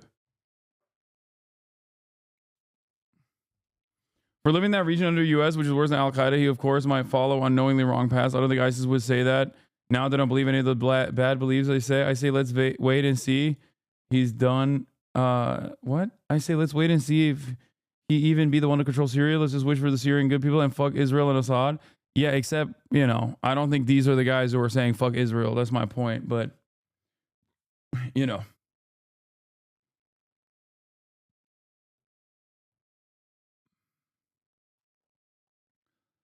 Why does Turkey have such a hard bone against Kurds that they won't leave the Syrian ones alone? There are a shit ton of Kurds as an ethnic minority in Turkey, and any sort of nation-state project for the 35 million ethnic Kurds that live in diaspora that don't have a nation-state for themselves is always going to be a significant threat, political threat internally. So for them, I think the Turkish government's interest is a Kurdish nation-state that they have designs for, rather than one that is backed by America, like an American Israel, but for Kurds. So that is, you know, they will consistently continue to dominate all of the areas where Kurds live. And that's it.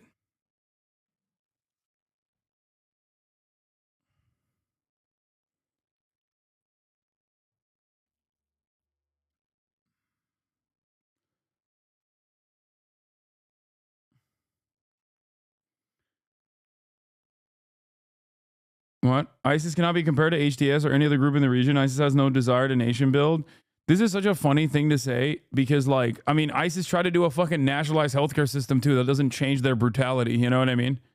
Like, I remember a time when ISIS literally stole the NHS logo when they were trying to do woke NHS.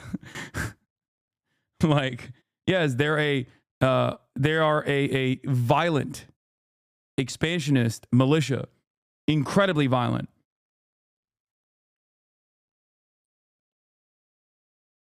But to say that they have no interest in, like, nation building, you just don't agree with it, and I don't either. But, you know, the name Islamic State, it's literally in the name.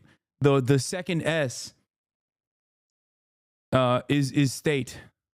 That's what the first S comes from. The second letter in ISIS is literally state. Okay? Are those days behind you? Sometimes it's essential to adjust to reality, and because someone who rigidly clings to certain ideas and principles without flexibility cannot effectively lead societies or navigate complex conflicts like the one happening in Syria. People listening to this are going to wonder why they should believe you. You are still a specially designated global terrorist by the United States with a $10 million bounty on your head. Your group is a prescribed terrorist organization by the United States, by the UN, by the EU, and others. I say to people, don't judge by words, but by actions. I believe the reality speaks for itself. These classifications are primarily political and at the same time wrong. I define a terrorist as someone who intentionally kills civilians, harms innocents, or displaces people. Like, no follow-up to that. Like, okay, well, what about your actions that was just that? It's crazy. He sounds like me, bro. He said we must preserve these institutions. Like, there's no way that you can operate without good governance. We will cease to exist if necessary. Also, terrorism is a political classification, is a political designation, and that is oftentimes unjustly given to non-state actors that happen to be outside of the periphery of American State Department interests, which is hilarious because now that he is in the American State Department interests, more openly at least, now there's no reason to utilize like a cutout or anything like that, and they can directly just take him off the terrorist list. Yeah, he's like a Hasanabi head. You think he's in chat right now? Yeah, well, we'll see. Islamic governance inherently contains numerous socialist policies, so it's not outlandish for him to have these takes. I mean, wait, Hasanabi, do you disagree with him? No, of course I don't disagree with him. But who's saying this and why they're saying it also matters. Yes, on its face, he's saying all the right shit. Okay, I agree. He is repeating a lot of the things that I have said many, many times over. The problem is, you know, it's important to recognize what he has done. If we're being honest, many of the wars waged by major powers in Arab, Muslim, and even non-Muslim countries have involved the deliberate killing of thousands, the destruction of homes, and the displacement of millions. Even the regime itself is guilty of such actions. But the US and others would say is that you were parts of groups that did exactly that. Personally, I have not done these things. The situation must be understood in its historical context. There was a massive war in Iraq that deeply stirred people's emotions, prompting many to go there. The circumstances of that war led people to various places, and my path led me to one of those locations. Given my level of awareness and my young age at the time, my actions evolved to where I am today. I didn't go to Iraq with those intentions. I went to defend the Iraqi people. When I returned to Syria, I didn't want to bring what happened in Iraq into Syria. That's why there were disagreements between us and ISIS. People would be wondering why you've agreed to speak with us. What is happening in Syria is significant for the entire world. This event has positive repercussions globally because under the regime's rule, Syria became a source of concern and trouble for everyone. Stabilizing Syria will bring many people back. Today, in the liberated areas, about 1/3 of the population lives in camps, approximately 1.5 million people. I believe we can soon reach a point where there are no camps. With the rehabilitation of the liberated areas, people will return to their homes. Many refugees in Turkey will likely return, as will a significant number of refugees in Lebanon and Jordan. Even refugees in Europe may return to rebuild their country. A fascinating interview there. I want to thank Joanna Karatse and her crew for that exclusive. What happened in the Middle East? After 13 years of... Just to confirm, you're a profile of Assad, but are wary the current groups at play seizing power just hopped on. Assume you weren't going full tanky. What do you mean going full tanky? Like, I don't know why people just like imagine the positions of other people. No, I'm not pro-Assad. Of course, I'm not pro-Assad.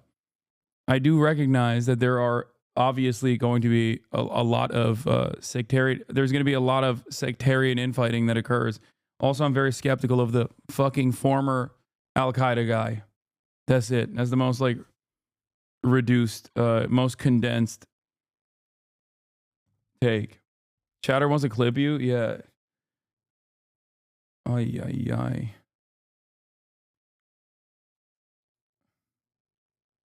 You think he's telling the truth? No, I don't think he's telling the truth. Civil war in Syria. More than half a century of brutal authoritarian... I don't think he's telling the truth. No, I've seen this play out so many times in the same fucking region, okay? You offer training and logistical support to these groups, and they're very violent. You use them to your advantage in destabilizing certain countries. Then you turn around. Okay? You then turn around and prop them up. You prop them up, or they basically win the infighting that occurs afterwards in the power vacuum. And then they obviously decide that maybe they weren't going to do like neoliberal implementations of institutional defense. Maybe they were just going to do the shit that they said they were going to do and start doing that shit. Okay? And then maybe America, a decade later, is upset because of, let's say, their resentment towards or their mistreatment of like the Kurdish minorities or the Syrian Christian population. I'm just making it up right now. I'm like saying 10 years in the future, these guys are running the show and they start doing horrible shit back to the Christians in Syria. Okay? There's going to still be economic instability. When there's economic instability, ironically enough, that was like, that played a formative role. Climate change and economic instability played a formative role in the Syrian civil war as well. So those problems are not going to go away. In that period of instability, what do the what would this guy do? Who would he make out to be the enemy? I suspect the earlier villains. Okay? Either the Kurds or the Christians or, I don't know, some other ethnic or religious minority. Then they start attacking that ethnic and religious minority so viciously that America decides to intervene. Okay? Now they're mad. Now they're mad again. Well, that's how 9/11 happened. Last time, at least.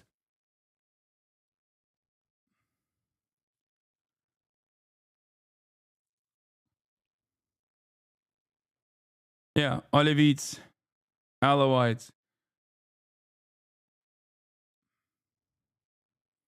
With the recent collapse of the Assad regime in Syria, the game changes dramatically. It's a big loss for Russia and Iran, which is good. However, the jihadist forces that have replaced Assad create major problems for Israel, Jordan, Saudi Arabia, and Iraq. As to the U.S. interest in Syria, there are over 50,000 ISIS prisoners primarily being held by the Kurdish forces while President Trump destroyed the caliphate. These ISIS fighters plan and executed plots against the American homeland and our allies. A breakout and reestablishment of ISIS is a major threat to the U.S. and our friends. Obama and Biden got this wrong big time, requiring President Trump to clean up their mess. I like that we're basically setting it up as a potential pretext to, re-invade or to full-blown invade.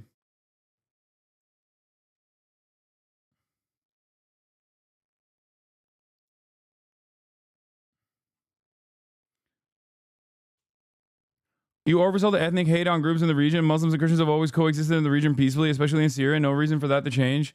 Brother, I don't think you understand. When I talk about these kinds of tensions, it's not real organic, okay? It's not organic. It's those in power, okay? It's like looking at the Assad regime and its prosecution of people unjustly. Do you think that was because neighbor hated neighbor? Or do you think it was the government doing that? We talked about the enmity caused early on, or at least Lenin's takes on the enmity caused towards Jews as a mechanism of destabilization by those in power, a misdirection. It's always the same shit. In the most reductive terms, it's divide and conquer. It does not mean that there's like real hatred, real animosity between, I don't know, like the Christian Syrians and Sunni Syrians and Shia Syrians. I'm not saying that at all. I'm simply stating that those in power will engage in such acts. This is crazy. My man.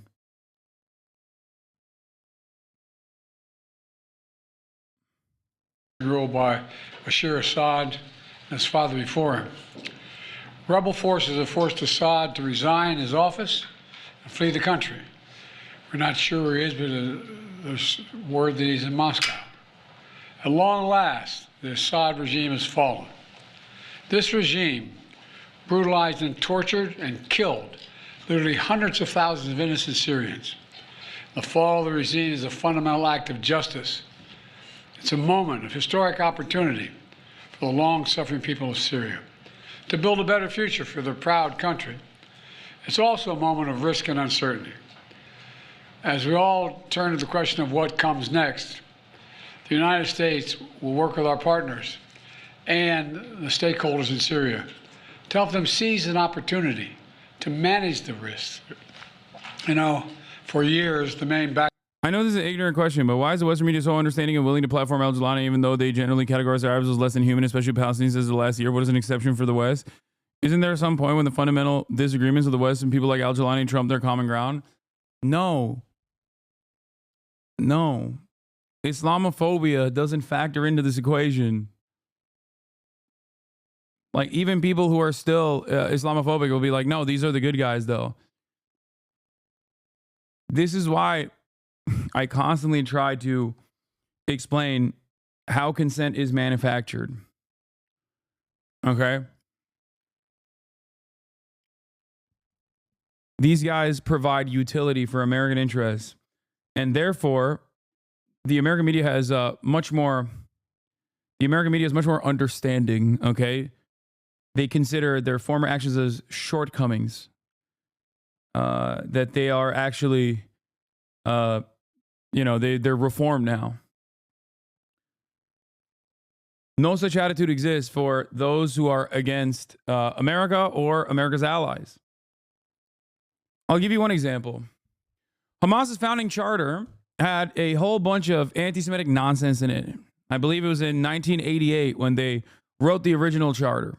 It had a sea of not only anti-Israel, but like anti-Jewish statements involved in it. In 2017, Hamas actually changed this charter because they wanted to get international recognition. They said that it was not reflective of their values in general, and they hadn't really touched their charter from the jump. So they decided we're going to be more reasonable in our governance, and also we are going to change the structure of our charter, change it in its entirety. In 2017, they reformed and wrote a new charter that completely carved out all of the, completely cut out all the anti-Semitic shit and basically said, this is just about Israel, yada, yada, yada. Okay? Now, you don't have to agree. You don't have to believe that. Okay? You don't have to believe that at all. But the reality of the matter is, if Hamas was not against Israel and an emancipatory movement that is born out of the people's desire to live free of Israeli sovereignty, live free of this apartheid, live free of this occupation, and instead was, a militia group that you could use against America's enemies in the region, okay, then American media would reflect that change. Okay, they would talk about it all the time. But they don't. It's just something to pay attention to.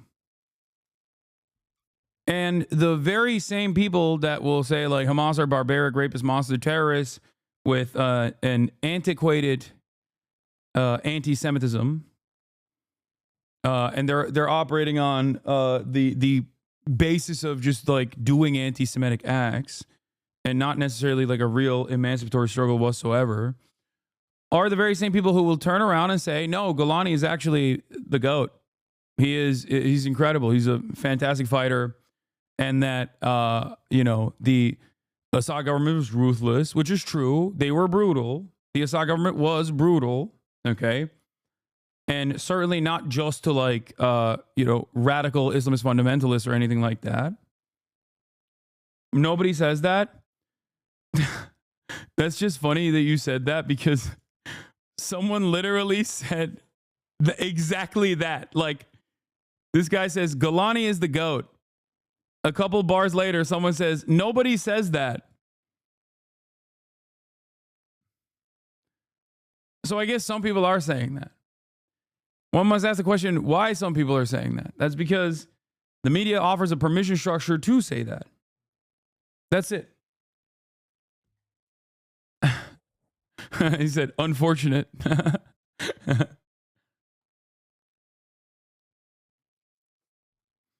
Anyway, I'm simply stating that I am still very much worried. And it's not just Jelani either.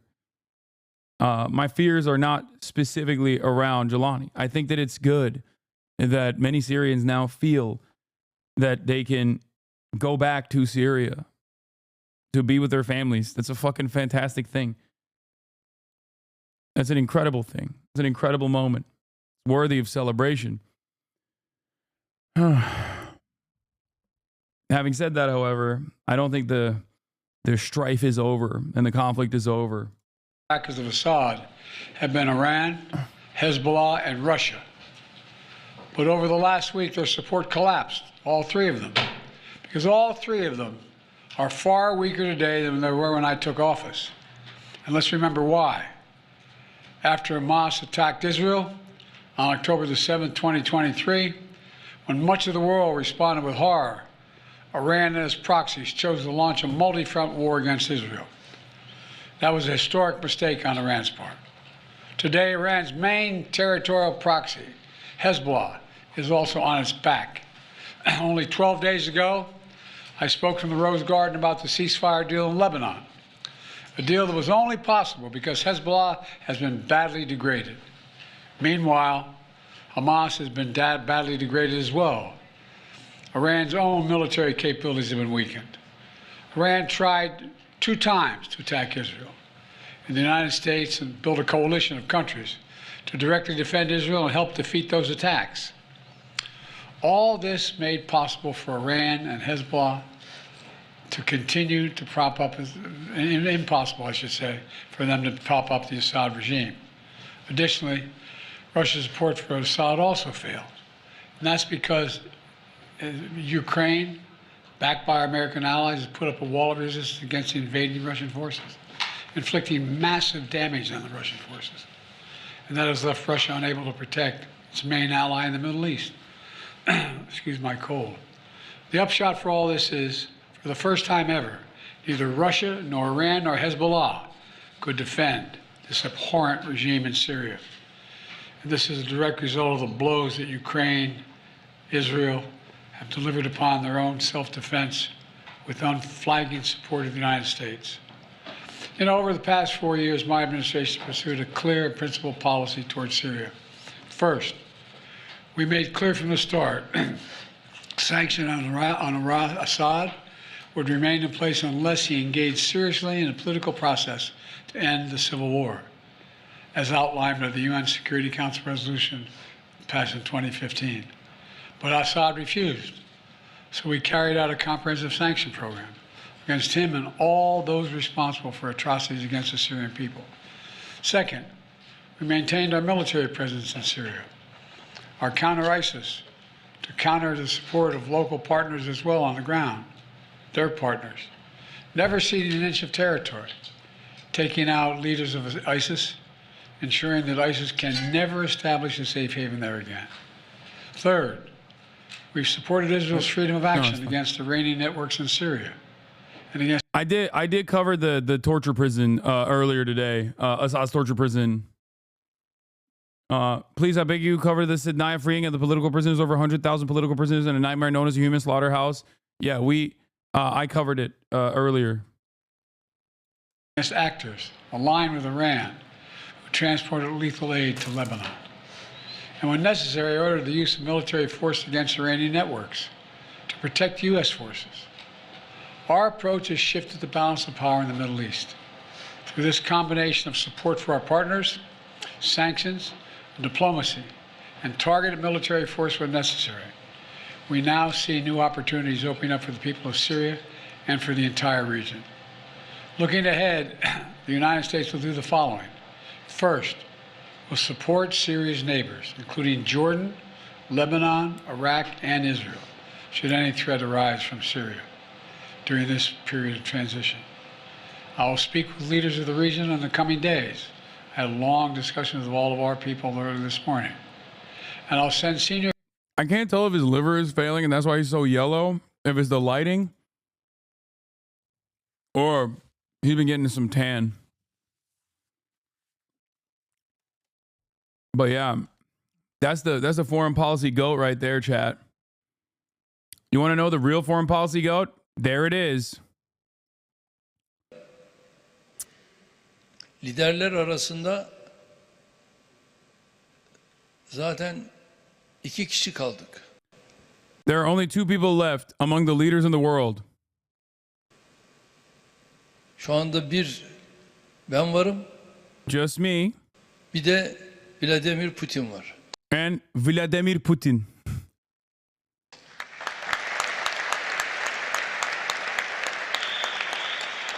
Yani bunu ben olduğum için söylemiyorum. Yani vakayı söylüyorum. He's saying, I'm not just saying this because it's me. I'm just telling you how it is. Tabii 22 yıl bu fakirin görev süresi var. For 22 years, I've been working. Neredeyse bir o kadar da Sayın Putin'in var.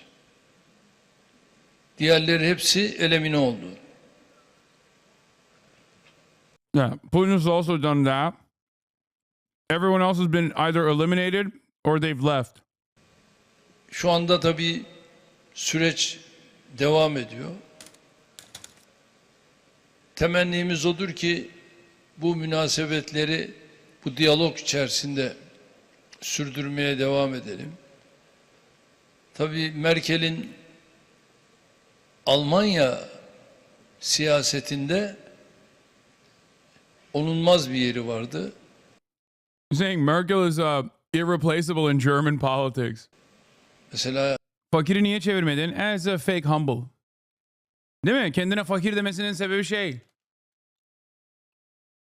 Yani neden kendine fakir diyor bilmiyorum.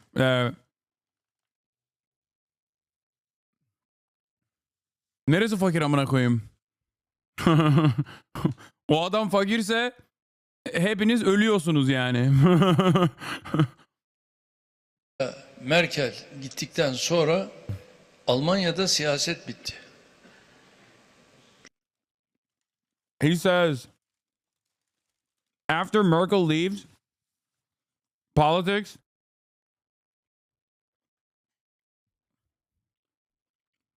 politics ended in Germany. That's what he said. Çok ilginçtir.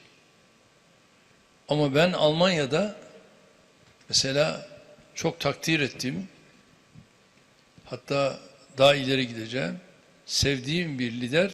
He says there is a leader in Germany that I actually appreciate.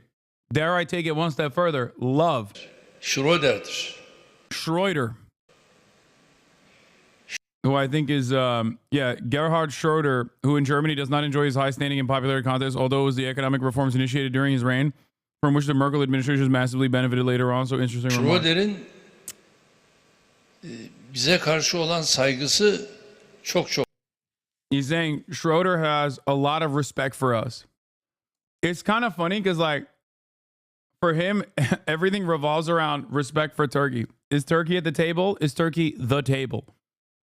And for the record, this past week has shown Turkey is the entire table. Not just at the table. Turkey is literally the fucking table, and they just flipped the table.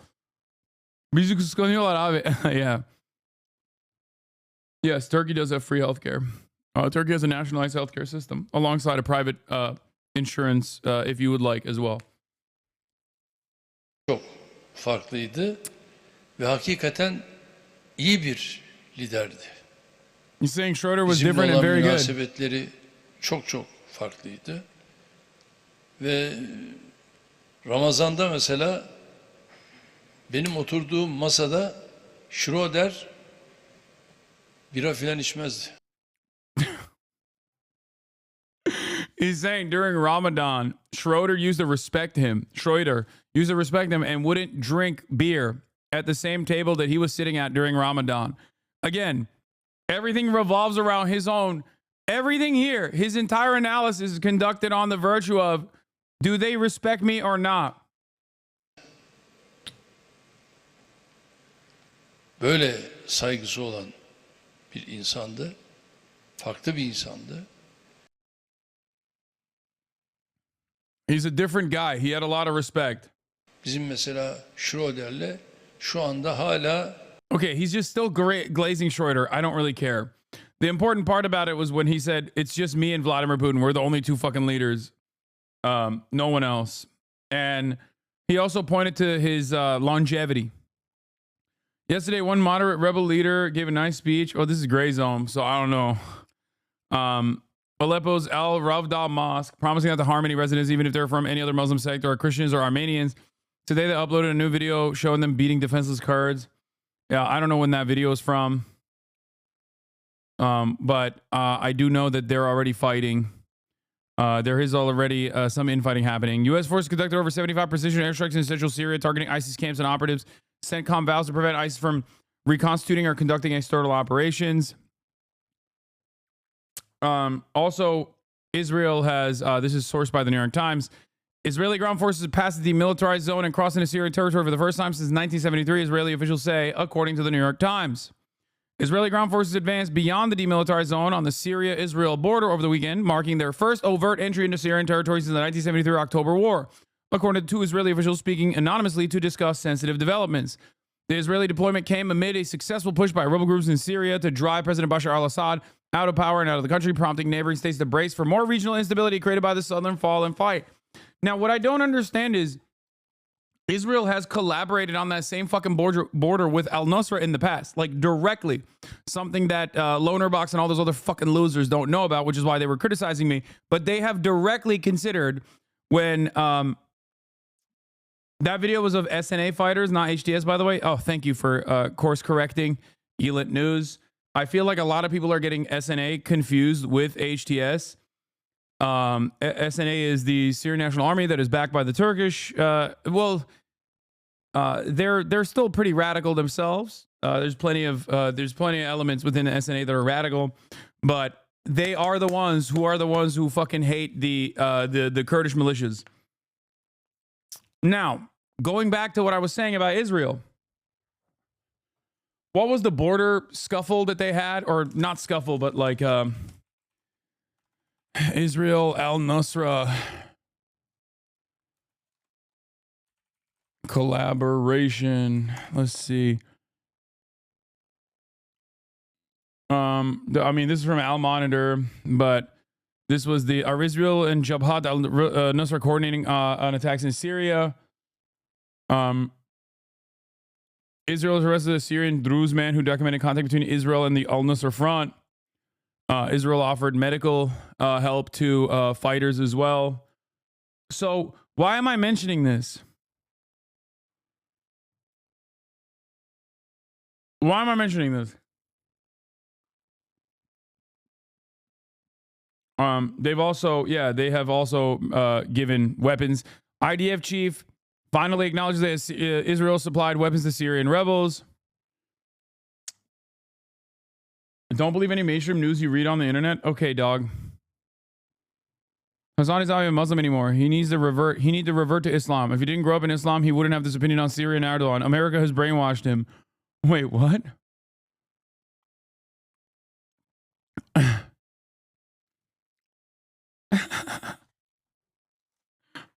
Okay, man. Anyway, outgoing IDF Chief of Staff Gadi Eisenkot this weekend acknowledged for the first time that Israel has indeed provided weaponry to Syrian rebel groups in the Golan Heights during the country's 7-year civil war. Until Sunday, Israel would say officially only that it had given humanitarian aid to Syrian opposition groups across the border, while denying or refusing to comment on reports that it had supplied them with arms as well. So what's really interesting about this is, well, they have collaborated with al-Nusra in the past. They have collaborated with, like, HSD style groups. Okay, maybe not directly with HSD, but I would assume, HTS. But what I don't understand is why, if they have collaborated with al-Nusra, and they're saying Israel Prime Minister helped topple Assad, but it wasn't planned. It just happened to be, kismet. Right? Then why are they invading Syria? Why are they going further into Syria? The Israeli deployment came amid a successful push by rebel groups in Syria to drive President Bashar al-Assad out of power. Why are they doing that? If they were so worried about the groups that come after, this is the peak. Groups that Israel has worked with, successfully collaborated with openly, they are now in charge of large swaths of the Syrian lands. So why is it that Israel now has additional security concerns? It's very interesting. One statement, two languages. There's one statement. There's one sentence that's pretty important that Netanyahu says, only in English, not at all in Hebrew, about the presence of IDF in the buffer zone. This is a temporary defense position until a sustainable arrangement is found.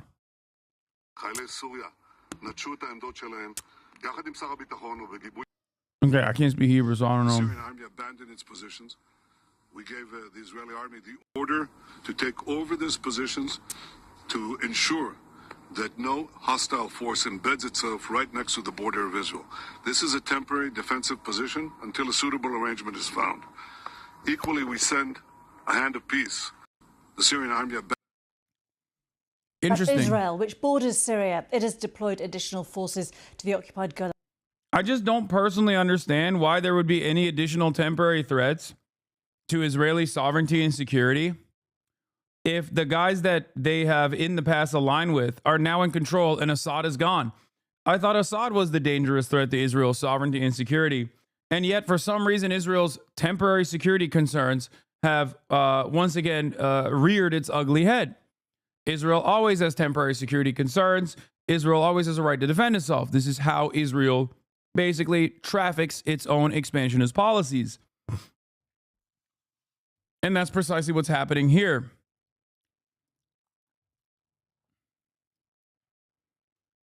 Anyway, from what I understand, here is obviously our Yemen researcher, Alden Markey. I don't know if he's in the chat right now. He says, now that Assad's government has officially collapsed and he has fled Syria, Yemen can now finally address in public what happened to its Syrian embassy. Assad closed the pro-Ansar Allah embassy in Damascus in October 2023 in exchange for rapprochement with Saudi Arabia. The entire embassy staff was kicked out and the embassy premises and promptly replaced with stooges of the pro-Saudi Yemeni regime in exile. I happened to speak very cordially with both of the two Yemeni ambassadors before Assad turned everything to shit. The October 2023 closure was very embarrassing and bewildering. There was no prior notice, nothing. What? Syrian analyst on Israel's invasion of the north? Okay, that's Syrian girl, and she is not a quote-unquote Syrian analyst. I'm sorry, you have to be a little bit more, there are a lot of people who aren't just Syrian analysts. There are definitely a lot of people who are propagandists, sometimes anti-Semitic, and also pro-Assad at the same time. Okay? I would not go there for analysis. So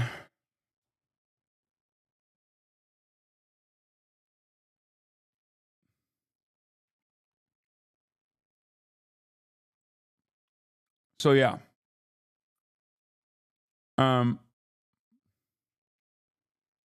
It's ridiculous overall.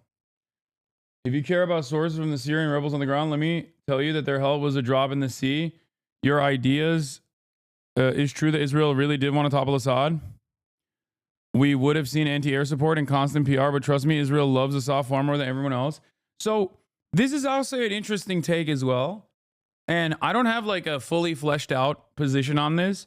I have heard people say this, but I think the reality of the matter is Assad, while incompetent, was still very much a part of the supply chain for Iran, for the axis of resistance in the region. Assad also relied on Hezbollah for defending its position. So I think while he wasn't necessarily pro-Palestinian emancipation, especially the direct issues that the Palestinians had, that Hamas specifically had with the Assad regime, and early on Hamas's support for the revolution, I think caused a lot of disagreements and genuine like a real issue for Assad in general. So while they were still in alignment due to while they were still in alignment due to Iran basically utilizing Syria as a way to bring in weapons into the region. They weren't like a major power player. He compromised for literally all sides just for the sole purpose of staying in power. He made so many promises to Israel as we saw them give intel on Iran. This is what the Iranian government is saying as well. They're saying that like Assad was potentially giving Iranian positions away, intel away to Israel. I mean, I don't know. I get it. I mean, he was a fucking major opportunist and really bad. Yemeni officials articulating frustrations that they have with the Syrian government of Assad, the most major one being that they have requested the Syria assist in opening a front in the occupied Golan Heights against Israel, and each time the Syrians refused. Yeah. The wider understanding in the region is that any government in power in the Middle East in some way benefits the American interest and by extension Israel's. Maybe not directly, but some to an extent. And yes, that includes Iran. Yeah. I think at the end of the day, Assad is he doesn't always consistently play ball in the same way that like Gulf states do. And even then, Gulf states don't always consistently play ball in the way that America wants, which is why Israel has to be there. So if you don't consistently play ball with America and Israel, then you will get toppled inevitably, especially if you already are a brutal tyrant. And due to your brutality, there is a very valid reason for people that want to topple you. America will always go in and use that to their advantage. And that's it. It's like Trump. Assad loves Assad and not much more. I mean, I guess. Well, speaking of Trump, Tulsi Gabbard also likes Assad.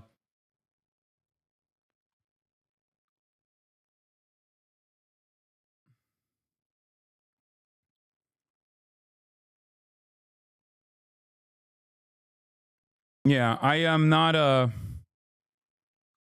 just posting this here for the chatters. Please never go to her for analysis. She's a genocidal maniac. Okay, Elent News, let's be real. There's a lot of fucking genocidal maniacs on OSINT Twitter, okay? Many of them overwhelmingly are genocidal maniacs at the behest of Israel, so it doesn't track in the same way. But I am pretty consistent in my position of not listening to any genocidal maniac, whether they are ostensibly on my side of any sort of political struggle, which she is not, regardless.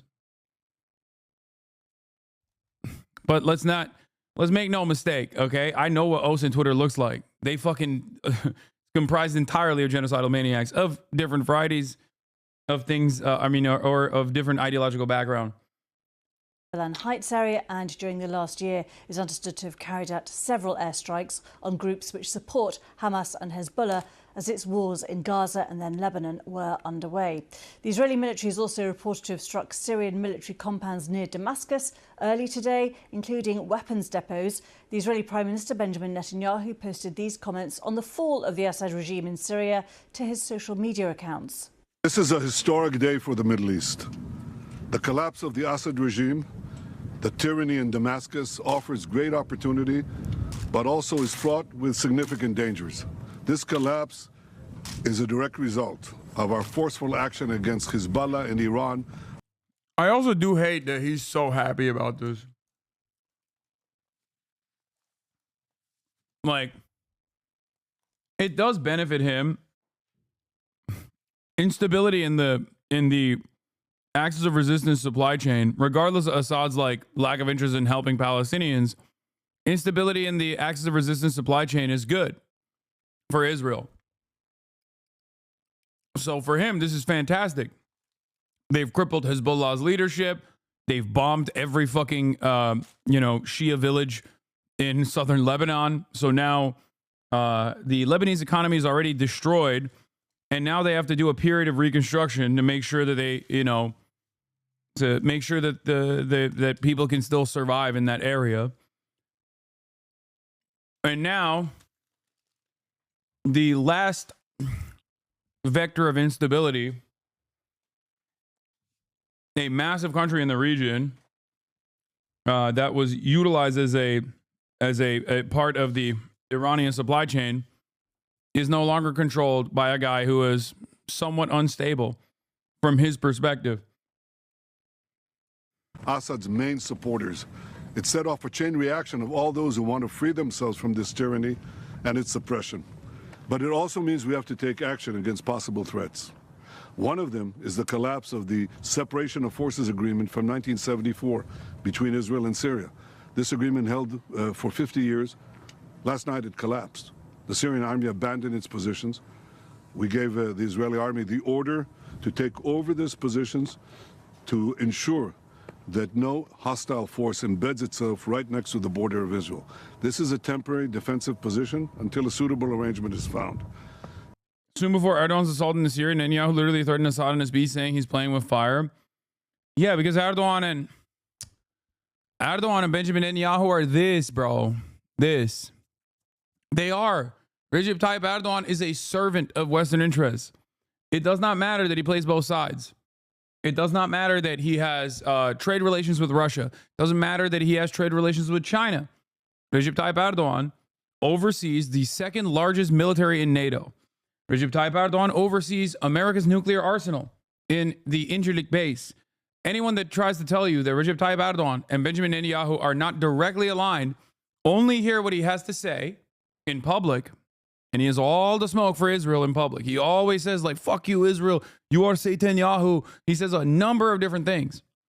And yet, the oil and gas that Israel needs to power its energy grid, I believe around 30% of it still comes through Azerbaijan, through Turkish ports, directly into Israeli ports, or directly through pipelines. Okay? Israel uses a radar in Turkey to protect the sky. That too. Turkey has also always trained Israeli Air Force fighters. That is incorrect. No, it's not. It is not incorrect at all. You are just oblivious. Okay? This is service level conspiratory thinking. Nothing I said is service level conspiratory thinking. You're coping because you want Erdogan to be this, liberator in the region. You want to fantasize. You want to fantasize that Recep Tayyip Erdogan is going to, I guess, like restore the Ottoman Caliphate to its glory or some shit. Okay, that he cares about the Ummah. Turkey and Israel are at odds? No, they're not. Turkey and Israel have never been at odds, and they will never be at odds. No, Recep Tayyip Erdogan is simply responding to the pressure, the real pressure of the Turkish population. The Turkish population hates Israel, whether they are Islamists themselves, which, are important to Recep Tayyip Erdogan's winning coalition, of voters, or whether they are, people that are interested in the emancipation of Palestinians. This means that there are a shit ton of people in Turkey that want Palestine to be free. Recep Tayyip Erdogan has to respond to these demands because, after all, while he is authoritarian, there is still some semblance of democracy in Turkey.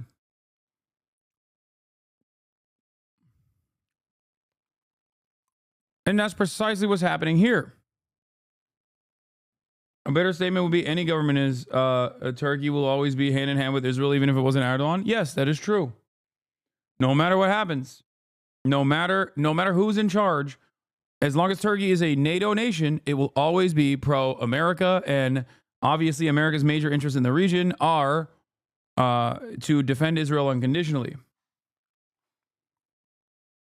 But this is very beneficial for Erdogan in general. Not only does he get to enjoy the freedom, he gets to, bully like European allies every now and then. And also simultaneously, he gets to pummel Kurdish forces in northern Syria and maintain control over big parts of Syria.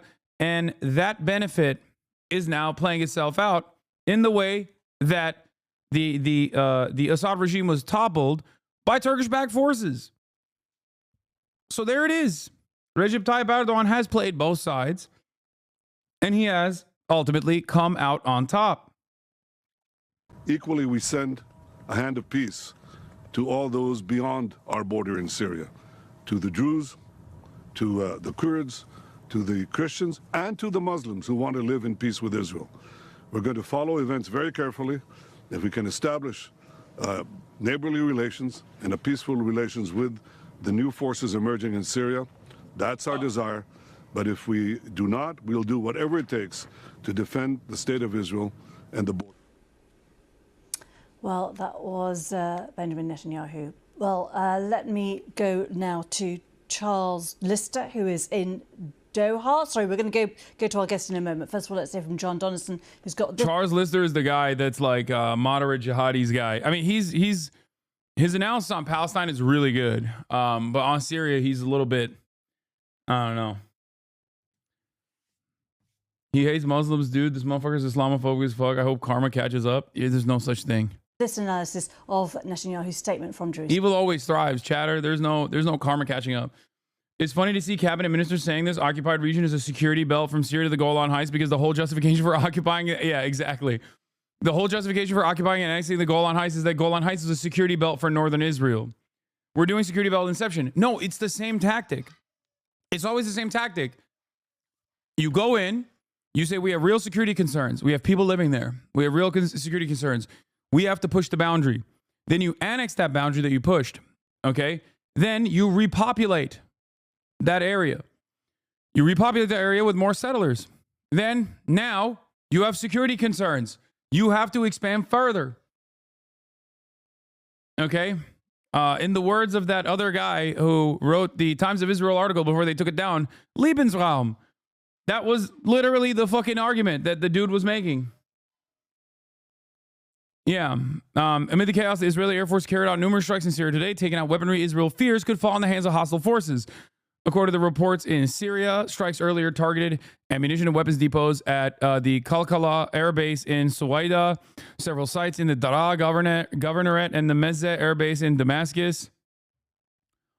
This afternoon, additional strikes were reported at the Mezeh Air Base, a major security complex in the Kafr Souza suburb of the capital, a branch of the Scientific Studies and Research Center in Damascus, and a central square in the capital that includes intelligence and customs headquarters. This is from Times of Israel military correspondent Manny Fabian. Following the fall of the Assad regime, the IDF has said that it is tracking advanced weapons in Syria and working to prevent them from reaching Hezbollah or any other hostile elements that could threaten Israel. Yeah.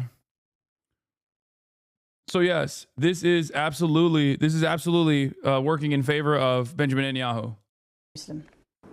Well, look, after the last 14 months, Israel has a lot on its plate, but it is definitely concerned about what's happening in Syria. And I think basically they are saying that they are going to seize this buffer zone that has existed between the Golan Heights and occupied Golan Heights in Syria. They're going to seize those positions. And I think ordinarily that would have been seen as hugely provocative, but certainly from Israel's perspective at the moment, it is understandable. I mean, someone look up a map of Greater Israel, and you will understand which direction people are heading in. Now, if you were to say this, for the record, if you were to say this like, I don't know, 10 fucking years ago, I think that there was more of a reason to be skeptical of that. If someone were to be like, oh, they want to do Greater Israel, I'd be like, I don't know. Okay? I don't know about that. Nowadays, I feel like, I mean, look, Euphrates to the Nile. Look at that. This guy is not a random dipshit, okay? I mean, he is a dipshit, but he's not a random dipshit. That is the finance minister of Israel, Bezalel Smotrich, describing the aspirations of Greater Israel. Yes. The Nile River, in between the Nile River and the Euphrates. This is the map of Greater Israel. Sometimes you'll see this patch on soldiers' arms on the Israeli occupying force. It happens to feature most of Syria, half of Iraq, all of Jordan, all of Lebanon, parts of Turkey as well. This is what it looks like in terms of the patches. Parts of, obviously, Egypt too. Yeah.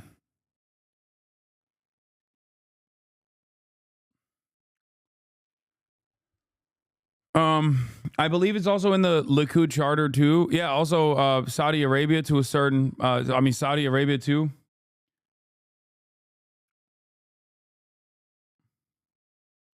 So where does this originate from? I think it originates, I don't know. I mean, it's like the Bible, I think. I don't fucking know.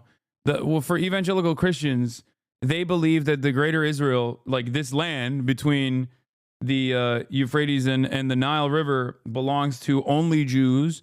And when it is only populated by Jews, they will, the Armageddon will happen. Jesus Christ will come back to Megiddo and fight Satan's forces in Megiddo, and all of the evangelical Christians will be sucked into the heavens, and everyone else that is not a good evangelical Christian will burn in eternal hell.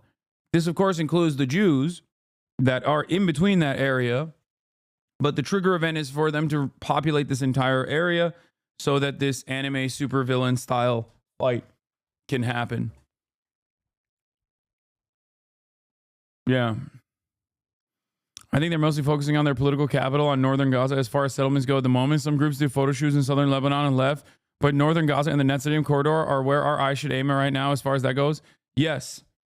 I mean, I think like the reasonable thing, well, it's still unreasonable, but what they will be allowed to do is most likely populate North Gaza. As I have said, as they've shown their interest in bringing in settlers and utilizing the occupied or the currently ethnically cleansed parts of North Gaza and repopulate it with settlers. So they're already doing that. Yeah, they're very anti-Semitic. They believe half the Jews will be converted and the other half will be destroyed on Judgment Day. Yeah, I mean, one of the main guys that believes that is Pastor John Hagee, who once famously said that the Holocaust was good because it was a trigger event for Israel, and that Hitler was actually Jewish as well. He was the Antichrist and Jewish. That's what he said, Pastor John Hagee. Now, regardless of those statements, Pastor John Hagee is not considered Anti-Semite of the Year by StopAntisemitism.com. I am. And not only am I the top 3 for most anti-Semitic person in America, John Hagee was actually welcomed at the pro-Israel rally. He spoke next to Van Jones and many other members of both the media, and also Chuck Schumer and numerous other people like from American Congress.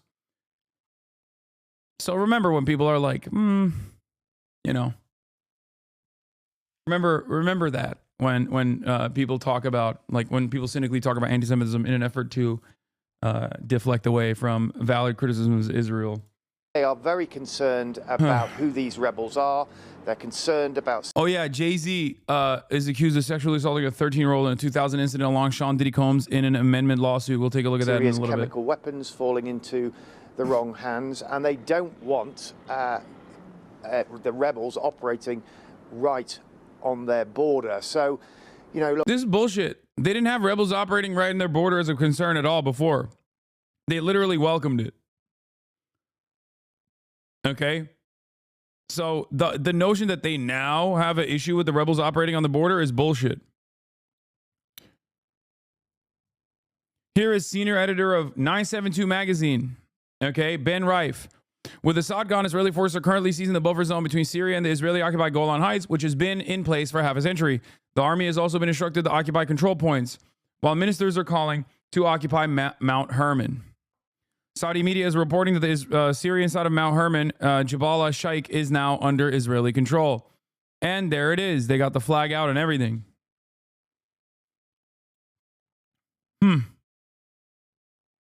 Look, Israel is fighting wars in Gaza. The one in Lebanon has only just finished, but it does seem like it's willing to engage with Syria as well. We've just had a note from the IDF warning people in 5 villages in southern Syria to stay indoors for their own safety because Israel could be preparing to make strikes there. Israel has had a very ambiguous relationship with the Syrian regime up until now, and it's one that really indicates the complex web of networks and political allegiances in the region. So for a long time, after the Arab uprising in Syria back in 2011, 2012, Israel basically wanted the status quo. They're no great friend of Bashar al-Assad, but they calculated that a man who was allied with Hezbollah, a man who was allied with Iran, Israel's two arguably greatest enemies along with Hamas, they calculated that Bashar al-Assad was better than what might come next. Well, now we've got what's come next, and Israel is going to have to make the calculation of what kind of Syria it wants, and if they don't get the Syria they want, how will they respond?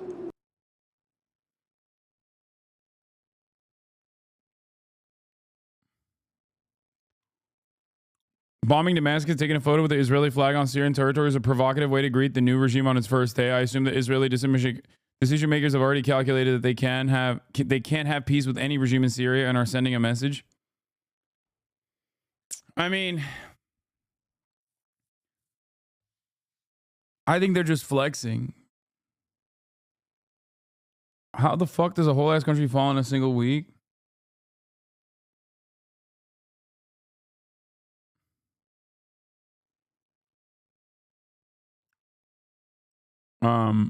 I mean, it was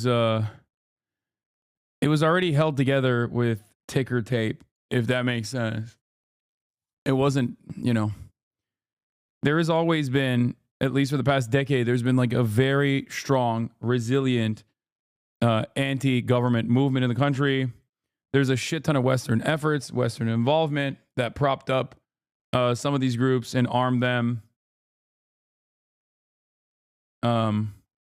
You know, there it is. You have a massive country that is a border nation to you, and I'm not even talking about Israel here, that has also consistently utilized its own militia forces inside of your borders. You know, Erdoğan'ın bir zamanlar Büyük Ortadoğu Projesi'nin eş bakanı olduğunu söyledim mi? Baktığında başta söylediği her şeyi eninde sonunda yapmış oldu. Gelecekte Kıbrıs'tan bile bir parça verebilir. Böyle bir şeyin olabileceğini düşünüyor musun? I don't know.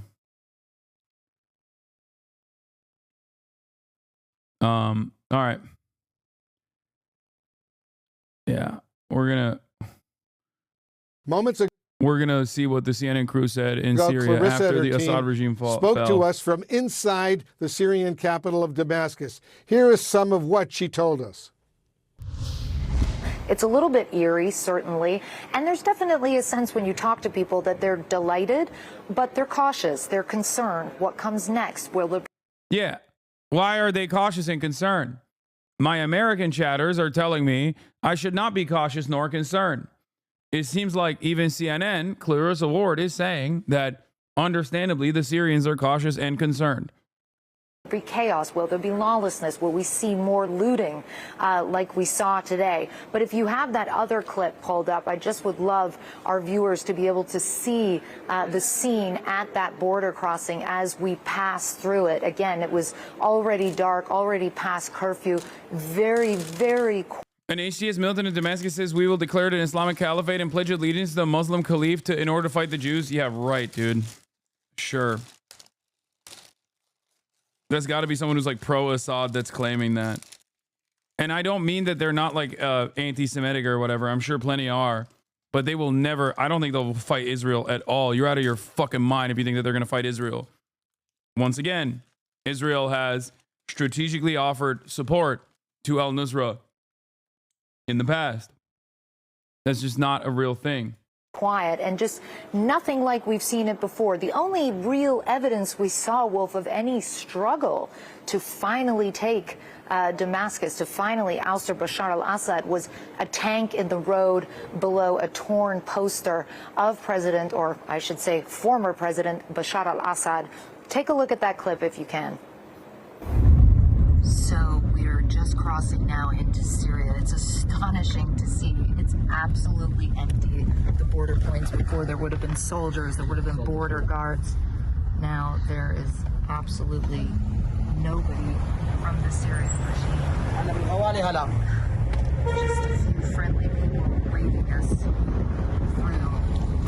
And honestly, the last time I came down this road was back in 2011. I was leaving Syria. I had been undercover in Damascus, posing as a tourist, went back into Lebanon, and I never went.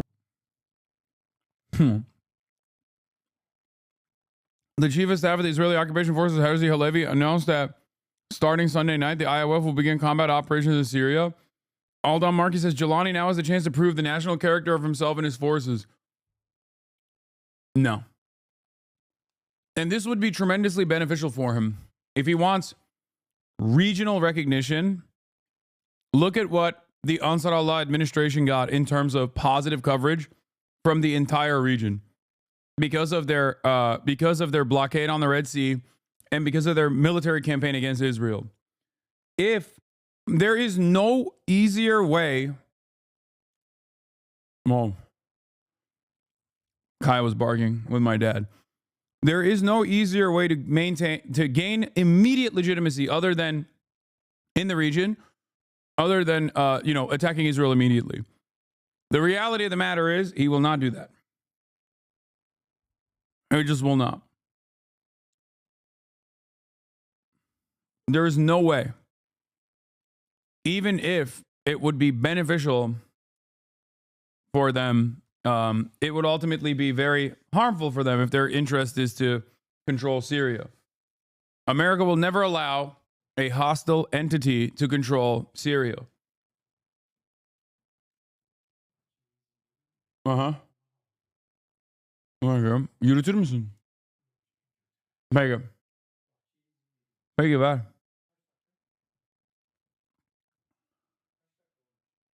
Ne bileyim gönder.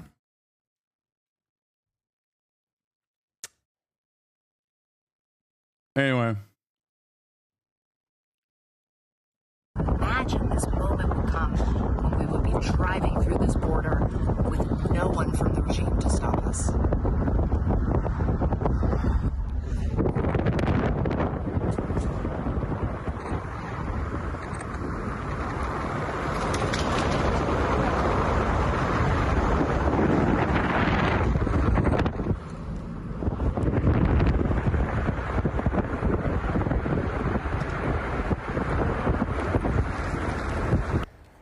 And Wolf, my cameraman, Scott McWhinney, just found this on the ground, literally, as we were listening to that clip.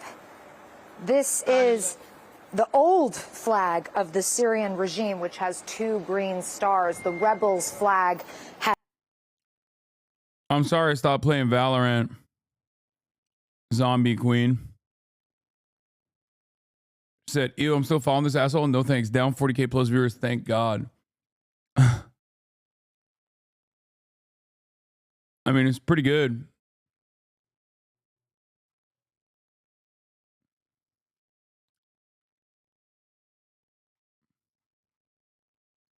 I'm sorry for no longer playing Valorant. I'll get back one day. You don't have to be this upset. Has 3 green stars, but this one has now been literally, we just found it on the floor.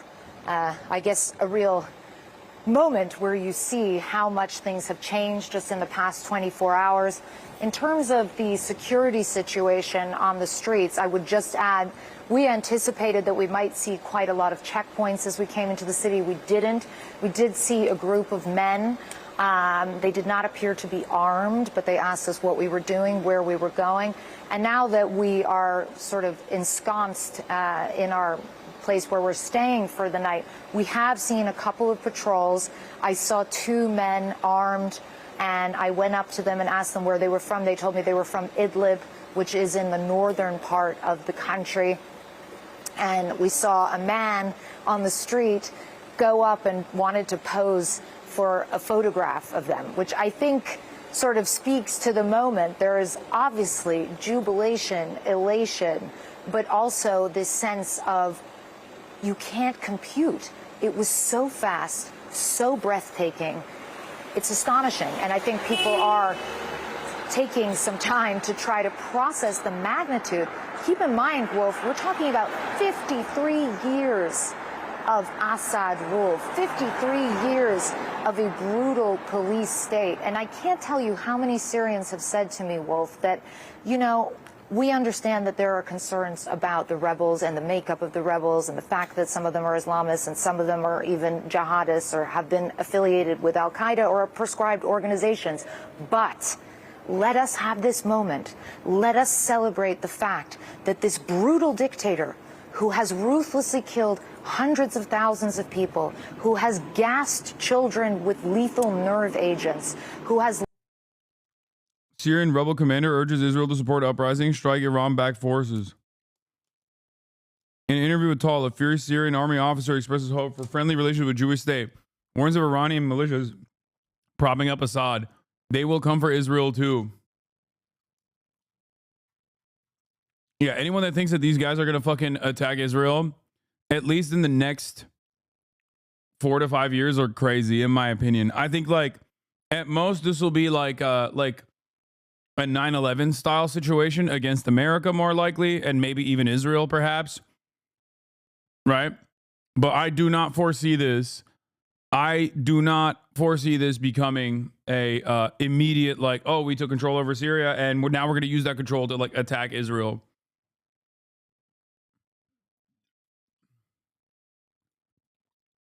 Russia said that Assad didn't have the will to fight after all.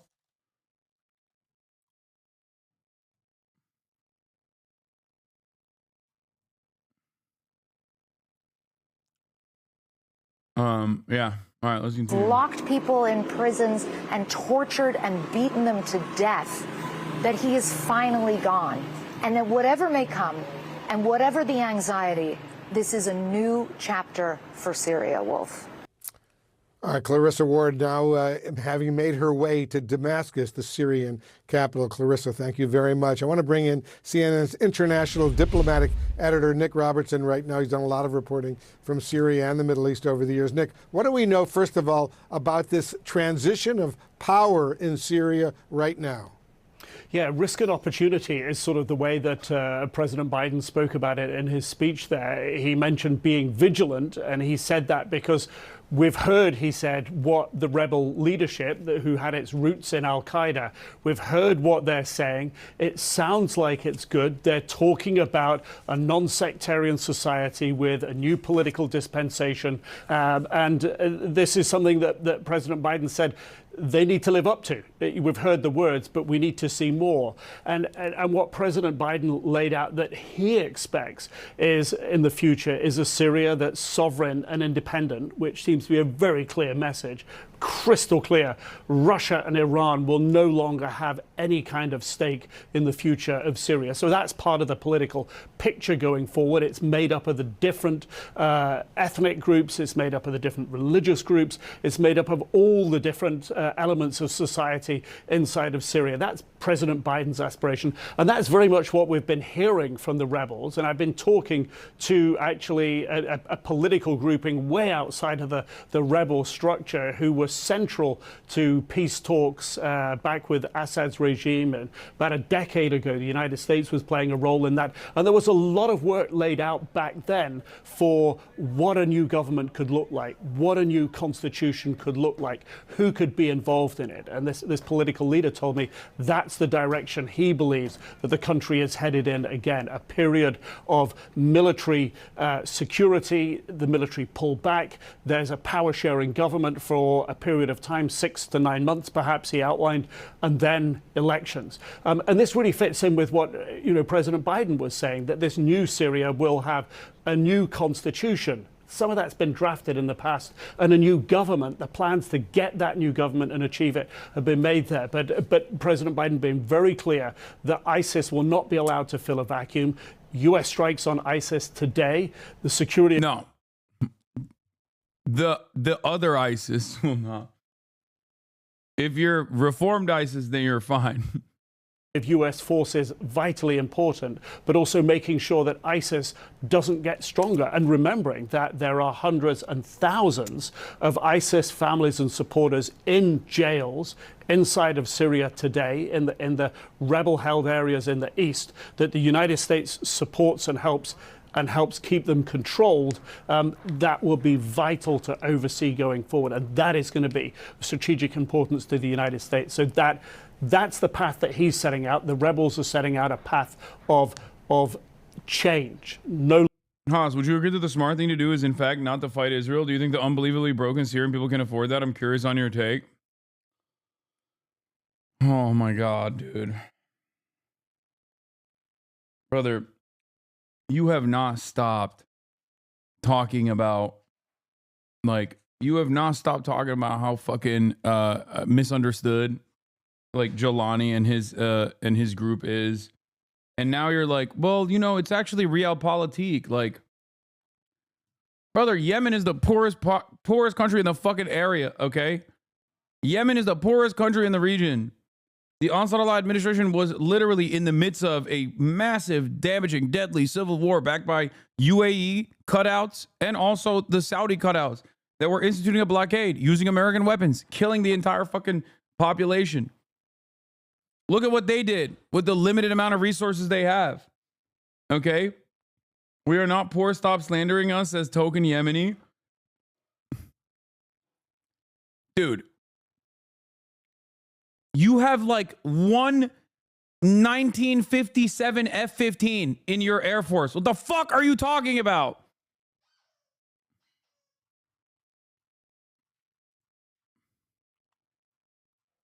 They have like a one F5. We are rich in culture and faith, bro. Yeah, no shit. But and I love Yemen. I think Yemen is dope. But you know, shut the fuck up when I say Yemen is poor. You can't be like, no, we're rich in culture. Like, you're going up against a fucking like the oil barons in Saudi Arabia and actually putting up a decent fight.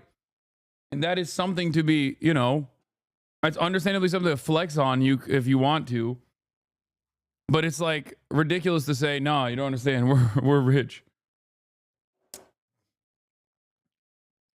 Anyway, the difference between Yemen and Syria is huge, dude. Syria is an open field day for Israel. It's literally on the border. It's stupid to tell Syrians to fight Israel. All I'm simply saying is that the real reason why Syria will not participate in this is because they don't want the smoke. Whichever government of Syria that comes into play is not going to play a role in the supply chain against the axis of resistance against America and Israel in the region. That's it. That's the point and purpose of this operation. That's the point and purpose of this destabilization. Assad, playing both sides, playing all sides, at the end of the day, still allowed that to happen because it needed Hezbollah forces to quell the popular uprisings.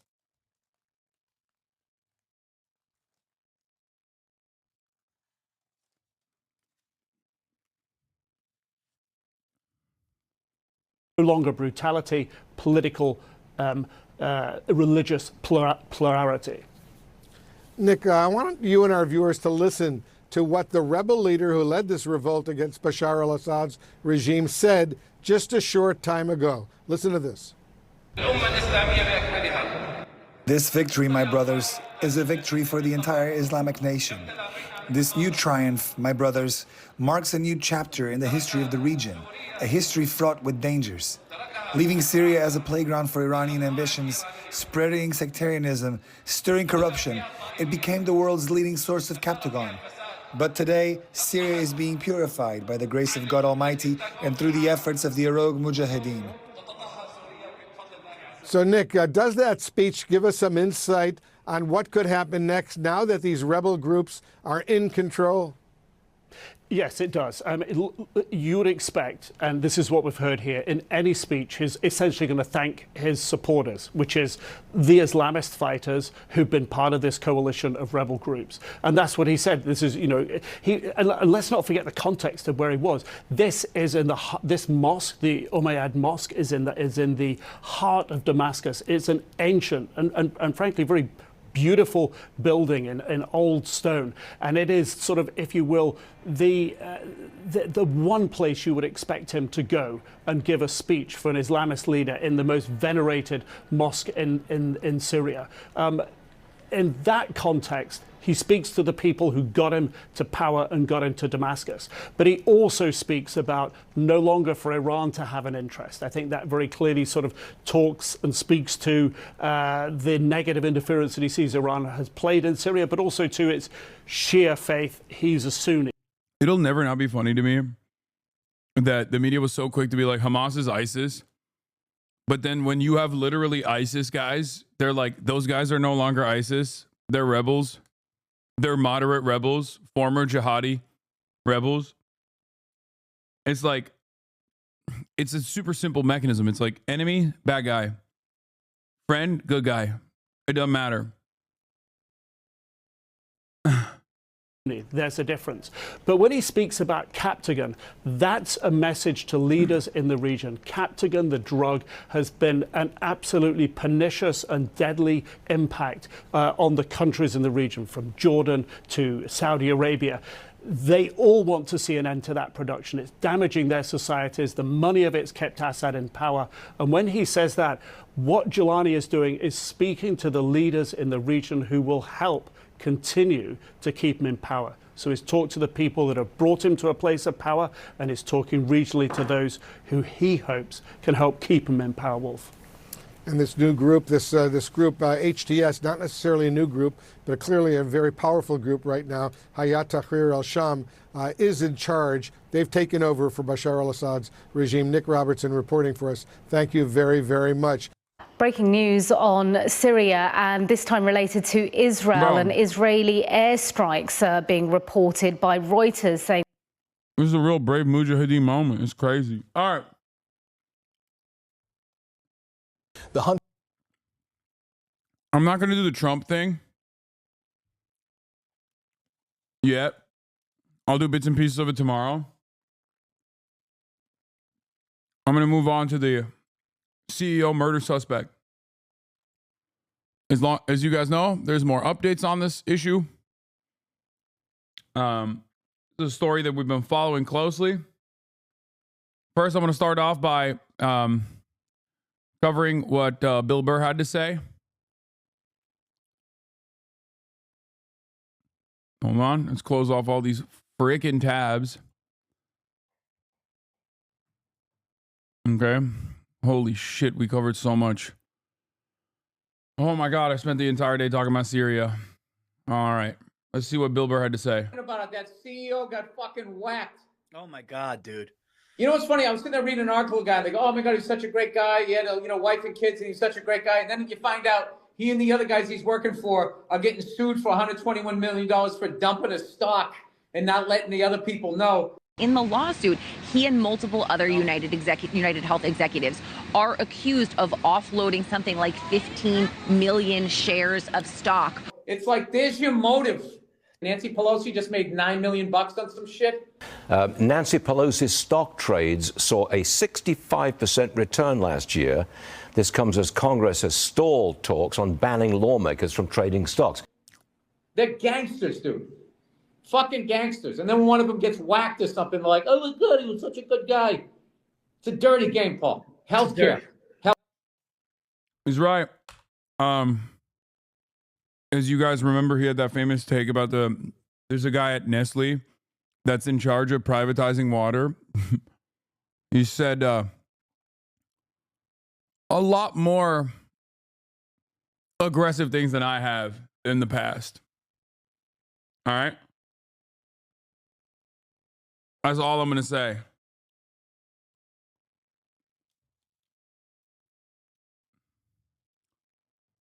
But he's right. They are gangsters. All right, let's take a look at what happened. For the gunman who shot and killed the CEO of United Healthcare continues this morning. The NYPD has been putting out photos of that suspect last night. They are new pictures here. Eyewitness News reporter Morgan Norwood joins us live from Washington Heights with the very latest at this hour.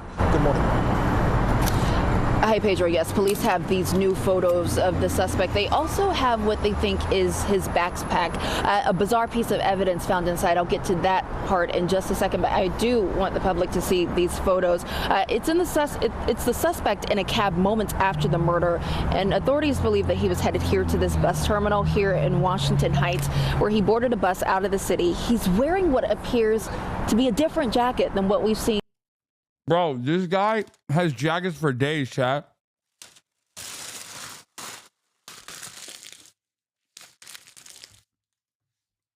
Also, I don't want to be that guy, but I feel like this is 3 separate guys at this point. Because, like, his fucking eyebrows are different in every photo, dude. This is the 3rd photo. This is the 4th photo we've seen of the guy. And I feel like he just has different eyebrows every time.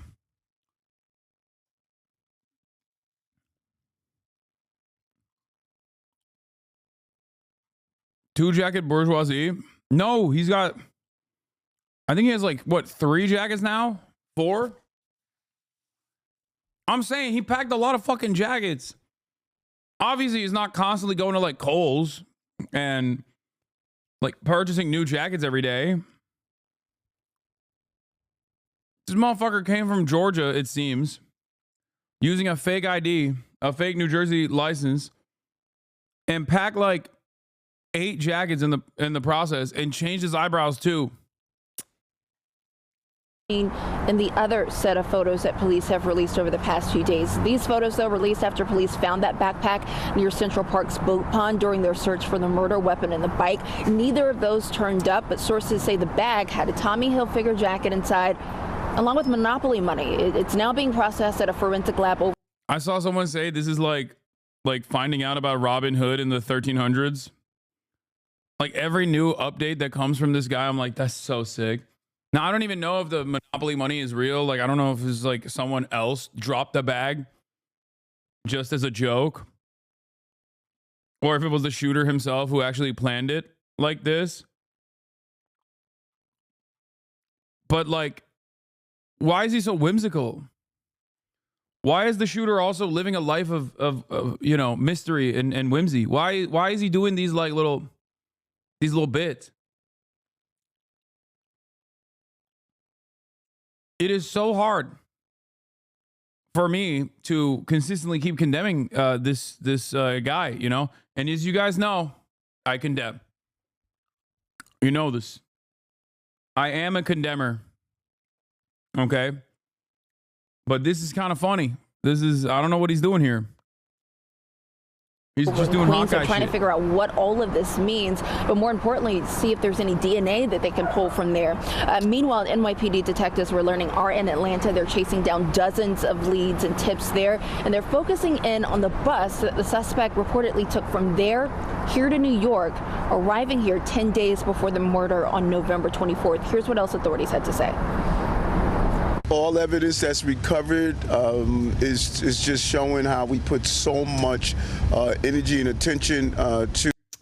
Eric Adams has a hat that says Mayor Adams on it. Why is this man still mayor? Oh my God. Thank God. The most competent cops are in charge, everybody. Yeah. They're going to find him. Any day now, they're going to find him. And then Eric Adams can retire to Golan Heights like he said he would. To this incident, and really anytime someone is a victim of a crime, we don't want to give the impression that we are doing anything unique here. We would do it for any New Yorker, any visitor to the city. Are we not past 48 hours? Yeah. I think this is a waste of resources. Look. As you guys know, I have long been a small government fiscal conservative. You know this. I don't think we should be misusing funds like this. The NYPD has very important missions, like playing Candy Crush at subway stations, like not investigating the hate crime murders that took place against people. These guys walked up to them and asked them if they speak English, and then they fucking killed one of them.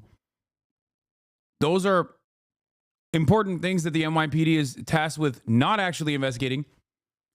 They should focus on doing that instead, rather than trying to find this guy. He's like leaving Monopoly money behind. It's just like, I feel like the statute of limitation is gone, you know? It's been 48 hours, it's been longer than 48 hours. And as a small government conservative, I believe in fiscal responsibility, and this is being fiscally irresponsible. This is why I think the New York Police Department should go back to shooting fare evaders instead, which is the fiscally responsible thing to do. And the mayor going on to say that he felt pretty confident that authorities are, closing the net on this suspect. The FBI is assisting in this investigation along with Atlanta police. They're offering a $50,000 reward, the FBI that is, for tips leading to an arrest. Live in Washington Heights, I'm Morgan Norwood, Channel 7 Eyewitness News. We should be balancing the budget. Anyway, here are the cops searching Central Park. Where's the audio?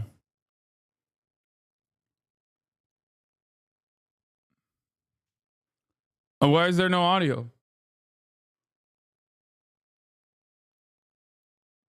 I'm in front of the Hilton where one of the CEOs of United Healthcare was gunned down. And there's someone here right now that's actually mourning. They're dropping roses. So let's go talk to them.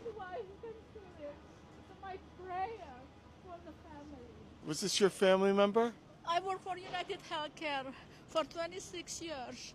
And then Brian Thompson, he's the boss, he's a CEO. I don't think he knows me, but sometimes we had a... I don't think he can know you anymore. What the fuck? What is this lady doing?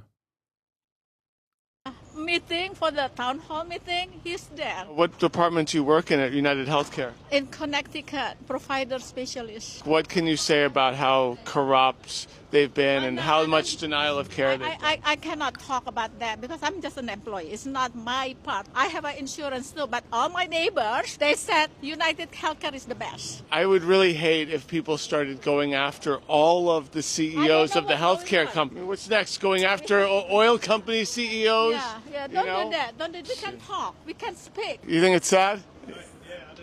Where are you from? UK. Do you have medical bankruptcy in the UK? No. We have medical bankruptcy. That's kind of a time-honored American tradition. How do you feel about it, sir? I think it's kind of fucked up that somebody got shot in the back. Maybe he has a reason. Well, he wrote deny, defend, depose on the shell casing. Is that what he wrote? Yeah. Who's your healthcare provider? United Healthcare. Really? Yeah. How do you like them? I haven't used them yet. I don't go to the doctor that often. I mean, do you know how money works? How reinsurers work? And how that all works? Our lives shouldn't be a for-profit venture. I think healthcare should be socialized. Everyone should have healthcare. You got to say that capitalism is done. I could say that. Capitalism is over because it's based on greed. You're cooking right now. I don't think capitalism's working. Maybe a resource-based economy. You ever see the Venus Project? Jacques Fresco, the guy's name. You know, resource-based economy. I like that. Kind of what Thomas Jefferson wanted to do. An agrarian. What did he call it? Oh, agrarian. I guess when you talk to people at the murder site, you can have more nuanced conversations. What? Bro, he went from like, yeah, United is my healthcare, it's whatever, it's kind of dog, to like agrarian. We got to do Project Venus or whatever the fuck.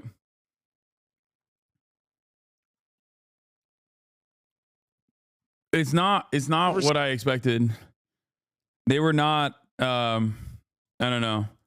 Okay, they were not as class conscious as you would assume. But here's Tim Pool. Yesterday I covered Ben Shapiro trying desperately to present himself as, a guy who knows what's up. Trying desperately to present himself as, or not even necessarily present himself, but like trying desperately to angle himself and prime his audience, his base of support, into developing opinions on the healthcare shooting that are, still defending the interests of CEOs and healthcare healthcare profits by claiming that it's just the left that's going crazy over this assassination.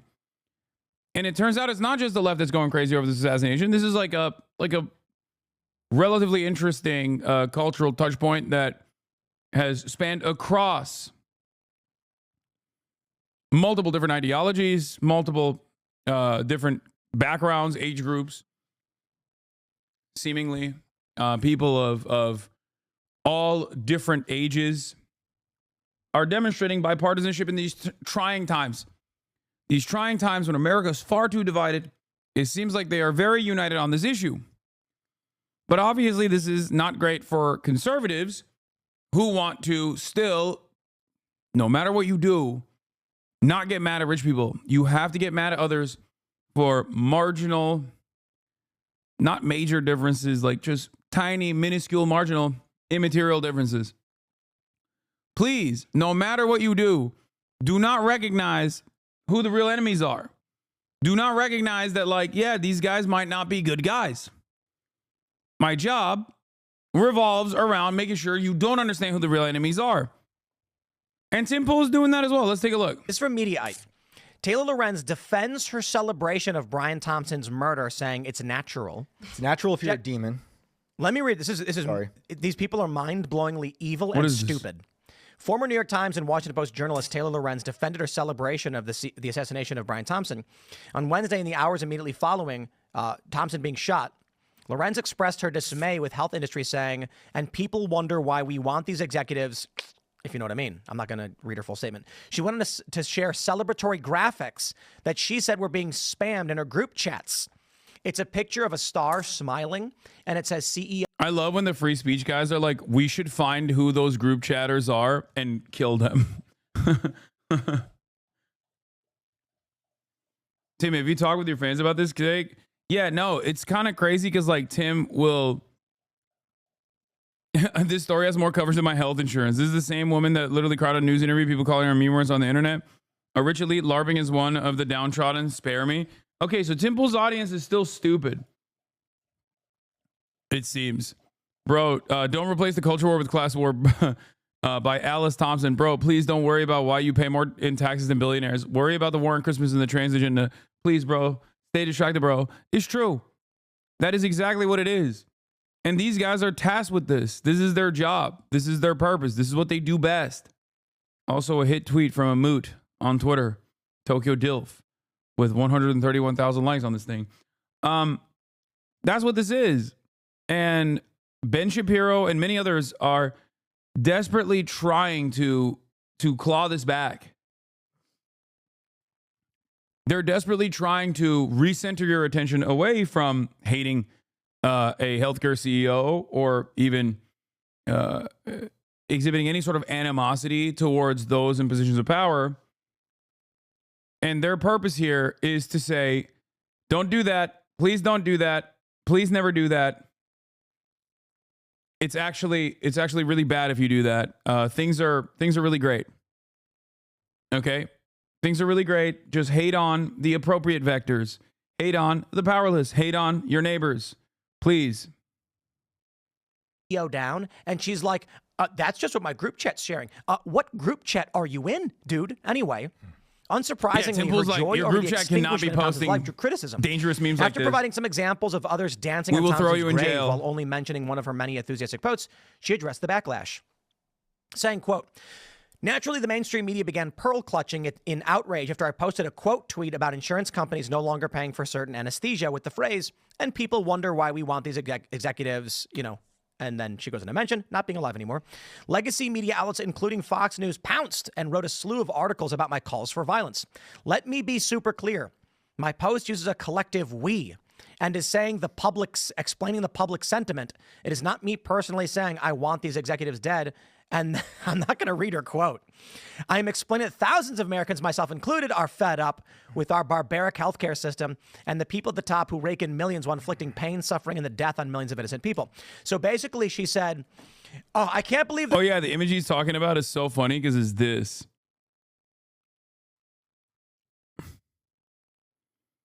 Did you guys see the Daily Mail coverage on this? It was really funny. Where they like slow zoom onto the balloon.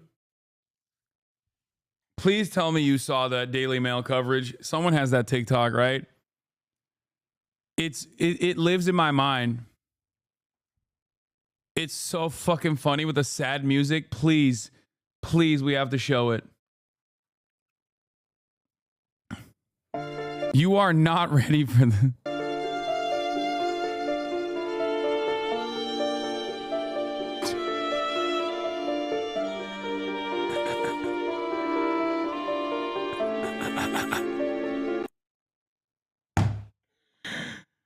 Oh, dude, come on, dude. It's got 1 million likes. With the sad music. Okay, let's look at the comments. Maybe his family can file a claim with their insurance. 182,000 likes. I like how every news station that reports about it is trying to paint it as sad and no one's playing along. 172,000 likes. People are fed up with the cost of something we are required to have. 46,000 likes. I didn't realize this was daily news trying to make this sad. The music made this so much funnier. Damn, gone too late. He's looking up at us. Bro, this ain't satire. They tried to truly make this like a sad affair. And it ended up being fucking hilarious, especially the slow zoom after it. We're going to run it again. We got to run it again.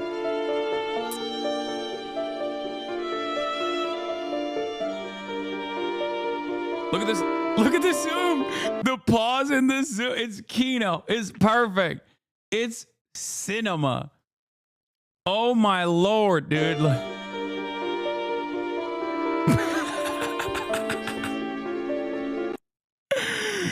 This dangerous message was left on the site of the shooting. Anyway, let's get back to Tim, who openly has talked about defending Daniel Penny, who killed a homeless man on a subway station. He choked him to death. Openly has shit on George Floyd, who was assassinated in broad daylight by Derek Chauvin, as multiple other officers looked on as he got choked and killed. Tim Pool has celebrated that Santa Claus looking motherfucker in Latin America that shot the climate change protesters for blocking traffic. So remember, these guys, it's not like they hate political violence. They love political violence. These are the very same people that defend Kyle Rittenhouse. They love political violence as long as it is directed at appropriate targets. Powerless people, helpless people, their ideological opponents. Okay? That's it. When it's someone with, and we've talked about social murder before, but when it's someone who's got a lot of confirmed kills under his belt and they're profiting from it, and they are seen as like a legal citizen because that kind of murder is processed and systematized, so it's normal and good, and it's done at the behest of the profit motive. When someone like that dies, they're like, whoa, you can't do that. They're mad at me. I wasn't saying I wanted it to happen. I'm saying I, as well as other people, want it to happen. You're speaking for all of us. Yeah, it's not for me. Thanks, Taylor. Definitely not for me. Before we move on, there's one thing that I want to point out though. I like that there's a skateboard back there, or a snowboard. It says step on Sneck and find out. Like right as these like big brolic alpha dog podcast hosts are talking about how dangerous and how scary it is that Taylor Lorenz is reporting on people celebrating the death of the CEO. They're also like, yeah, we're going to do a civil war and we're going to fucking kill all of our neighbors, dude. Hell yeah, dude. I'm a big dog. That's what big dogs do. They're like, civil war now. And then like one CEO gets shot and everyone celebrates it. They're like, whoa, not like that. I thought you were going to kill your neighbors. Not like actual people in power, dude. What are you, fucking crazy? The problems that people face with our healthcare system go way beyond insurance. There's no reason for you to need to have insurance just to go see. Damn, this motherfucker saying you got to kill more people. That's fucked up. I don't agree with that. Okay. I don't agree with that statement, sir. I do not agree. That's crazy. He said there are way more targets. I don't agree, sir. Please reconsider your position. Wow. A regular doctor for a checkup. Most of the time, most people should be able to afford that. Like, it's not necessary. It's not necessary for things to cost as much as they do. And if it wasn't for the fact that insurance and healthcare is tied to employment, you need insurance for literally anything that you do. Yeah, he said, don't stop at the CEO. There's no reason to stop at the CEO. He said, chill. If all these barriers to entry didn't exist, healthcare in the U.S. would be significantly cheaper. So it's easy to point at the big company and say it's their fault, but it's not exclusively the big companies. The big government is in and of itself is directly responsible for a lot of the policies that doctors have to follow that make it necessary to have the big companies and stuff involved in everyday healthcare.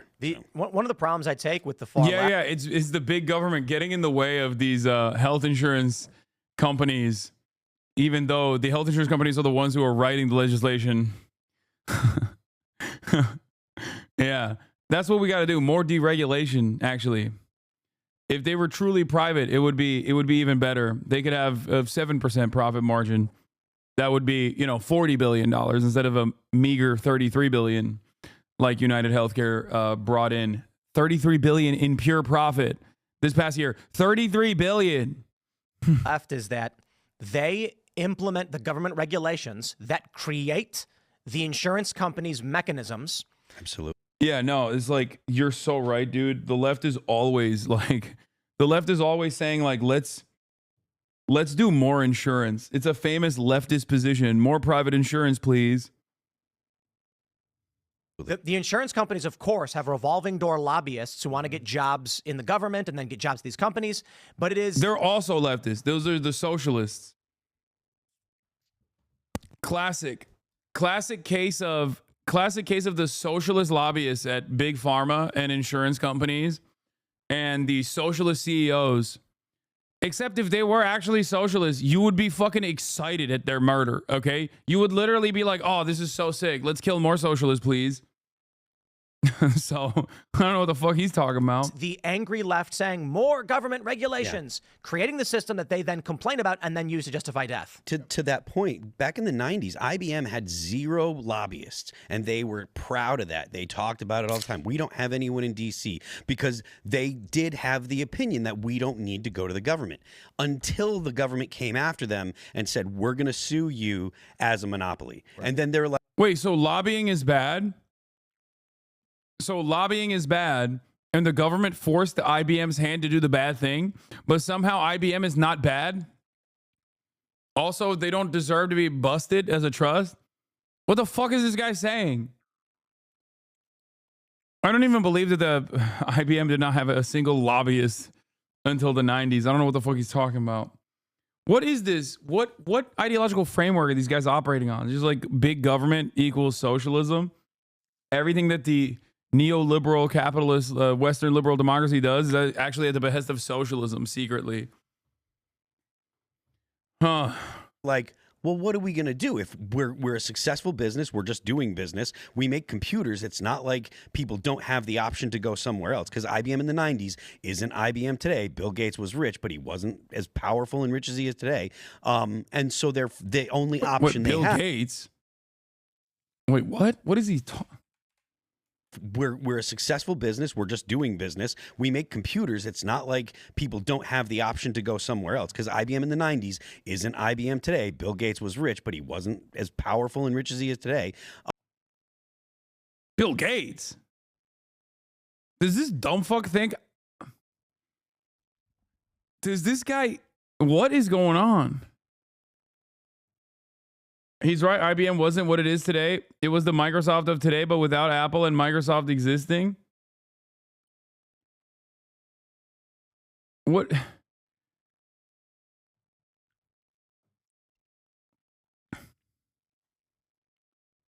I don't understand. Bill Gates did help with IBM, but he didn't found it. Gates licensed software to IBM. Yeah, but Bill Gates is Microsoft. And so the only option they had was to get lobbyists, to hire lobbyists, so that way the government wouldn't come after them. So I was looking at old videos from a few years ago about United Health and their issues, and people were referring to them as like an alternate government because of how big they've become. I think that's really interesting. They have more money than J.P. Morgan. Like it's a huge thing. That's true, but at the same time, I heard today that their margin is something like 2%. So granted, the dude made, which is why it's 6, and that number, that 6% number, first of all, it shouldn't exist. Okay, it shouldn't exist. And also, their profit margin is 6%. That happens to be $33 billion. Okay? That's $33 billion. So you could be like, oh, it's just like 2%. Their profit margin is like really fucking slim. Okay, first of all, one, there are a lot of expenses that they bake into that are unnecessary regardless. And two, it's still $33 billion. And not only that, but also it shouldn't exist to begin with. It should not exist. It is a shitty mediator that does not need to exist at all. They provide nothing. Their only service, executive pay is factored into this as well, for the record. But they're a shitty middleman that does not have to exist at all. And it actually ends up driving up costs and offering worse care overall. They have AI cutting people so they can make money. You know, the guy that I guess that got killed made like $10 million a year, and it's an exorbitant amount of money. Yeah. But because of the margin they work on, again, 2%, like that's spending a lot of money to make the money that big. And for CEOs of a company, bro, these guys are so cucked. Oh my God. 6% is great for a company that makes nothing, money from thin air. Yes. Yes. The numbers that they're working with are massive. It's like hundreds of billions of dollars, man. What the fuck are you talking about? You're talking about a company that's overall generating like $500 billion fucking dollars. Okay. What do you mean? 6% profit after executive compensation and numerous other things that they endlessly spend money on is so it's just so much money. They're trying to Trojan horse the info. Their audience is clearly hostile now, and they're trying to shift the narrative. I know that's what they've been trying to do for the past couple of days, and I think it's been unsuccessful. Yeah, it's the fourth largest company revenue in the United States of America, the wealthiest nation on earth. that big with that much of yeah, by the way, ironic because that's profit after executive compensation, mergers and acquisitions, mass layoffs as well, in order to keep up in order to remain profitable, I guess. But then besides that, there's also a shit ton of money baked into that. For example, for not only lawsuits, but also corporate lobbyists, which this guy seemingly doesn't like.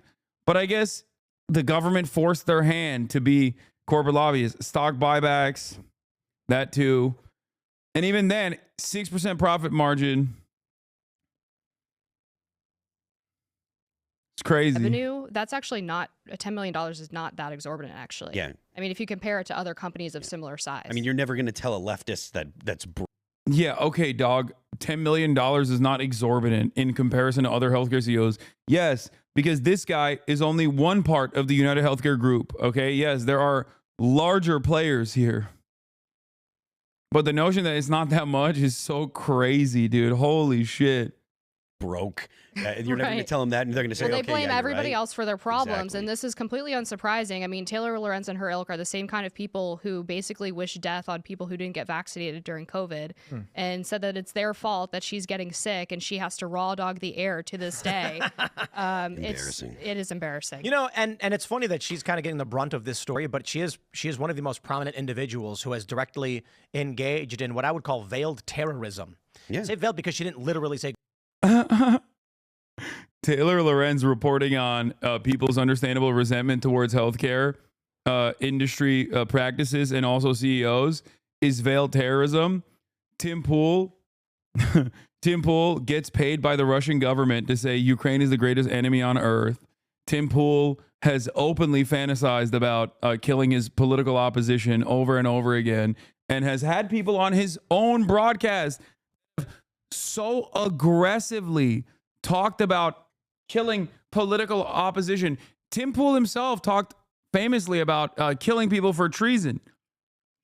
You know, until Sam Cedar had a conversation with him about how what constitutes for his pay-for-play scheme with tenant media was also akin to treason. So maybe he no longer has that pro-death penalty position. Tim Pool famously also had to delete certain parts of his coverage because his guests were getting too crazy about all the death threats they make on his broadcast. They go do it, but we all kind of got the gist of what. Yes, Reuters reporting company sees revenue between 450 billion and 455 billion. Yes, that's why it's almost $500 billion in revenue. She was saying, right? I mean, you're dealing with like if you're dealing with people that are, you know, on the edge of society, maybe they have borderline mental illness or something like that, and you're like, saying these things, like they're gonna pick up what you're. Oh yeah, this is the one I was thinking of here. Fair that I don't take the heat for what you said, Jesse, and I'm not trying to be a dick, but I'm getting people attacking my character now for having had to take the show down because you made 2 allusions to killing people. So I'm not trying to be a dick right now, but like I've got 500 messages of like, what the fuck are you doing? Why are you taking the show down? Are you fucking with us? You're trying to make money. So I thought YouTube took the show down. No, I had to take the show down. Okay. I had to take the show down because you made 2 allusions within like the span of a couple minutes to murdering people. Okay. After I explicitly. Okay, he's braver than you, Tim. At least he doesn't have to hide his shame with a beanie, okay? He's like, fuck it. I'm balding, okay? I don't care. Just like you're too pussy to make the death threats yourself. He stated in the pre-show, do not make allusions to violence. Why do you have to be like, hey man, please? It's like me when Felix is showing up. I'm like, Felix, please don't say something that people are gonna clip out of context and say I'm anti-Semitic for having you on.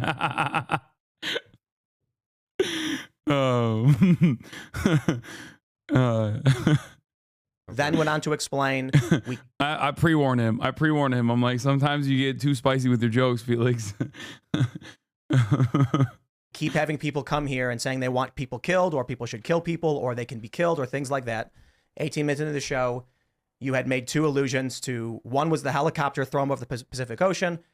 That's kind of like a fuck. We're gonna get hit for that probably, but you know, we'll see what happens. But then you said you can go kill the human smugglers for all I care, and it's just like that's it. Like it's not a YouTube thing. It's Rumble would take us down for this. I've had the conversations with Rumble about it, and so it's a question of for the people who are right now who are slamming me, claiming that it's a big news day, and I intentionally took the show down. When is Felix coming back? Felix escaped Los Angeles. He was too tired of being called Armenian every day because he's secretly Turkish. So we left the Armenian Oblast of Glendale and went back to New York to get tricked out in the Equinox saunas. He went back to his origin. Yeah. So now I can no longer have him on as a weekly reoccurring guest.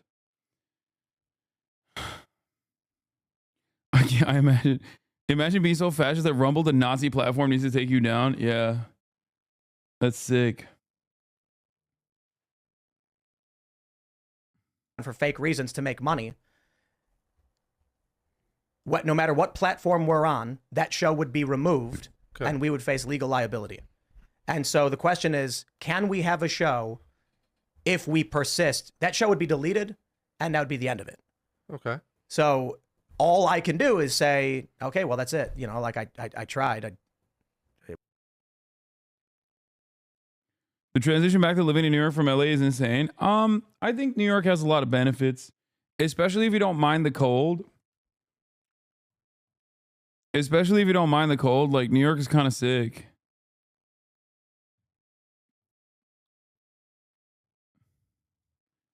Putting down. And that's who their base is. Their base, if you look at studies of white liberals, it's something like 2/3 of them have been diagnosed with a mental illness compared. What? What study, dude? What? Maybe there is one. I don't know. If you look at white liberals, they're all mentally ill. Not us. We're very sane and very normal, okay? That's white liberals. Compared to white conservatives, it's something like 20 to 25%. So they literally are speaking to a collective group of mentally ill people who would be more predisposed to engaging in this kind of behavior. Yep. They're hopped up on SSRIs, all types of good stuff. So yeah, one of the things that really irks me about a lot of these people, well, the left in general, the organizers, the activists, the people I've met, they are not stupid people. No. They know how finance works. They know how much money it takes to run a business. They're intelligent. They're nihilistic. During Occupy Wall Street, they explained it outright to me. They understand everything that's going on. They just don't think anything matters. So why should they care about you or your life? This is like the Hillary Clinton mentality. I'm smart, you're dumb. I should just make you do things for me. And so it results in really stupid people not knowing how money works. And they say things like, the CEO of this major, this Fortune 500 company got paid $12 million last year, and the workers are only getting 15 bucks an hour. And then I'm like, all right, let's stop. How many employees does that company have? And they'll be like, I don't know, 40,000. All right, let's divide 12 million by 40,000. How much money do you want to give to the employees? Now, I'm not saying it's good if CEOs are. That's how it works, man. Thank you, Tim. Yeah. It's the liberals and the left that are stupid and don't understand how to run a business. Unlike me, if the company has any sort of financial problems, just get $1 million a week from, I don't know, a foreign adversary currently invading another country to cut out some of the silliest propaganda of all time. I don't understand. It's super simple. Yeah, seek Russian investment. Yep, that's exactly what I learned from my 4-year accounting degree. He's 100% right. Yeah. Ripping off the company and like doing bad things, selling stocks before investigations or whatever may be happening. But it's like, you're not talking about solutions. You're just saying, I'm mad. And then when we say, here's a solution, you burn the solution and say, I don't want a solution. I want to be mad. Yeah, because the solution that they actually. It's a largely true stat about mental illness by party breakdown, but it's entirely an artifact due to the people left of center actually getting medical help. Can't be mentally ill if you never get diagnosed. I mean, yeah. Or you can't be mentally ill if you're not getting vaccinated. That's right. That's what it is. Actually want is, I want the world, I want a communist. Yeah, dude was literally being investigated for insider trading too, for dumping stocks. But, you know, fuck it. It's utopia. Well, but think about what that is, right? The people who want communist utopia are not saying they want a communist utopia. They're saying, I don't want to do any work and I want to be able to live and just chill. Yeah. That's really what they're saying. So we had a meeting today with Ian and a couple of video producers, and we're talking about like, how do we... Dude, why? What? God, I love hearing right-wingers talk about what like they assume leftists want. Yeah. Yeah, as opposed to... Yeah, people who are on the left just want to do, I guess, what CEOs do by definition, don't work a lot and just fucking print money. What do you think CEOs do, man? You think he's in the lab cooking up new ways of doing healthcare? No. He's going to the lab to be like, here, let's use some AI. Let's use some AI to streamline these denials. 90% false claim disapprovals, by the way. 90%. It's great. How do we make movies and shows and like what are the cultural moves we need to make? And I'm sitting there thinking to myself, like, these guys are motivated and want to get stuff done. You don't need communism if you're a person who just wants to do work, if you have drive and ambition, because the money comes with the ambition that you have. And it may be maybe you're a working class guy and you're struggling to get by and it's tough, but your motivation is, I got a family and I'm gonna feed my family. I'm gonna work as hard as I have to do it. You don't need communism. You are going to do what you have to do. The communists are the people who are like, but I don't want to wake up. Yeah, I mean, what are we? What is, dude? You literally do the same thing I do. You have a podcast mic profession, okay? That all we do is sit on our asses and chirp for a little bit. I do it for a lot longer than he does too. I do it for 8 to 10 hours a day. He does it like what, 1 hour, a couple hours a week with his buddies. Like, what are we talking about? Oh, communists just want to sit on their asses and not work. They don't want to work. First of all, the entire principle behind socialism is specifically to, you know, claw back more autonomy from your labor. Okay? Like, what are we talking about? The notion that the entire political movement that is designed around ownership over your own work, designed around labor in general, both historically and still in contemporary society, designed around labor, is actually about not working at all. Yeah, you only say that if you're a boss, which Tim Pool is, I guess. And even if he wasn't a boss, he's working at the behest of bosses. And that's precisely the reason why he's saying that. It's like, oh, these guys don't want to work. That's not it. They just want more meaningful pay from the work that they're putting in. They want to have a say in the process. They have a say in the creation, and they want to have a say in the process for that reason, which is perfectly valid.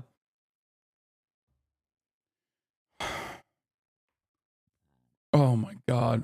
Red Scare propaganda is so effective in this country. It's so goddamn effective that you have a century worth of material, art, propaganda, agitated propaganda that exclusively centers itself around work. You have so much academic research and literature dedicated specifically to improving the relations that workers have with the means of production. And all of that is nothing in the mind of dumbass Americans who are just like, yeah, socialism was when you don't want to work no more. That's it. That's it. Communism is when the government makes you work hard, and that's bad. But also simultaneously, communists don't want to work at all, but then the government comes in and makes you work by force, as opposed to capitalism where that doesn't happen. Yeah, the symbol is literally tools, but it doesn't matter.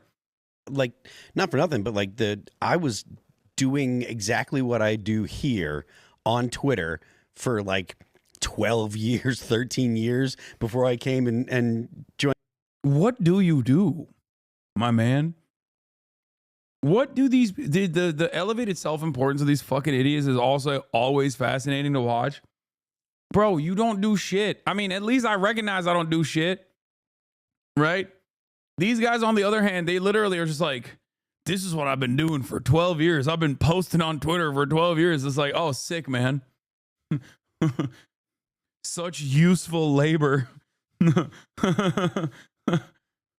the crew here, doing exactly the same thing. And even if I wasn't here, you know, every night of the week, I would still be doing this on Twitter because that's what I did before. You know, it's just, this is recreation to me. And their idea of getting paid not to work would actually make their mental health issues worse. I mean, I think there's inherent value in work and toil and in being productive. And the idea that you would sit around all day doing literally nothing, like the idea that that would give more purpose to your life or make you better off is so backwards. That's why isolation was so destructive during lockdowns. Exactly. Oh, yeah. But this is the crazy thing, that for whatever reason, the liberal worldview is work equals bad. Right. And I'm like, work is life. He's like, work sets you free. Everybody knows that. Even in the traditional German. Work equals life. It's the best. Which is why this thing that comprises most of your adult life should be awful, grueling. You shouldn't see any of the benefits of the work that you put in. The CEO, on the other hand, he should receive all the benefits. And more importantly than the CEO, you know who should receive all the benefits? People that simply had more money than you did at a time so they could have ownership over your work. The shareholders. You know. That's who gets to see your profits, your surplus labor value extracted from you. People who have never touched the factory floor or the assembly line. People who you will never meet. This is a wonderful and fantastic structure. I like it a lot. It's really beneficial.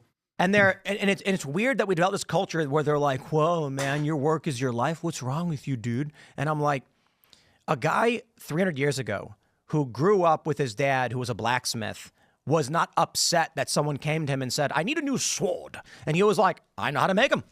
Check it out. And then makes it. And they're like, this is the finest sword I've ever seen. It's like, thank you, sir. It made you feel good, made you feel a part of society. You were useful. And for some reason, over the past several decades, we've developed this like drugged out hippie mentality of like, life should be just like laying around. Who are they talking about? Also, he is describing alienation.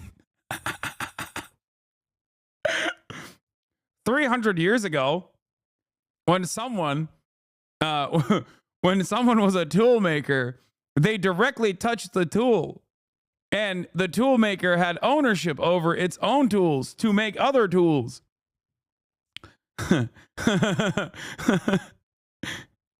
It seems automation. It seems as the productive forces.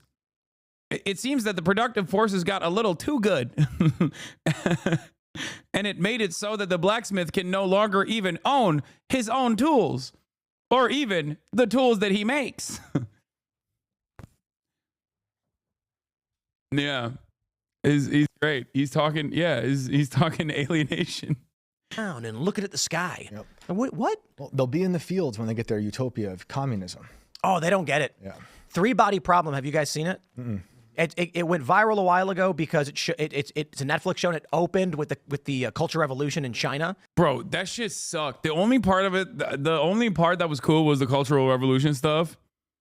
I'm not gonna lie, the 3-body problem, the Netflix adaptation was like kind of ass. Everyone says the book is really good. I never read it. You know, I don't read anti-Maoist. I don't read anti-Maoist drivel, but I didn't really like the Netflix show that much.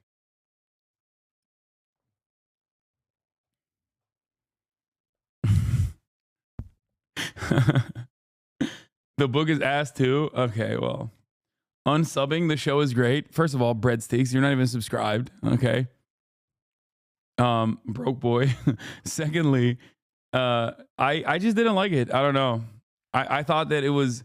I feel like it's a work that's like really hard to properly translate to this medium, especially with the language barrier as well. I don't know. If that makes sense. And it's epic. And because it's so old, I'm going to spoil a bit of it. But you've got this Red Guard woman beating a guy, a professor, for refusing to give him the answers they want on stage. He's got a dunce cap on. Mm-hmm. Later on, this woman has her hand has been amputated and she's breaking rocks in a field. These lefty communists don't realize. Let me ask you. You don't want to work. Wait, what? Where are you going? These lefty communists want to do cultural revolution? Is that what he's saying? Or is he saying that like oh my God. Remember earlier when I memed that these guys love saying like lefty communists don't want to work, but then in real existing communism, they get forced into the salt mines. He's literally doing that. His argument, I think, is unironically going to be leftist communists don't even know what they want. If they knew what they wanted, they would understand that like inevitably you're going to have to work in the salt mines by force. Work? What skills do you have? What passions drive you? Nothing? Okay, break rocks. Because the dude who knows how to program computers, the communists are going to be like, okay, program computers. And then you say, but I just want to like read and do poetry. Break rocks. And they're going to put you in a quarry. Yep. They're going to say, do the labor you can do because to each according to their needs, from each according to what is it? From each according to their means. Ability to each according to there their you go. needs. And that means what? Please go ahead. Explain to me why that's bad.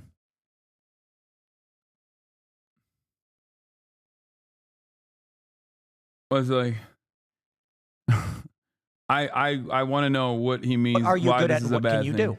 do? Okay, well, we'll give you a little bit of food, and the only thing you're capable of doing for the system is going to be menial labor. Yep. Congratulations, you've got everything you've ever wanted. It's interesting that they don't teach the Cultural Revolution in a lot of colleges or schools. Like you grow up, a lot of people don't just know about what happened with Mao. They don't know what happened with Stalin. Wait, first of all, they don't teach a lot of shit in American schools. I don't know if they don't teach Cultural Revolution, which is weird because they do in China. Like, I think the official Chinese position is that, yes, there were a lot of mistakes. Like, so I don't know who he's talking about. And I assume they teach it in American education too. But yeah, he's like, why would Tim Pool know what they teach in American schools? He dropped out of like 6th grade. Oh, I don't think Tim knows. Tim, see yourself out of this conversation, bud. Yeah, he did. He dropped out of 5th grade, right?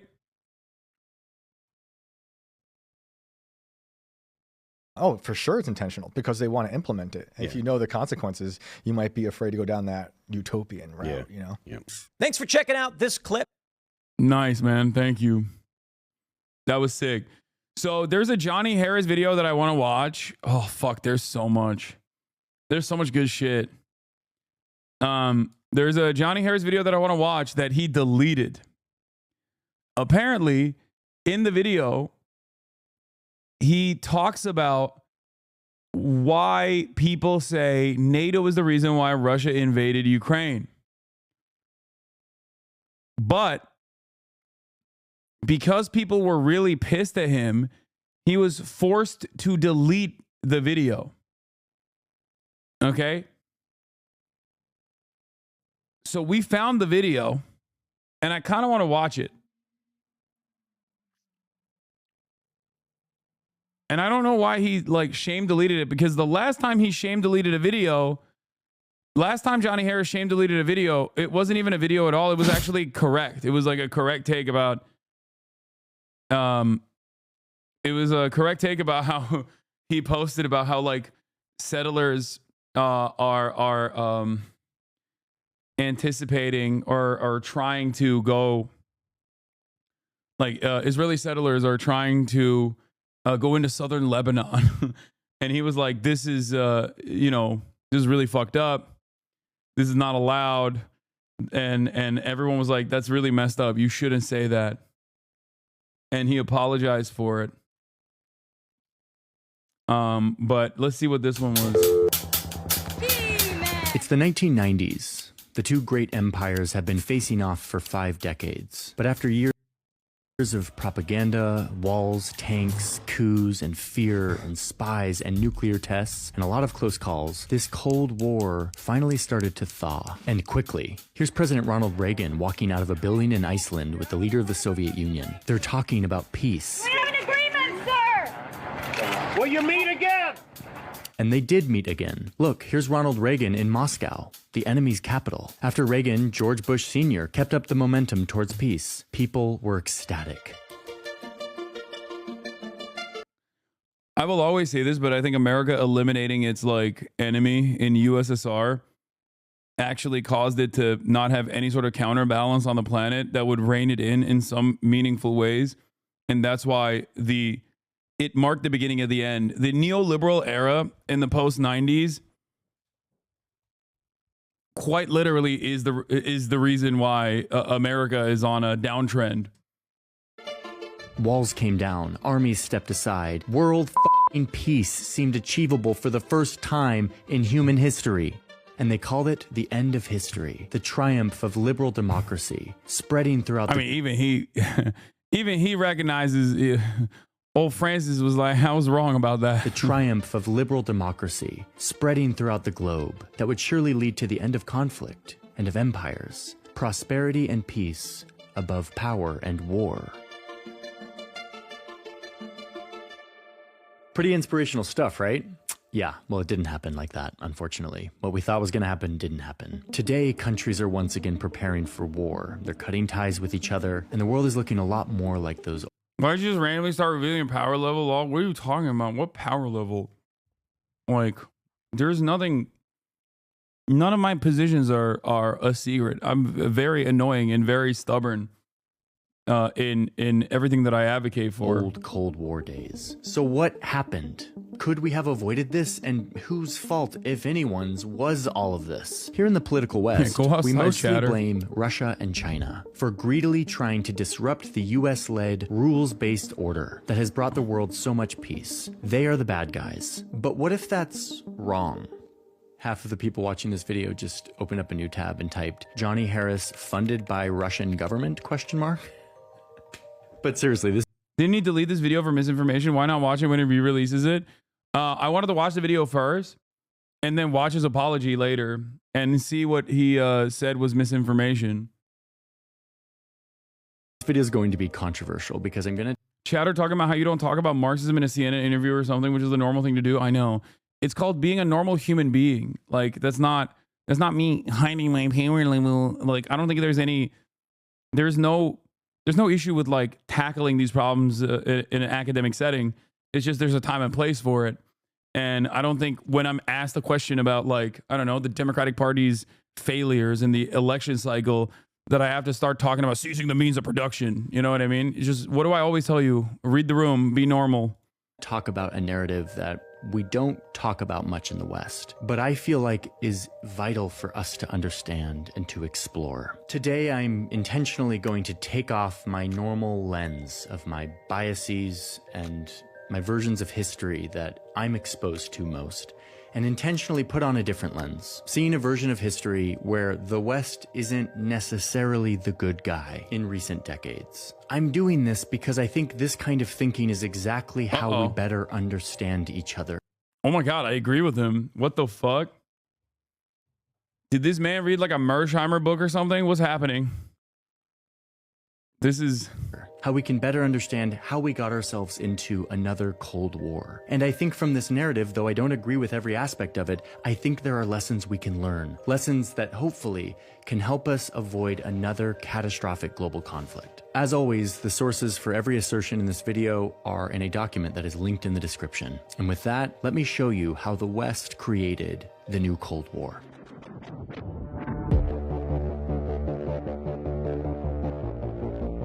I mean, if he does a 27-minute video entirely dedicated to NATO expansion, not featuring like Operation Gladio, not featuring like all of the other meaningful ways in which NATO has propped up fascist movements in the aftermath of World War II, but instead specifically on NATO encroaching on, Russian territory and threatening Russian territorial sovereignty, I don't even think I would agree with that assessment.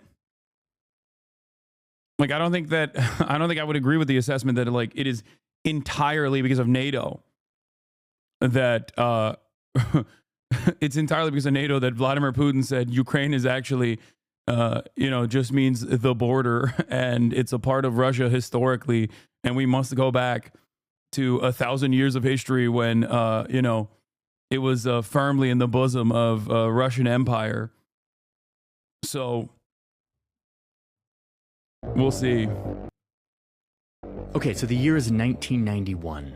The Cold War is over, thanks in large part to this guy, who we saw earlier being all lovey-dovey with Reagan and Bush. Mikhail Gorbachev was the last Soviet leader, and he was laser-focused on peace, on de-escalating tensions between the two empires. Gorbachev said, look guys, this Cold War, we don't need it. We need to move beyond it, especially in the age of nuclear war, which could destroy all of humanity. That's Richard Sakwa, an expert on the geopolitics of this time, whose book is a rigorous academic argument for the narrative I'm exploring today. The Cold War ended, the Berlin Wall came down, the Soviet Union disintegrated into 15 other states.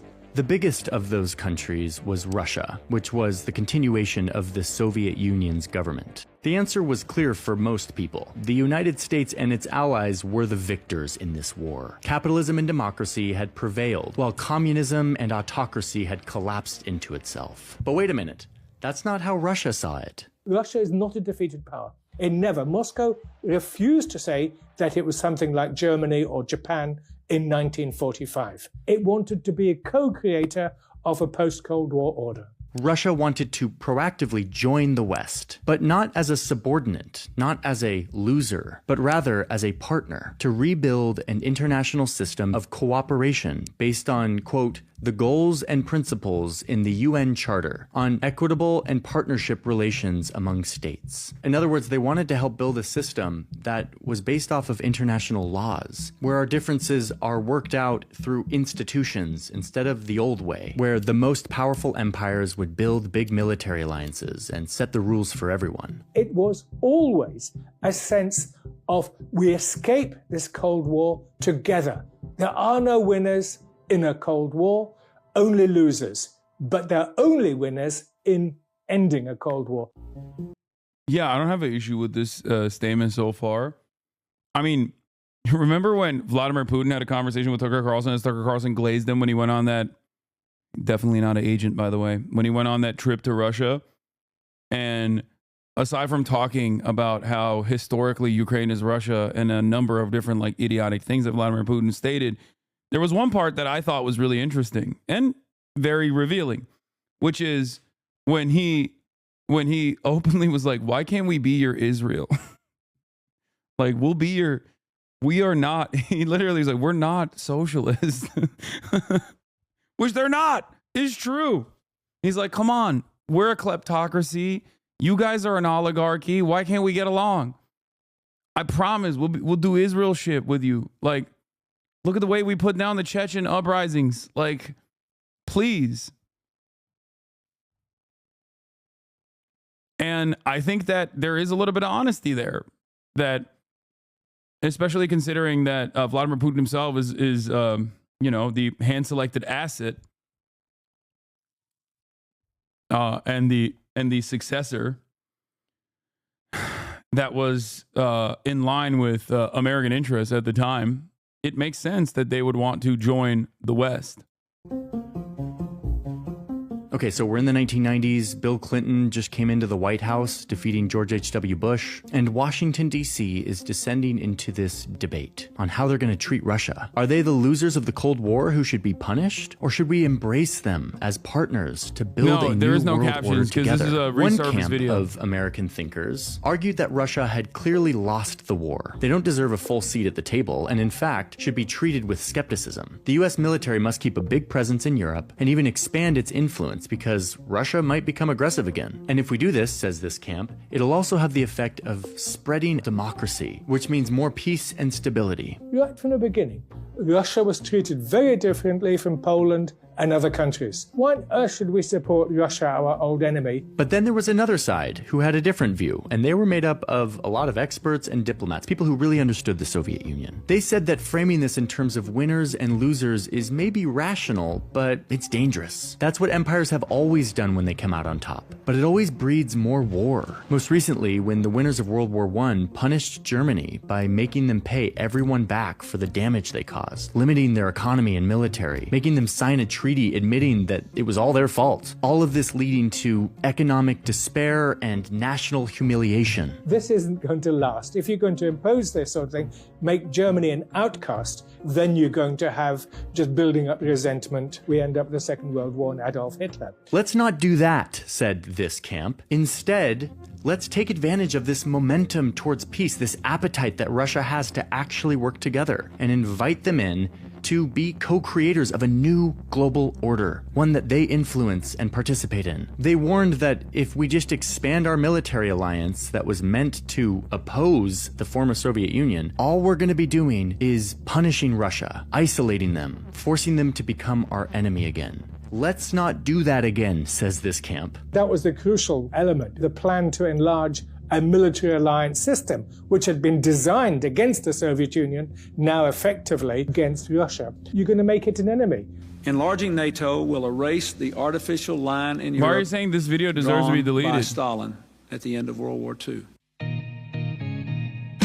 But by the mid-90s, Bill Clinton and the men and women he was surrounded with sided more and more with the expansionists camp. He did this for a couple reasons. First off, he was running for president for his second term in 1996, and he needed the Polish-American vote. And so one of the things that he would say at campaign rallies was, "We're going to expand NATO to Poland." to like rally Polish Americans to vote for him. But it wasn't just that. It was also because the administration was looking at Eastern Europe and seeing a lot of instability. This place was in chaos in the 90s. It was unstable, it was uncertain, made up of delicate new democracies that were all sitting in the shadow of America's old enemy. So let's lock them in as our allies so they don't descend back into Russia's orbit, says Bill Clinton and his people. But wait, hold on. Russia doesn't have an orbit right now. It's the mid-90s and Russia is in shambles. Their entire system just collapsed and their country is in chaos. Okay, but all these Clinton people were like Cold War people. They'd had deep mistrust towards Russia and the Soviet Union, and they didn't feel certain that Russia wasn't going to become aggressive again someday soon. They needed to lock in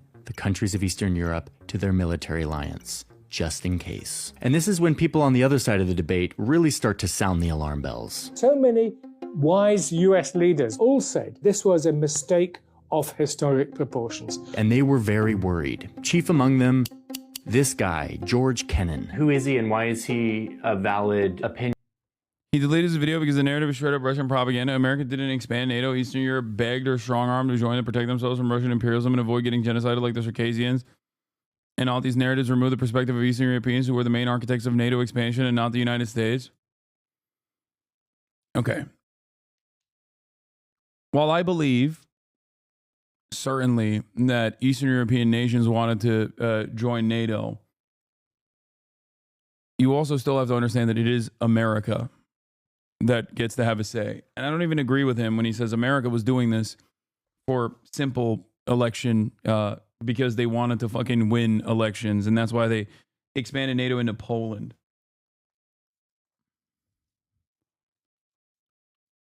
Or that these people were like genuinely maybe a little too concerned with Russia because of Cold War era resentment.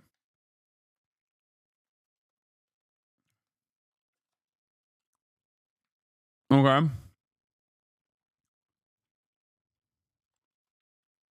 Yeah. Why couldn't Bill Clinton have done the same with Irish Americans by saying we will give the provisional IRA cruise missiles? Yeah.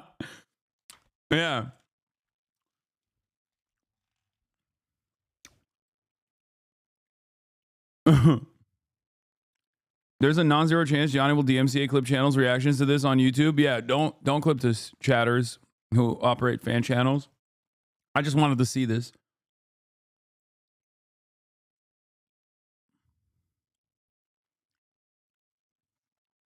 They picked apart Russia for scraps, the USSR for scraps. They designed, they basically privatized all the state assets in the hands of a select few. They destroyed the entirety of the economy of the USSR. Did chatter just say Poland strong-armed the USA? Yes. That is a Baltic chatter. Don't get too mean. Don't be too upset. But yes, that is 100% a Baltic chatter. That's like a Estonian or a Latvian chatter that said the country of Poland strong-armed the United States of America and forced them into allowing Poland into NATO. Okay. Are you going on Timcast IRL tomorrow? No. Why would I go on Timcast IRL tomorrow? In this moment in the 90s as a critic of NATO enlargement? He was one of the most respected US diplomats of our time. Ambassador George Kennan, he is one of America's most admired analysts of foreign policy. George Kennan was a U.S. ambassador to the Soviet Union for a very long time. He understood this region better than maybe any other American. He was, quote, one of the great American statesmen of the 20th century. Kennan is 94 years old at this point, and he's freaking out about the idea that Bill Clinton wants to expand NATO into all of these former Soviet countries. Here he is writing a New York Times op-ed saying that expanding NATO would be the most fateful error of American foreign policy of the entire post-Cold War era, and that this expansion would make the founding fathers of this country turn over in their graves. What did he fear would happen if NATO expanded? It would alienate Russia, and it would bring to power in Russia a government hostile to the West. And he gets really specific. I mean, this guy really understands Russia. He says that expanding NATO would, quote, inflame the nationalistic, anti-Western, and militaristic tendencies in Russian opinion, to have an adverse effect on the development of Russian democracy. It would restore the atmosphere of the Cold War to East-West relations, and it would impel Russian foreign policy in directions decidedly not to our liking. I mean, let that sink in for a second. This is the mid-90s. This guy's predicting that if we expand NATO, it will inflame the nationalistic, anti-Western, and militaristic tendencies in Russian opinion. I mean, it kind of sounds like this guy has a crystal ball. But Clinton proceeds with this plan. The Soviet leader at the time is angry at this, saying that if NATO expands, he sees, quote, nothing but humiliation for Russia. We'll have the result what happened with Germany in the interwar years. We have a unique opportunity, NATO. It needs an enemy, it needs an external. And if it doesn't have an enemy, it will generate one. Now, quick thing here. George Kennan, the diplomat who is freaked out about the fact that NATO is expanding in the 90s, isn't saying this because he's like worried about Russia. He's saying this because he's like, this is going to come back to bite us. This is a bad idea. And look how bummed he is at the end of this article. Quote, this has been my life, and it pains me to see it screwed up in the end. George Kennan lived to be 101 years old, passing away a year after his predictions really started coming true. NATO expanded right up to Russia's border, a military alliance created to deter Russia, aimed right at Russia. The chance to find a real peace was slipping away. Back in Washington, the Washington Post columnist David Ignatius was watching this all happen and lamented, quote, what makes the Russia case so sad is that the Clinton administration may have squandered one of the most precious assets imaginable, which is the idealism and goodwill of the Russian people as they emerged from 70 years of communist rule. The Russian debacle may haunt us for generations, and haunt us it has.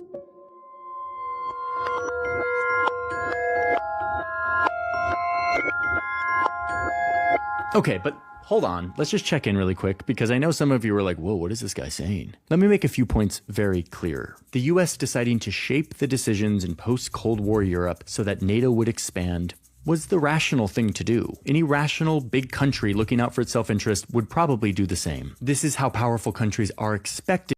Wait, I don't understand. He spent the first 12 minutes talking about like potentially having reconstruction efforts after the dissolution of the USSR would have been more beneficial for their interests, showing this opinion that is not exactly commonplace in American discourse,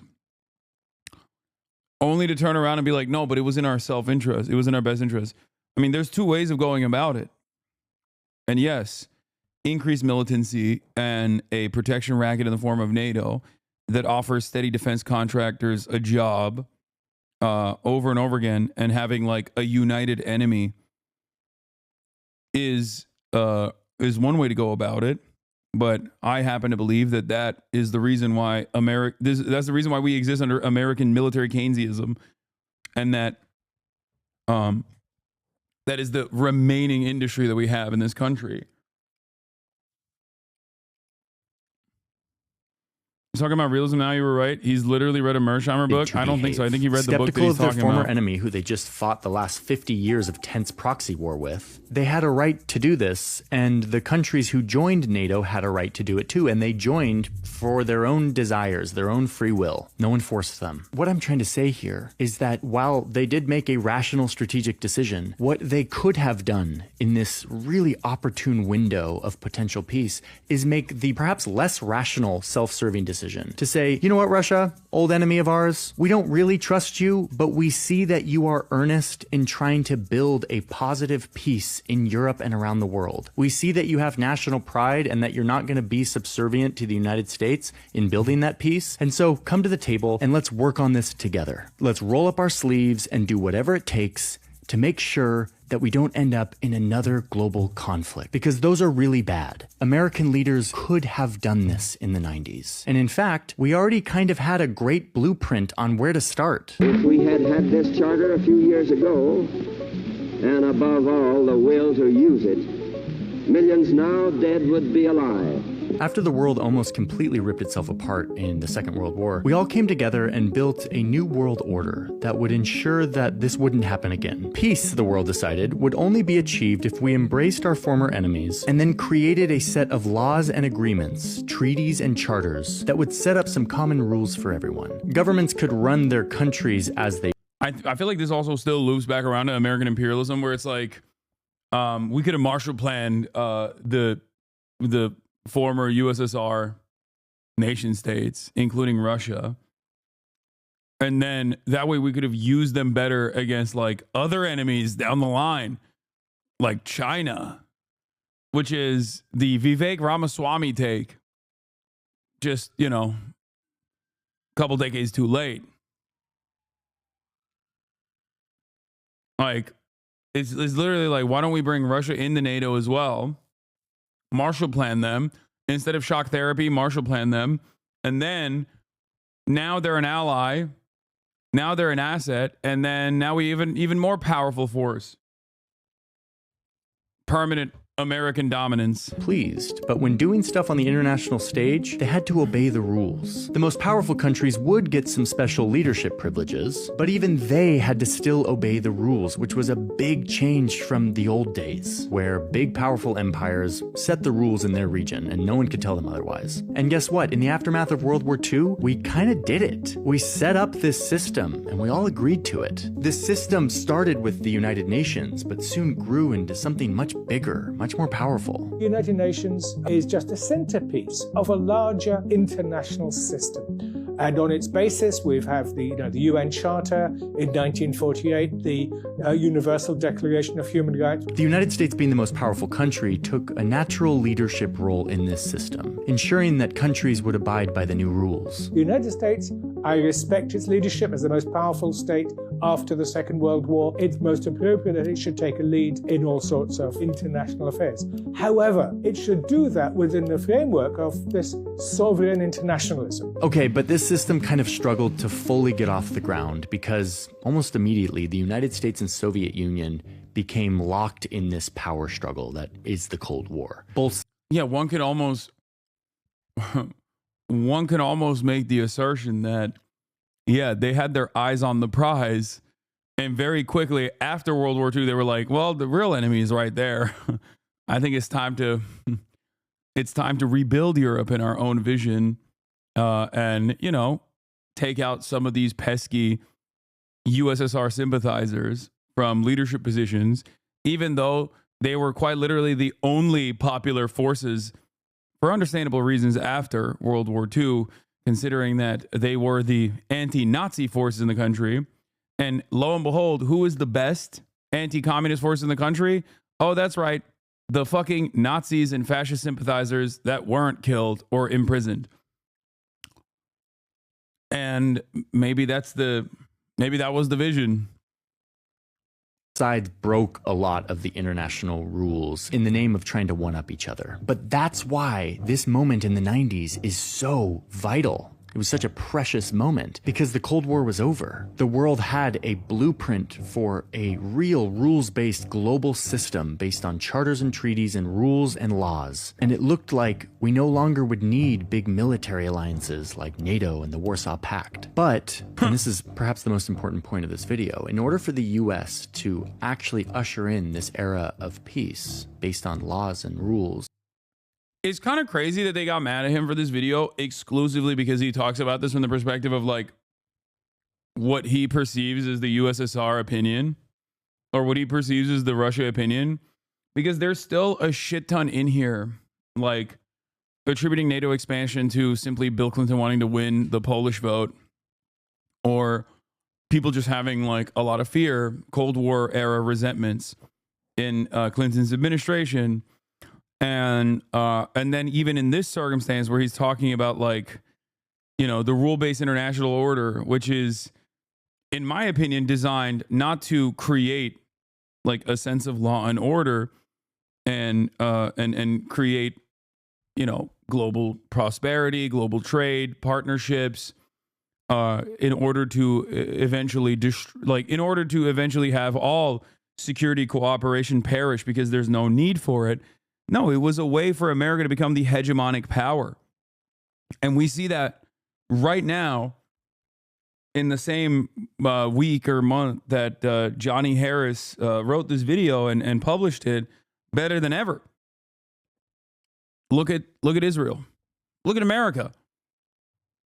But especially look at America's ally, Israel, and the way that it operates and the indifference that America has. And not even the indifference, as a matter of fact, the anger and resentment that Americans feel towards, like American politicians feel towards our international organs of justice that are supposed to uphold American hegemony. But in instances where it's like glaringly obvious, the hypocrisy and the violence is in full display, and these institutions that want to maintain some semblance of respect and credibility, all of a sudden have to openly contend with America's partnership with Israel and the actions that America's partner is engaging in.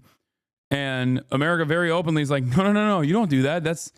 These are organs of justice that work for us. They're not supposed to work against us. International rule-based order means we make the rules and you follow the orders.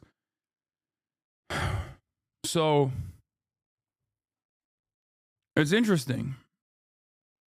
So there is still a lot of like liberal idealism, I think, in his analysis. Looked like we no longer would need big military alliances like NATO and the Warsaw Pact. But, and this is perhaps the most important point of this video, in order for the US to actually usher in this era of peace based on laws and rules, it would have to abide by the rules. Even though it was the most powerful country, it would actually have to obey the laws, just like everyone else. Don't you think it's more nuanced than this? It's not that every U.S. action was in favor of an equal world order, but it's also not like every U.S. action was aimed at total domination either. No, I think most most government actions are aimed at total domination. Why wouldn't it be? Yeah, no, I think you can say that that's unnuanced and that's fine, but I think most of it is directly at the behest of profits for key sectors, key corporations, key corporate interests. But it's pure self-interest. I think that's assigning a Cold Warrior attitude to a pre-Cold War world. We're talking post-Cold War. I think that in the immediate aftermath of the Cold War, American powers saw that there was an opportunity to dominate. They were not harmed in the same exact way. Because the real politic analysis of the existence of NATO was projecting U.S. power, not fighting communism. That's why they wanted Russia to bend the knee or keep being their enemy, right? I guess my perspective on it is that there were two superpowers that were aligned during World War II, and they were tasked with picking apart the spoils as the victors of World War II. And in that process, I think America not being hindered in the same way that Russia did. Now, America never got the same penalties that Russia did. They weren't directly invaded. They didn't have tens of millions of people killed. And they also had collectivization occur over 400 years of chattel slavery, industrialization. They were in a dramatically different position in their evolution, in their productive forces, as opposed to the USSR.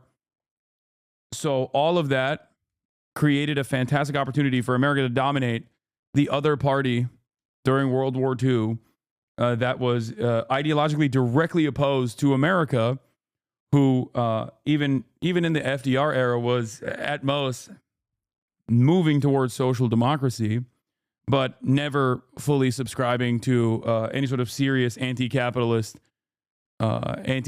movement. They were always very resentful towards that sort of thing, and ultimately they took advantage of that opportunity. They rebuilt Western Europe in their own vision. They utilized that rebuilding process and NATO as a way to secure not only secure military contracts, not only secure a permanent partnership, But also, it was a very bloody affair to begin with. Like, just like I mentioned, they directly put, even in Western Germany, for example, they directly put Nazi generals in positions of power to lead NATO. They directly propped up fascist movements in Italy. They engage in acts of terror in an effort to cause instability and then allow these fascist movements to come back into positions of power. The idea that every country was, especially even in Western Europe, every country was like super on board with NATO in its inception is completely wrong. As a matter of fact, France comes to mind immediately in its history, where a lot of the European allies saw NATO as putting crosshairs on them unnecessarily. They looked at the USSR and they were like, but they're right there. They were incredibly important in the liberation of Europe. Why the fuck would we want to see them as enemies? I'm sure, I mean, there were liberal capitalists in these countries as well. They certainly also saw USSR as a threat to their profits, to their current existing hierarchy that they wanted to maintain. But ultimately, most of the public was not as diametrically opposed to the USSR as people are now. So we basically forced a lot of countries' hands into joining NATO.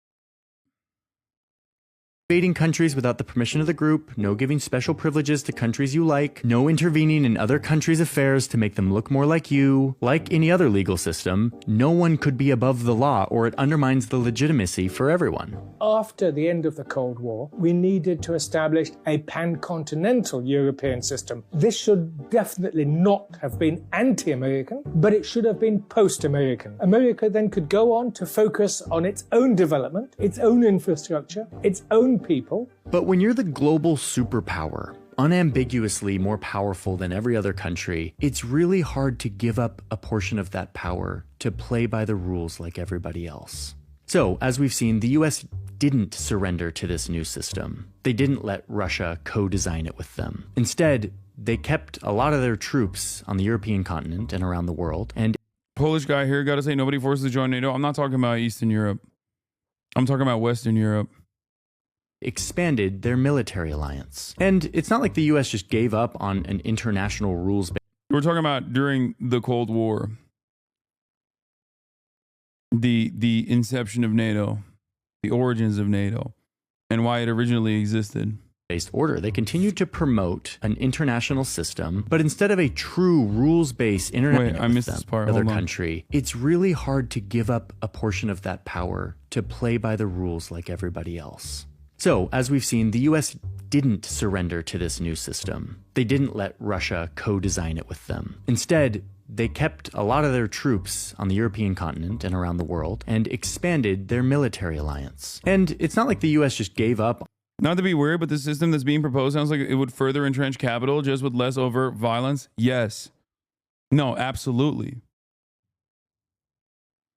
No, that is the argument. The counter argument here isn't that like NATO should not have existed in its inception, and that the counter argument here is that the USSR was truly an evil empire that must be fought back against every step of the way.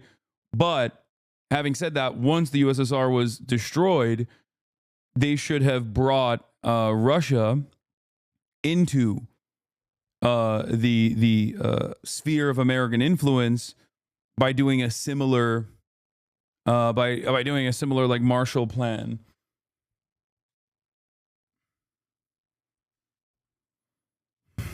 On an international rules-based order. They continued to promote an international system, but instead of a true rules-based international order, the United States started to enforce an order where everyone else had to follow the rules, except for them. They would become the global enforcer of the rules. They were above the law that they helped create. And we felt justified in doing this because we had the most powerful military that was everywhere all the time, all at once, enforcing the rules and ensuring stability in the global economy. And, many Americans thought, we kind of have the best governmental system. And there's nothing wrong with breaking some of the rules to spread that system around the world. Wait, what? This cooks. I mean, I don't know why he's... I mean, this is like... This is cooking, and I have my disagreements, but I don't know why he deleted this. After all, if all the countries adopt this system, there'll be more peace in the world. This is the view that we have the answers to history. Our societies are obviously demonstrably best. This messianic vision that we need to shape the world, educate the world, and if the world doesn't like it, we bash them over the head and use force. Yeah, JD Panjani came out. JD Panjani said permanent first world genocide. What the fuck? People called him a Russian asset. Sometimes you make content so good you have to delete it. Yeah, what the fuck? Make them see the light. Okay, I'm being a little bit cheeky about the United States' dominance over the global order and the hypocrisy built into that. But the fact is, the US being the global leader has led to an era of unprecedented peace and stability. The US protects the global economy. For who? Bro, this is why I get so mad at people who always say nothing ever happens. Yeah, bitch, to you. You live in Naperville. Like, yeah, of course nothing ever happens to you, dumbass. Okay? Motherfuckers will always be like, nothing ever happens. Nothing will ever happen. Yeah, nothing happens to you. We are sheltered from the violence of our actions. Okay? Like, I get it. I know. It's like saying that there is an unprecedented era. This led to an unprecedented era devoid of conflict is so crazy because all you're doing in this time frame is, I guess, sheltering those in the heart of empire from the direct violence and instability that you are causing in an effort to set up a permanent unequal exchange process with the global south.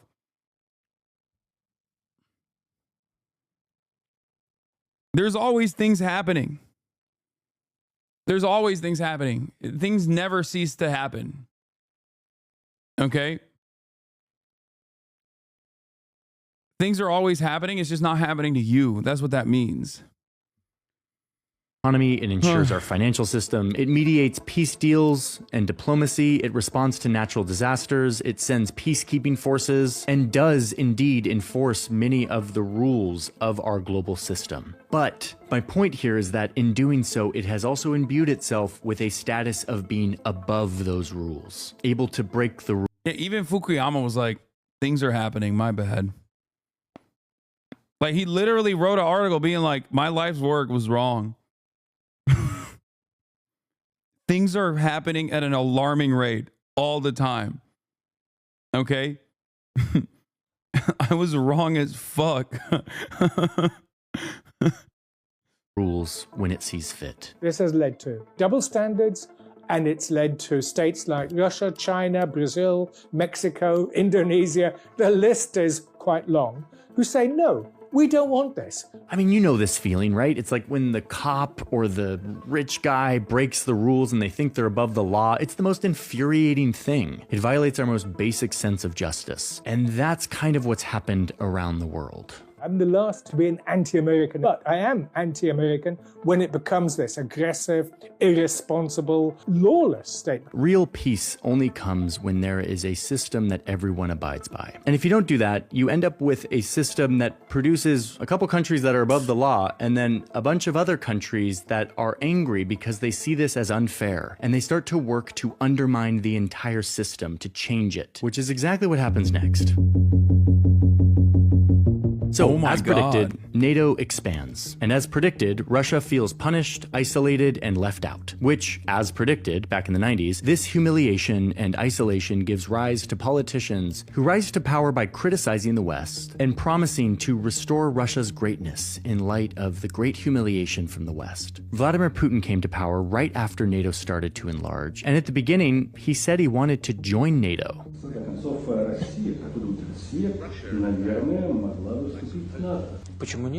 But with time, as the US left Russia out of this new security system in Europe, the Russian people started to become more and more angry at the West. And Putin started to play to that anger. Or, in the words of Crystal Ball George Kennan back in the 90s, the expansion of NATO inflamed the nationalistic, anti-Western, and militaristic tendencies in Russian opinion. You can see this. Putin becomes more and more of a nationalistic zealot, rallying the pride of Russian greatness, calling for the restoration of Russian. Yeah, I'm pro-Russia because they're fighting against woke.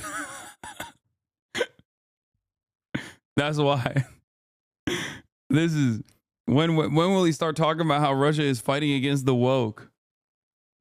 That's the most important aspect of this for me. I mean, I don't think that this is incorrect. You don't have to agree with Russia to recognize. You don't have to agree with Russia or its actions, specifically in Ukraine or in general, in its own internal affairs, to understand why politicians outside of the orbit of American influence, outside of the sphere of American influence, would see it as beneficial to consistently ham up anti-American statements, anti-Western statements. You know, I will watch his apologies after this. Behavior, denouncing the West for trying to weaken his great empire. Meanwhile, over here in the West, we feel totally validated for our decision to expand NATO. But by joining NATO and by expanding NATO, you create precisely the enemy that the point of joining NATO was designed to avert. So it became a self-fulfilling prophecy. See? We told you so. We're so glad we listened to the expansionists, because look at Russia. They are just unhinged. And what's the solution? Continue expanding NATO. So in 2008, NATO promises Ukraine and Georgia would eventually become members. And this, to me, is where the window of peace closes. This is weird. I was just in Georgia, the country, talking to young people who want to join the West, want to join the EU and NATO, because Russia is so aggressive. And what's so ironic is that their plight is absolutely real. Modern Russia is a horrible place to be in the shadow of. And yet what is also true is that NATO expansion helped create that version of Russia. And this is what's so horrible about this kind of conflict. You start to get into a spiral of hostility where both sides feel justified in their position. They feel so justified that they act aggressively. I think it's really interesting. I think this is a really interesting take. I mean, he's not agreeing with Russia or its actions. I mean, it's pretty obvious. I don't know why it's completely inappropriate to even say that, like, people that we have designed as our enemies still have like a logical through line in why they operate the ways that they do. This is the first base radical centrist two sides take. Yeah. It's kind of funny because I would go so far as to say he would probably write this video maybe 5 to 10 years later, judging by his track record on like former American interventions and the way he talks about former American interventions. This is a video for like 5 years, 10 years. Like you can't, if you're Johnny Harris, you can't write the video right now as like Russia is still doing Russia shit. You know what I mean? If he wrote this video 5 to 10 years later, all the liberals would be like, damn, that's a banger, dude. You really are fantastic in your analysis. Like, but he wrote it too soon. That's the problem. Because it's not, I don't think this is like pro-Russia the way that people are saying this is pro-Russia. I agree with it, but he pretends Putin didn't design the nationalist politics. No, I think he recognizes that. I think he recognizes that. He's just simply saying that. I guess it's his liberal assessment across the board. Just like I don't think Bill Clinton personally brought Poland into NATO because he wanted to win the Polish voting bloc. And I also personally don't think that Vladimir Putin was like, oh, I guess I'm going to be anti-West now because the West has fucked me over. Like, no, countries have interest in maintaining their sovereignty. They have material interests. I'm sure that Vladimir Putin being our guy originally meant that, yeah, he probably recognized that he could either be in the sphere of Western influence, which would have given him and his cronies a lot more opportunity to dominate Russian existence in the exact way that they do now, but without any sort of Western pushback whatsoever. Okay. And they could have been a wonderful, loyal servant of American empire. But that doesn't mean that he's not like inherently nationalistic or inherently self-interested.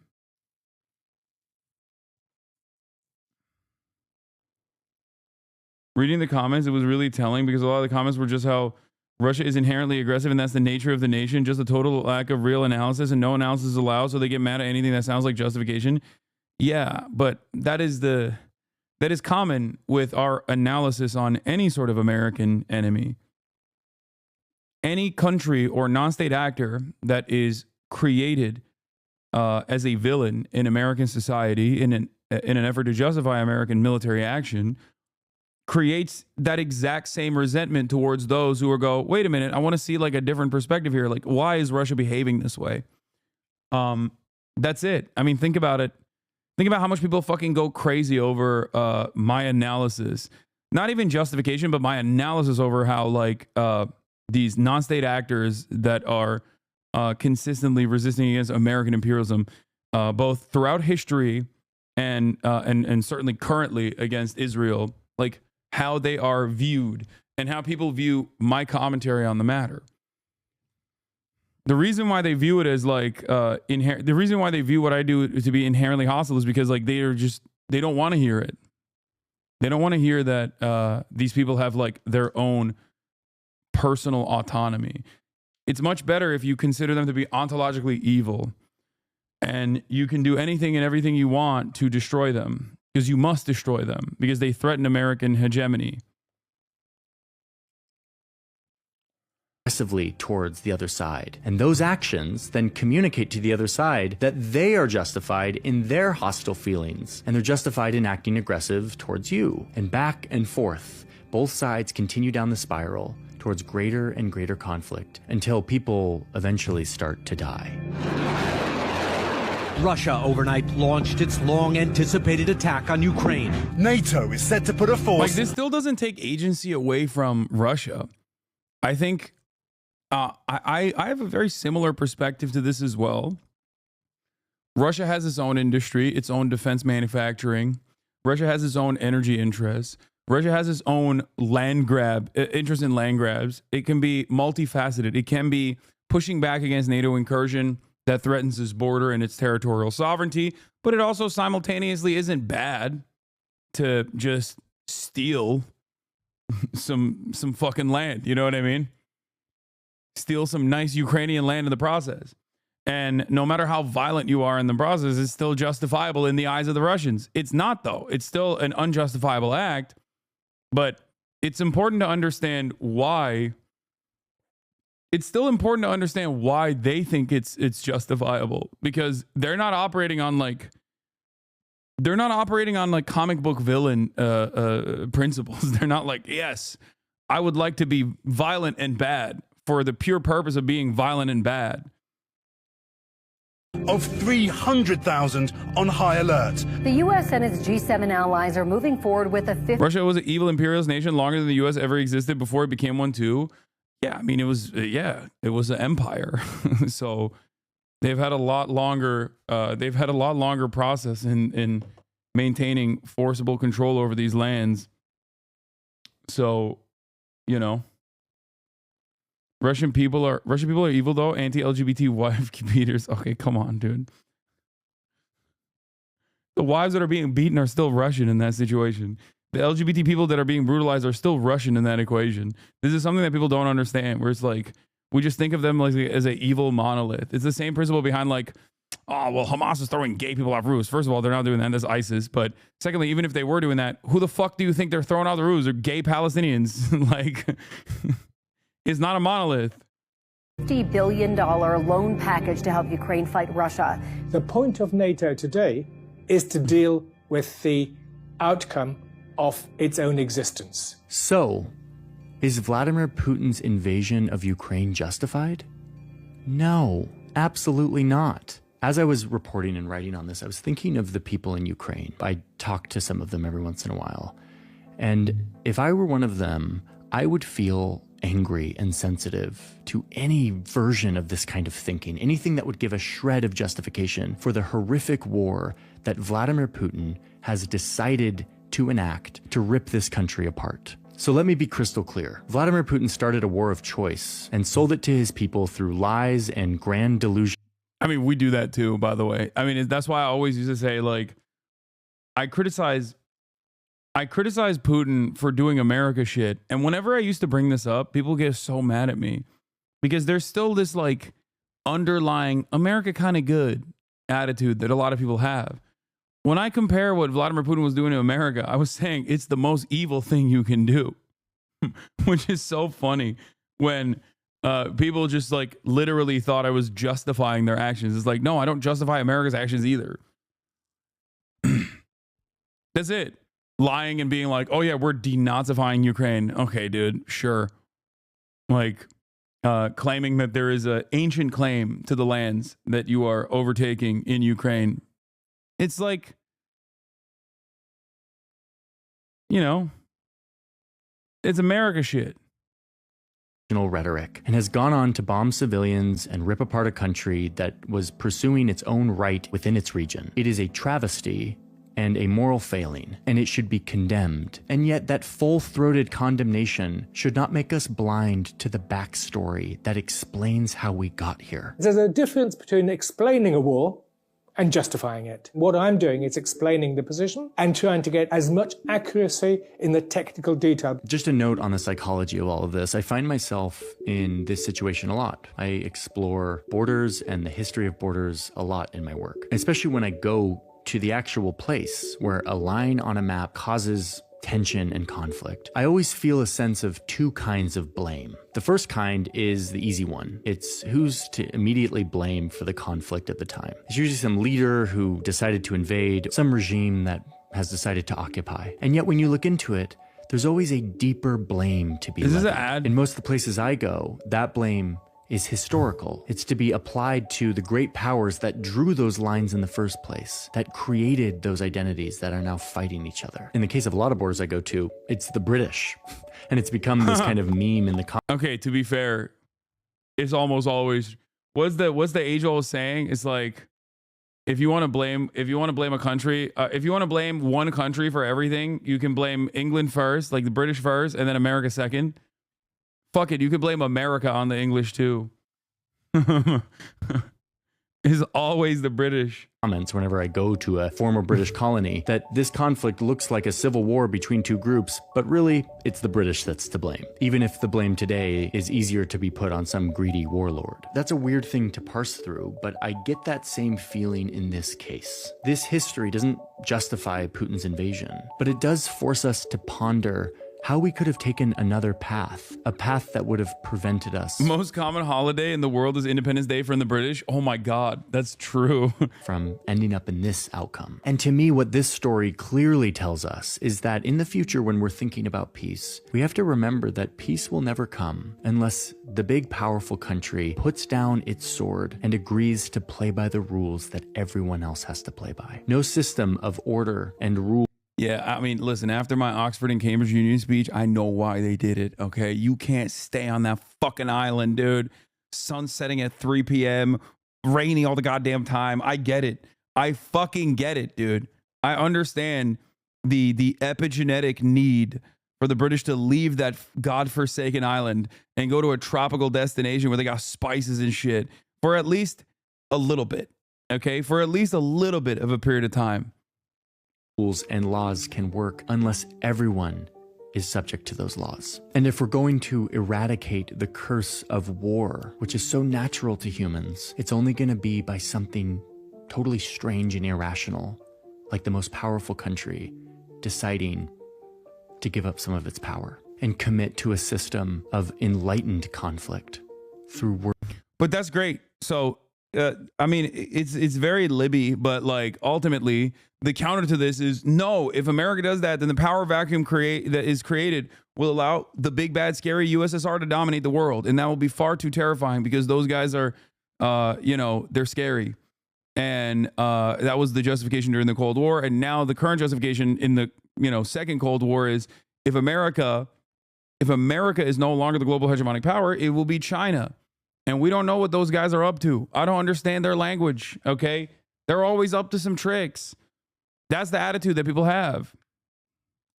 So that is what I think causes a lot of people in the Western world to, even when they exhaust the logic of it all, the logic of American hegemony, this is the final conclusion that they arrive at. And not only is this an Orientalist perspective, but also on top of that, there's an air of uncertainty that human beings are naturally terrified of. And that sense of uncertainty and that sense of fear that they don't want to know what it would look like if America wasn't the dominant power is the reason why so many people end up saying, America does a lot of wrong, but at the end of the day, they're trying their best. And I think the alternative is far too scary. Words and institutions and laws and justice. A system that doesn't rely on who has the biggest military, who has the biggest alliance, who can make the most weapons the fastest. I believe that humanity will eventually get there. But for now, it looks like we're back on the spiral of conflict that usually only goes one direction. My hope is that we can look back and learn from our mistakes. I actually have a great belief that the United States periodically... Yeah, I get why people are a bit mad at this video, bro. Come on. He's saying that like America fucked up by not dominating Russia in the same way that it did Western Europe in the aftermath of the Cold War and brought Russia into the Western sphere of influence, which is ironic because like it's still very much like pro-American, pro-capitalist domination around the globe. But ultimately it would still, it would lead to like less violent outcomes is what the argument is. It's not necessarily critically examining the Cold War at all. It's just taking for granted that America is still on the right side of history, but they fucked up by not bringing Russia into America's sphere of influence. It does have the capacity to renew itself, an amazing capacity to provide that leadership that we want to see from the United States, which is enlightened leadership for peace and development of the sort talked about by Eisenhower and Kennedy. We want a better West to emerge out of this.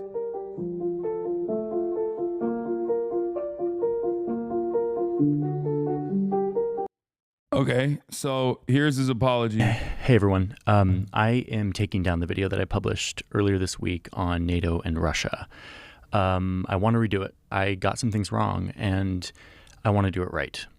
I am so... Oh my God, he's going to come out even stronger. He's going to be like, God damn America. God damn America, the scourge of empire. He read Lenin, dude. He's going to come in hot. He's going to be like, imperialism is the final stage of capitalism. It necessitates empire. You have to have it. You have to constantly find new markets to dominate, to extract natural resources from the global south through violent means.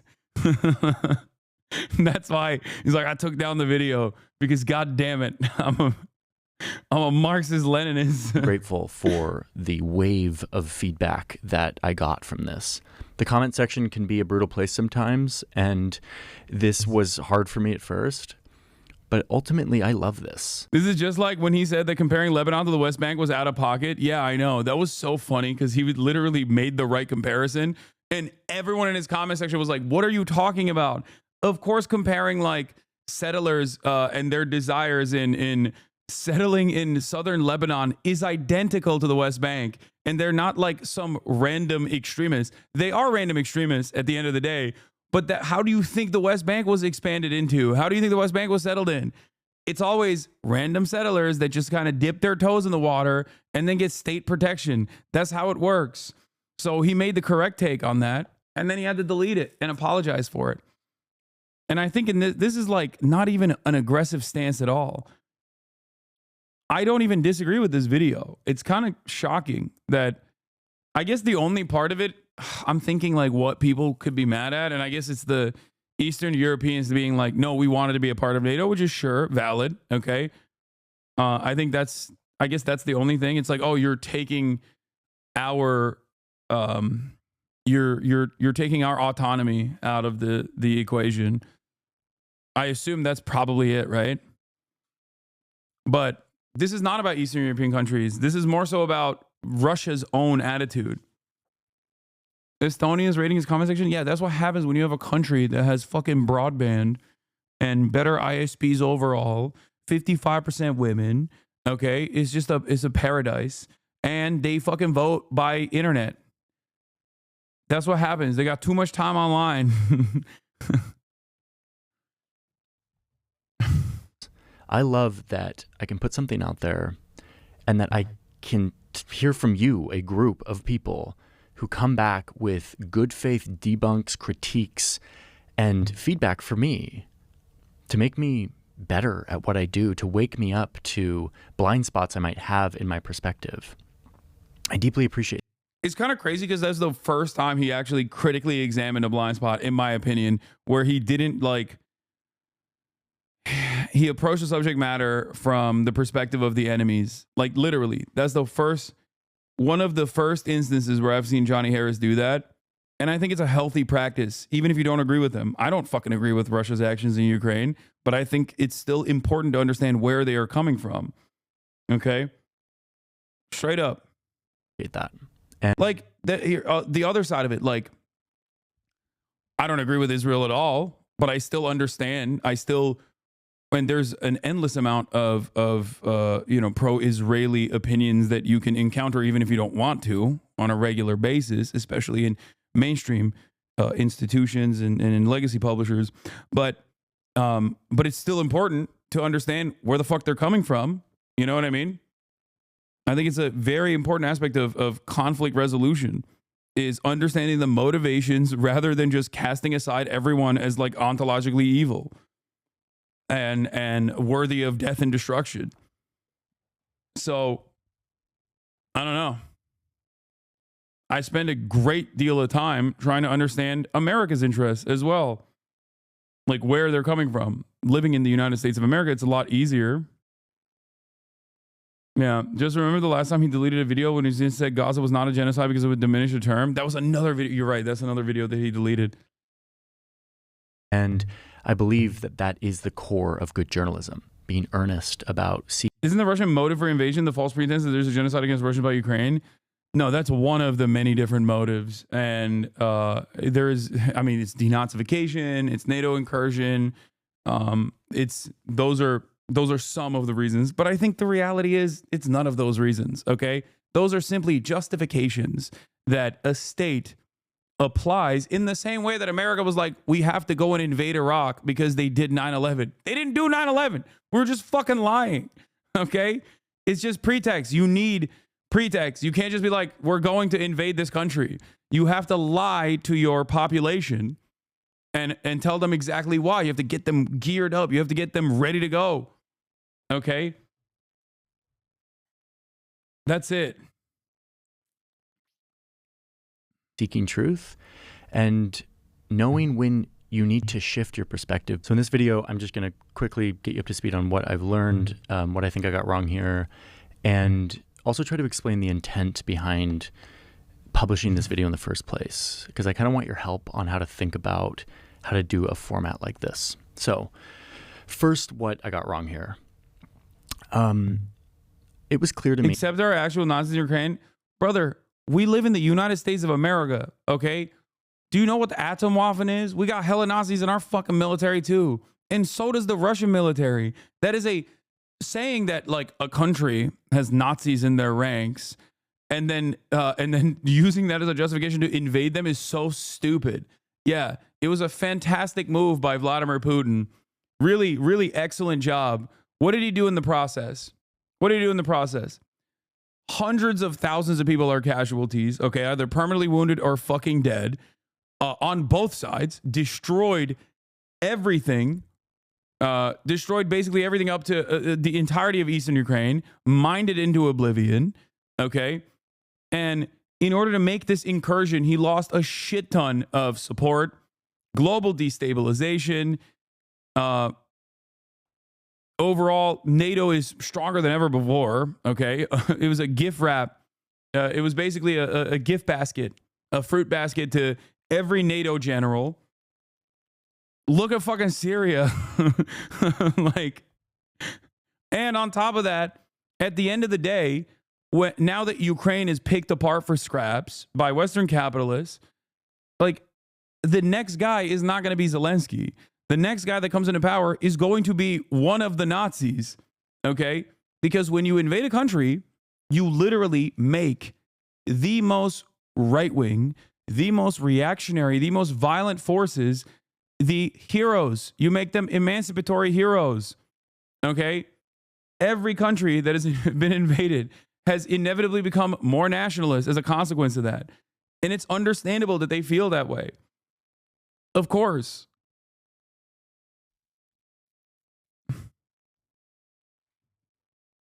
It's so stupid. There will be no next guy. You're fantasizing if you think that there's, what do you, either you think Zelensky's going to live forever or you think Russia is going to completely take over Ukraine, which is an insane statement. Like, what are they going to do with the fucking North Koreans? Like, how are they going to take over the entirety of the Ukraine?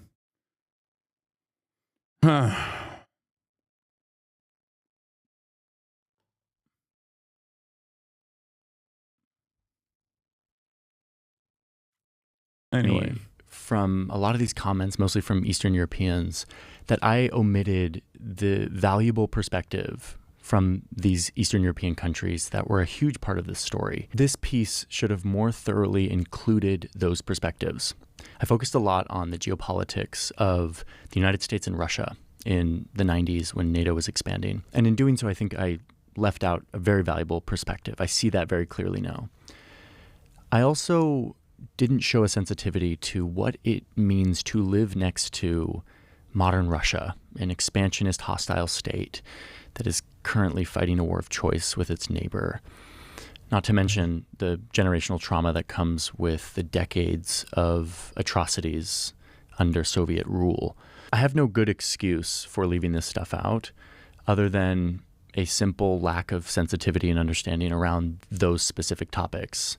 That's something I genuinely want to change, and I am genuinely sorry for treating such sensitive topics without the care that I think they deserve. What? This feedback was also heard by our sponsor. They have their own experience with Russia and NATO, and they didn't want to be associated with this. Oh my God, they pulled his sponsorship down? Yo, NATO Andes are crazy, dude.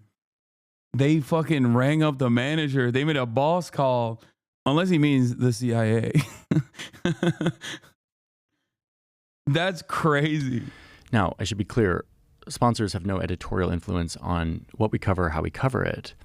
But them responding to your pushback is just another way that your voice is heard in all of this. So now let me explain why I made a video like this in the first place. I originally imagined this as the first of two videos. It depends on how long this war drags on for. Ukrainian front lines are collapsing right now. Ukraine has a manpower shortage, but the Russian economy is not looking good. Either Russian economy collapses or Ukraine manpower collapses. A race to see which happens first. I mean, yeah. And I think manpower is more important.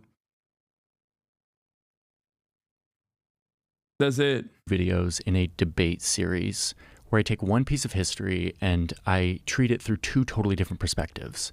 The first being NATO expansion as a missed opportunity for peace in the 90s, and the second being NATO expansion as the key for peace in the 90s for Eastern European states and for the world. This is a debate that academics and international relations scholars have. And when I was in grad school studying peace and conflict resolution, I had these kinds of debates, and I found them very valuable for learning. Even when I was engaging with stuff I didn't agree with, I found it useful. This is a type of conversation that we don't really have in news media today. It threatens to push us further into our ideological bunkers till eventually we can't even see the humanity of the people we disagree with. I want this channel and New Press as a whole to be a place where we can have the... Didn't he get literally sponsored by the World Economic Forum to talk about like new capitalism, stakeholder capitalism, not shareholder capitalism? Like, bro, I think your sponsors do feel like they do sometimes have a little bit of editorial control. You know what I'm saying? Like, I mean, come on. Maybe a little bit. A little bit. These kinds of debates where we can talk about these kinds of narratives, and to do so independent of any corporate or ideological influence. So in addition to leaving out some of these valuable perspectives of Eastern European countries, I think I also did a poor job of communicating my intent and setting up this kind of debate format more clearly. So I still want to publish this video, but I just want to do it right. So my response to this is... Bro, if you did a video like this, but for China, I think they would make the boss call. They would try to kill him, I think. More, please. Like, even though this is uncomfortable for me, ultimately this is what I love about doing journalism on YouTube, where I get to directly publish to you, and then you get to give feedback to me, which makes my journalism better. So thank you to all of those who took time to give me feedback on this video and to point out where I missed the mark. Leave comments here in the description. I still, to this day, think his worst video was the Joe Rogan Glaze sesh. To this day. I have my disagreements with his approach to American foreign policy. I've had a lot of disagreements with, key information that he omits, I think, from his commentary.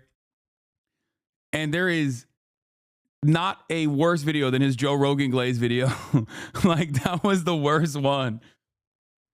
At least he admitted he was wrong. He didn't have to admit he was wrong in this video. I don't think he did anything that was wrong. I saw the knowing better criticisms. Here it is. Okay. Which, what happened? I guess he like blocked and unblocked me or something. I thought I used to follow him and he used to follow me back.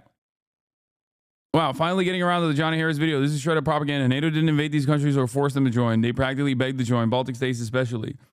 That's not the point of the video. Isn't this the kind of crap you kids have been consuming?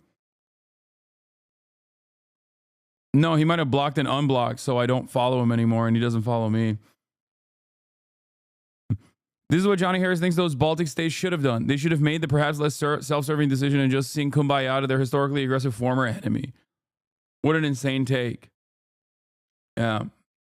Yeah, Russia had so much territorial and imperial irredentist ambitions in the aftermath of the dissolution of the USSR. They'd have nothing. Oh, you can remove followers? Anyway, his primary interviews are Russian stooge who writes biased books about Ukraine. He also thinks Trump didn't collude with Russia in 2016. 2021 book Deception argues investigations of Russiagate allegations Donald Trump concluded with Russia to win were politically biased and based on unverified documents. He said the investigations polarized the U.S. and politicized the intelligence community, which greatly damaged the country and soured U.S.-Russia relations. Okay. Open democracy, pro-Russian bias, and lack of expertise on Ukraine. Described him as a pro-Putin scholar. Dude, people are so crazy. They're just like, they get so mad. I don't know, man. The coup video was pretty awful. Which one?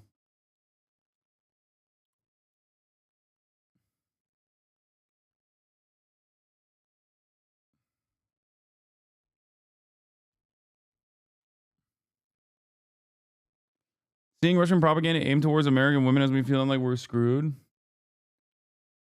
Oh, the coup video, the CIA coups. Yeah. That one was bad.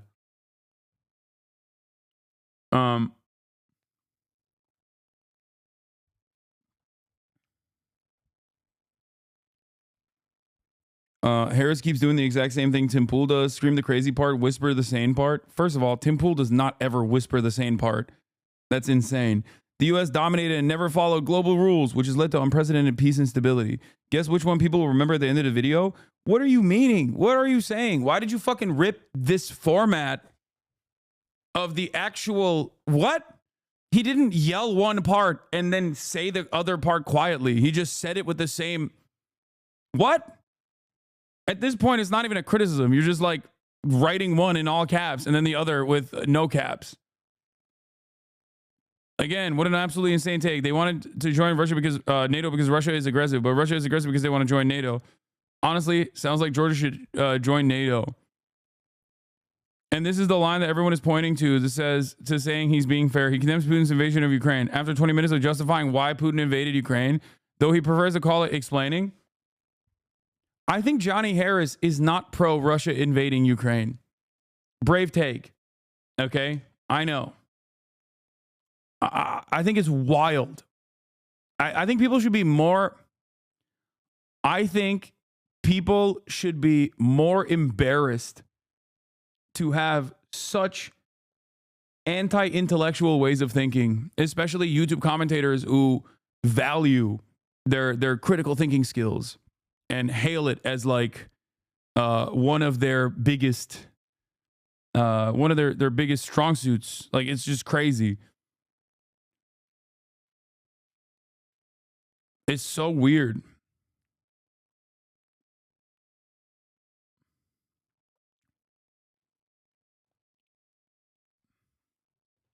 Critical support to Johnny Harris. I might not agree on much, but I think it's not a bad... I don't think it's a bad thing to try to understand where your enemies are coming from. And anyone that says that that is wrong and incorrect, and that you must assume that your enemies are ontologically evil, there's no logic to their ways of thinking, do not want to solve these problems. Okay? They do not want to solve these problems. It is anti-intellectual ways of thinking that I see far too many liberals comfortable with, especially in the past couple of years. It is very, very interesting to see because liberals consistently hail themselves as champions of critical thought. And they're not like those stupid ass right wingers. They're not like those dumbass Republicans. Those Republicans, oh, they're stupid. They don't read. They're dumb. But then I see this reactionary thinking from them all the time, especially as it pertains to American foreign policy that is uniparty. And that's how you arrive at liberals saying shit like, oh, you don't love it, leave. You're an America hater. The moment that someone criticizes me by saying you're an America hater, I'm like, holy shit, dude, do you hear yourself? Do you fucking hear yourself? What do you mean you're an America hater? How can you think that as a liberal, you care about social justice, you care about you care about human rights and dignity, and then hit that fucking Steven Crowder line so quickly? It came to you like that? It came to you that easily?